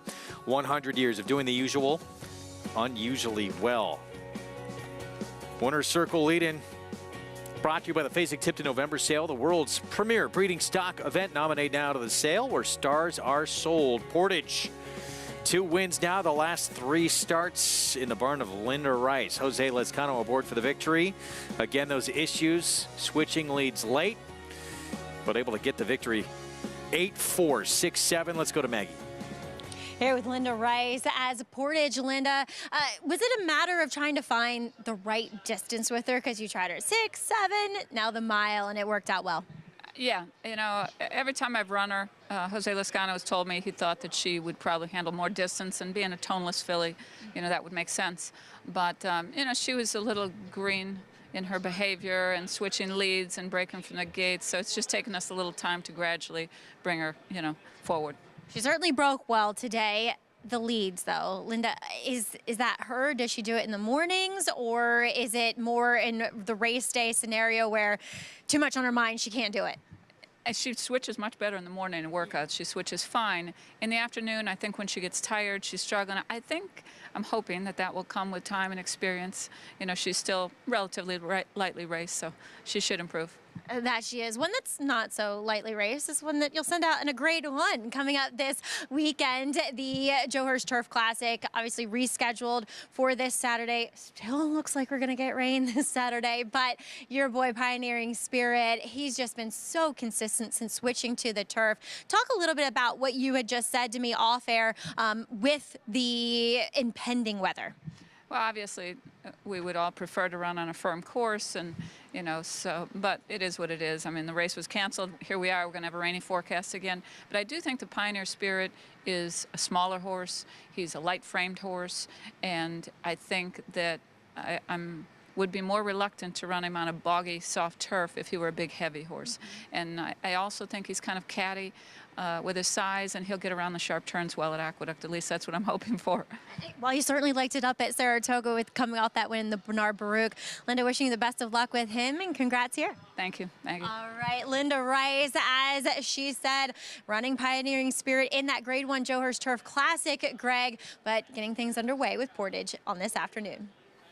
And, you know, interesting decision with her to make because he's won 5 in a row with the exception, got beat in there, a race that was a yielding turf course, but it was also a Grade 1. Was it the company? Was it the yielding turf? Or was it maybe a bit of both? Yeah, I mean, it is an interesting thing. I like what she said, though, about him being a lighter framed horse, so less reluctant to run on softer ground, boggy ground. And it's important, you know, some horses that handle Belmont Park's turf courses very well because essentially you run a lot of 1.5 turn races at Belmont. The turns are gentle, wide, sweeping kind of turns. At Aqueduct, particularly on the inner turf course, very tight turns, very sharp. And you've got to have a horse that is shifty, that is handy and can negotiate and maneuver. And he's shown that ability. Real quick, back to Portage. Horse like that has issues changing leads. What, if anything, can you do as a rider to help facilitate that? Yeah, a lot of it is getting a horse to run up into your hands and helping having them framed up, balanced, and shifting your weight. In extreme cases, I had a lot of success when I was riding. If I was down on the rail, I would almost point the horse towards the inside, towards the fence. And they would naturally, their inclination would be to step away from the rail. They'd step onto their right lead. Now, you've got to know your horse and which horse isn't going to just go ahead and run into the fence on you, too. And working with them in the mornings. And then at some stage with some horses, you just have to forget about it. That's them. They're a southpaw. They're going to run on their left lead, and that's it. And Gunite, a horse who's had some issues, too, changing leads. And we know how talented he is. Just beat the champ in the rematch at Saratoga. Yes, and it's just important. Horses are going to be more efficient and use themselves in a better fashion when they can get on the right leads. Left leads to make the turns, right leads in the straight to find that little bit of extra energy. Nightcap still to come. We're going to close things out. Routing on the grass, mile and 16th on the turf. Good thing is, probably quite a few alive. It's not going to be a payout that's going to let you retire. Very formful to this point. One race left to see if there's any fireworks to come. And, you know, we talked way earlier about, before this Pick 5 even started, the 2, the 4, we knew we were going to take a ton of money in here. Certainly the Asmussen, the Just for Luck, the 10 a bit, English Storm, the 6, and then Hari for Belmont, the 9. Start number 2 for that horse. See if that one can improve second time out. You would think he would. Bill Mott runner, usually they get better with racing, and he had to close a lot of ground off a fast pace at Belmont. All right, we'll have much more on this finale on this Thursday card. When we come back, we're going to look ahead to Friday when we return. And the top 3 reuniting again. City Man got the better of Spirit of St. Louis and Jerry the Nipper. Last time out, he'll try and do it again. 6 years old, and he's won 5 of his last 7 starts. Can he keep it going on Friday? Curlin was the leading sire of Grade 1 winners in 2021 with 5 and 2022 with 6. In 2023, Curlin is the leading sire of Grade 1 winners with Big 5. race. Nest Clariere is too far back. A 16th to run, and Idiomatic has a 2-length lead. Nest is fully extended. This Coming close is what winning looks like. A huge performance all the way. Curlin, the personal the ensign. classic sire. At Keeneland, a horse will always be measured in hands. Hands that see, that sense, that speak. Hands that hold our sport to a higher standard. Not for our sake, but for theirs. For the love of the horse, for generations to come.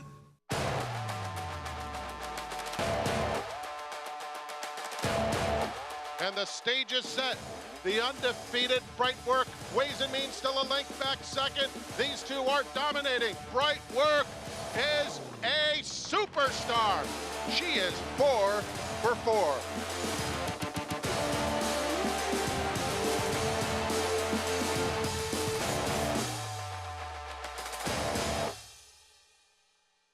Racetrack Television Network brings you every race, from every track, on every screen, every day. With monthly packages starting as low as $5, RTN gives you great value and access to more live HD streaming and race replays than anyone. Visit RTN.tv today to sign up and watch on almost any device, including Roku and Amazon Fire. RTN has packages that start at $5 per month.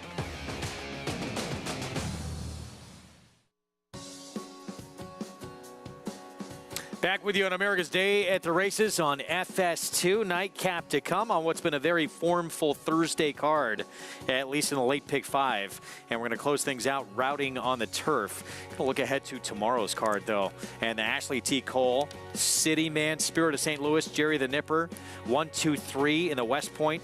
Back on August 27th at Saratoga. They'll get reunited in City Man. They got to all try and beat him again. He has won 5 of his last 7 starts, as we talked about going to break, and he's 4 for 6 here. He's just such a cool horse. You know, again, I like my horses and my people the same. Honest and hardworking. City Man brings his lunch pail, goes to work. He's 11-time winner, nearly $1.2 million in earnings. He's got that beautiful stride. Look at the way he lengthens. You know, for a horse with a lot of size, a lot of scope, he really lengthens out beautifully and finishes well.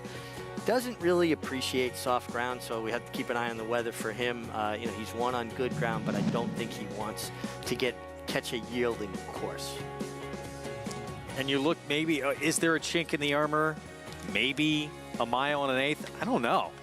He ran huge at a mile and an eighth in that win in that Grade 2 Fort Lauderdale. You know, Gulfstream, he might be just as good. And his versatility makes him so good. He's a horse that can stalk if the pace isn't on, or he can close from out of the clouds if there's real pace on. He gets Trevor McCarthy. Trevor has experience with him. Joel Rosario not here. You know, Trevor has won on him, actually won the Ashley T. Cole on him last year. So he is, I'm a fan. I like a horse like him that shows up every time, and he does. Whether he wins or not, he's going to give you an effort. Yeah, he's been fun to watch, and, you know, 6 years old, maybe in the best form of his life right now. So we're going to see him tomorrow early on in that first half of the card. So be sure and tune in for that tomorrow. Nightcap to come. Going to go a mile and 16th on the turf. New York Bred's $40,000 maiden claiming race coming up. Do you choose to accept it? Your mission? Turn anything down. There is your mission. Jorge Abreu, Flavien Prat. And right now, he's your favorite. 5-2. Blinkers come off.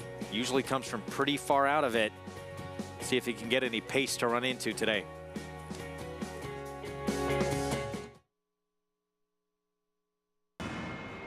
Catholic Boy, a Grade 1 winner on both dirt and turf, including this romp in the Run Happy Travers Stakes. He's so impressive today, the others didn't even have a prayer. This 6-time graded stakes winner was the fastest 3-year-old of his crop over 10 furlongs. Now his first runners are hitting the track. Dual surface Grade 1 winner Catholic Boy, standing at Claiborne Park. It's America's original sport, and no one covers it better than americasbestracing.net.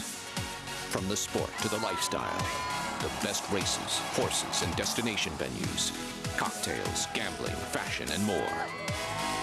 americasbestracing.net is a sport for you.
Back with you on America's Day of the Races. It's brought to you in part where you can play it all at Naira Bets.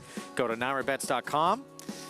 Bet any track, anywhere, anytime, including this nightcap coming up. Mile and a 16th on the turf. New York bred maiden 40 claiming race, and that's your favorite. Your mission, the one we saw going to break. Blinkers coming off, a horse who does not have really anything in the way of early pace. Yeah, and it's kind of interesting that the blinkers come off and the horse has had, steady diet of blinkers, but his debut didn't have blinkers and really ran well, just missed that day by a head. Let's go downstairs to Maggie. Well, he's one of several horses in here that come out of that Indian Mischief race, such as Your Mission, Vince the Prince, as I was mentioning. Excuse me. Indian Mischief would come out of that race and wire a tougher field, posting an 84 Beyer in a subsequent start for Linda Rice. But I would say the horse that arguably ran best in there is one that's a decent price right now, and second off of a layoff in number 6, English Storm from Michelle Giangiulio, who her and Connections opted to protect this horse. As you see the W next to the condition and tag of his last effort. And while that's a positive sign because, A, they don't want to lose the horse, but also it speaks to the fact that they don't want to lose the horse on that start because a lot of times they feel like the horse needs to race into fitness a bit. And now comes back in the same condition, not protected, so they got the race for fitness, and he looks sensational and a bit more tucked up. He feels like that horse that probably isn't going to do enough in the mornings to get himself totally race fit. And while it took him a little time to switch his leads in that last effort, he was making up more ground than anyone. So I think he's a bit interesting in this spot. Moving on to some horses that are not coming out of that common race back on July 26, including second-time starter number 9, Hari, for Bill Mott. I get why this horse could be appealing because it's a lack of unknown, the unknown commodity that there's room for improvement. But at the end of the day, the first race, he looked like a plotter. Here in the paddock, he looks like a plotter. I don't see anything changing necessarily from this horse from first to second start. He's kind of big, rangy, just kind of ba-dump around this paddock too. So I would be a little leery of taking him, but maybe, who knows, he gets some sort of pace to close into. Number 10, just for luck in here, I think is a bit intriguing getting back to this surface, as I do believe he is more of a turf horse. He certainly moves that way. And last time he was on the turf, he was kind of behind early, he was tipped out, and he ran on well despite being on the wrong lead back on June 3rd. So I think he's back in a spot where he could really be competitive, Greg. Thanks, Maggie. We'll see what happens. Riders up. There is Luis Rivera Jr. getting up on silent, running a horse who, look, has the rail on at least once against better company. Did go to the front and hung around to run second against a better group, but has not really shown any of that speed of late. No, but if he could revert back to that kind of an effort, a major player here, and sometimes you get an apprentice who has made a nice impression here, and horses will find the speed that they once had. And he's got a post that you'd want to take advantage of that inside and go kind forward. of makes it a little bit easier for this apprentice. You get a weight break too, and did show sprint speed, at least back the beginning of this year, which in terms of starts wasn't that long ago. Here he is, 16-1. Yeah, and getting back to the turf with an apprentice that I've been impressed with. I like everything I'm seeing from Luis Rivera. There is Flavien Prat for Jorge Abreu on Your Mission. Blinkers off. Yeah, and he needs to get himself, I think, in a little bit more forward position to be effective. First time on the grass for Testadora. Yeah, not a lot of turf pedigree going on here. The mare was 0 for 4 in the turf and has not produced a turf runner. We know what Kendrick Carmouche wants to do on Vince the Prince. Go to the front. I like Vince the Prince a lot here. I think he controls. He set a very hard and contested pace last time and hung around. I don't think he's going to have to work that hard today. Start number 2 and turf debut for Kitani. Yeah, not a lot of turf influence on the female side of the family. Big Brown was 2 for 2 on turf and has had a turf influence as a sire. Second start on turf for English Storm. Actually went a lot better, but came from way out of it. Yeah, but couldn't make a forward move off of that effort. Here's Waffler, David Donk, Trevor McCarthy. Another deep closer in a race that I just don't see a lot of speed signed on. Back to Cash Bale. Blinkers go on for Patricia Meadow. Another horse lacking speed, trying maiden claiming again. Ran okay in Saratoga against the same kind of group. This one, Maggie said, looked like a bit of a plotter here. Hurry for Bill Mott, second time out. Yeah, and if that's the case, it's going to be difficult because, again, where's all the speed coming from here? And just for luck, Steve Asmussen with this horse with Javier Castellano outside. Yeah, getting back to the turf, first turf effort for Steve. And, you know, obviously he's got to overcome that outside post, but you get Hall of Famer Javier Castellano, who is probably acutely aware of the fact that there doesn't seem to be a lot of speed signed on here. 7 minutes of post, final race on this Thursday card from Belmont at the Big A. And your mission remains your favorite, 5-2 Flavien Prat for trainer Jorge Abreu. We'll have it for you next. The momentum continues for War Dancer as War Smoke delivers at Finger Lakes. War Smoke in front, another one for Andre Worry. Barrage runs down the field at Saratoga. Here's Barrage with a final surge. Barrage got him. And Born Dancer goes wire to wire, outlasting all comers. It's going to get close. BM Courage coming inside Born Dancer. Photo finish. Shouldn't you have a War Dancer? War Dancer, proud to stand in New York. On a perfect day, there is no finer place in all of sports. Nerves, excitement, and anticipation. Than beautiful, truly stunning.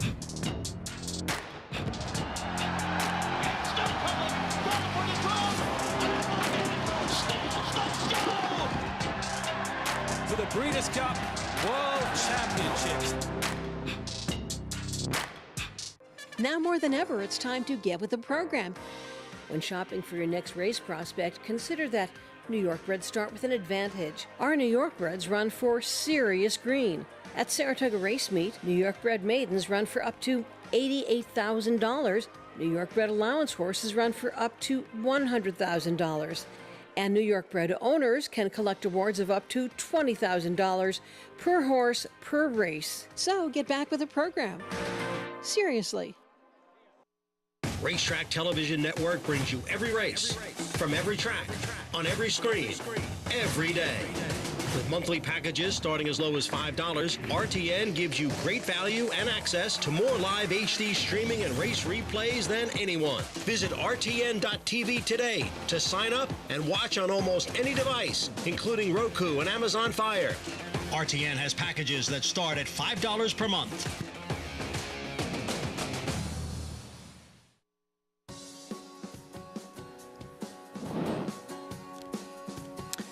Back with the finale to come on this Thursday card on America's Day of the Races here on FS2. And there's a look at where they're going to begin in this mile and 16th race here on the turf. Yeah, I thought it was worth talking about, Greg. You know, you're coming out of that chute that extends into the infield here at Aqueduct. And the way the gate is angled and the way the rail comes out, Flavien Prat talked about this earlier, that you could get jammed. Like, you've got to be aggressive leaving the gate going forward, because horses have a tendency, the outside wants to get over to the inside to save ground. The inside horses come out a little bit because they're following the rail.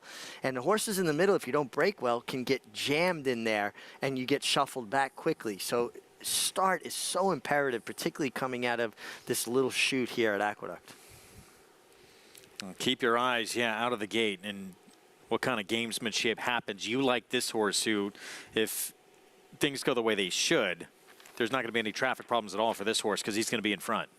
Yeah, Vince the Prince, I think, really is just going to control this race on the front end. The only other horse in this race that I believe can show speed is inside of him. The 3, Testadora, big long shot, trying to turf for the first time, coming out of sprints. Now, well, we talked about the 1 a little bit as well. And the 1 a little bit, but I really think Vince the Prince is the most naturally fast horse in the race.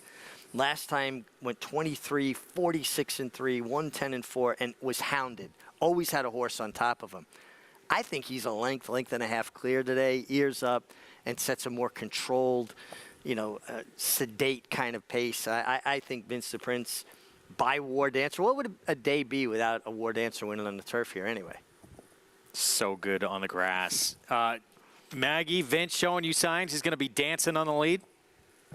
Well, we wouldn't be in New York if we didn't have a war dancer here winning.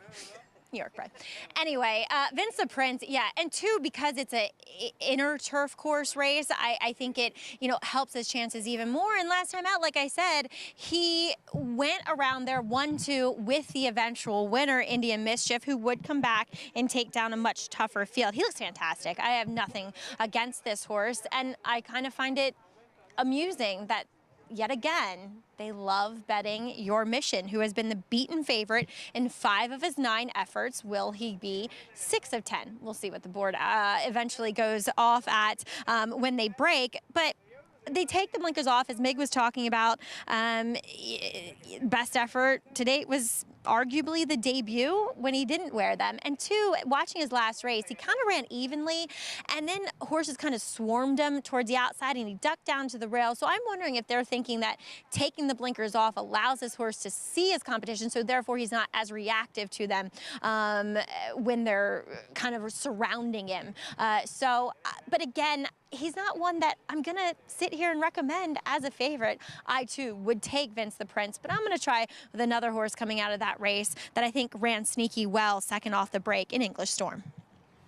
Yeah, that's a 6. Yeah, at 5-1 right now. Jose Lezcano for Michelle Giangiulio.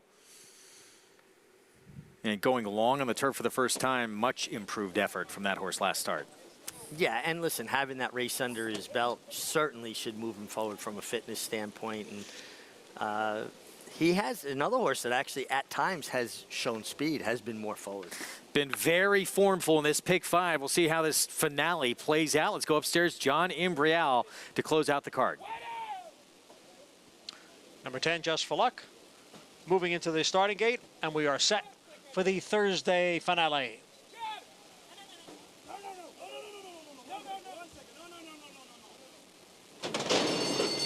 And they're off. And it is Vince the Prince who's going out for the lead. English Storm now up to challenge, and Hari from the outside. So 3 of them are right together here in the early going. And towards the inside, it is Katani racing in 4th. Silent Running is next in 5th. Waffler is in 6th. Then Testadora in 7th, followed by Just for Luck on the outside in 8th. And the trailers are Cash Bail and Your Mission as they move around the clubhouse turn. And the leader here is Vince the Prince by 3/4 of a length. English Storm is racing in 2nd through 1/4 in 22 and 4. Hari in the clear on the outside in 3rd. Katani saves ground down at the rail in 4th. Then it's the duo of Waffler and Just for Luck, followed next by Silent Running. Then Your Mission, Cash Bail on the outside. Testadora is in 10th. Half mile, 49 seconds. Vince the Prince is the pace setter here, and in front by a length and a half now as Katani comes through down at the rail. On the outside is Hari. English Storm in between horses as the field goes into the far turn. It is still Vince the Prince. The lead is a length and a quarter. Down at the rail is Katani. On the outside is Hari. English Storm is in between horses as they come into the stretch now. Then it is Just for Luck and Waffler. Silent Running, looking to squeeze through down at the rail. Vince the Prince has a 3-length lead now with Katani. Katani moving up now on the outside. It is Vince the Prince and Katani. Just for Luck moves into 3rd. They're coming for the finish, and Vince the Prince scores in front-running fashion. Katani was 2nd, and Just for Luck finished 3rd. Vince the Prince, Kendrick Carmouche got forward position and able to go all the way on the front end. Yeah, the race played out the way I thought it projected to play out on paper. And Kendrick Carmouche is just so good at giving horses breathers on the lead and kind of incrementally, padding his lead coming off the turn, and I like that. I don't like when riders hold a front runner up until the closers are on top of them. I don't think it's a good strategy to feel like you want to outkick the kickers. You want to use your speed in that tactical fashion. Nobody better at it than Kendrick Carmouche. Great job by Michelle Nevin, and the Sire on Fire, Ward Dancer, has another winner with Vince the Prince. And Katani, the other Michelle Nevin, rounds out your exacta, son of Big Brown, who I said to you halfway through the race, hey, this horse, Katani, he likes the grass. You could see he was traveling well at 36-1. Rounds out a nice Michelle Nevin exacta for you. Yeah, Big Brown 3-year-old. So 4-5, 10-2, and even though it's second choice at 2-1, you have 36-1 shot underneath stablemate, helping that exacta with a healthy return here. But again, very formful. It just happens that way sometimes. This pick 5, no big upset, not even a mild upset really. No. Still, listen, to pick 5 winners in a row is difficult under any circumstances, but it was a very formful afternoon. And even the way the races ran, kind of the way you saw it out on paper, kind of played out on the racetrack as well. Look at what we still have to come. It could be a sensational weekend ahead. Gio Ponte, Ashley T. Cole coming up tomorrow. 3 Grade 1s on that Saturday card with all those win-and-you're-in races, including in that 2-year-old division with Fierceness in the Champagne, Life Talk for those same connections, Pletcher, Rapoli, and the Frizette.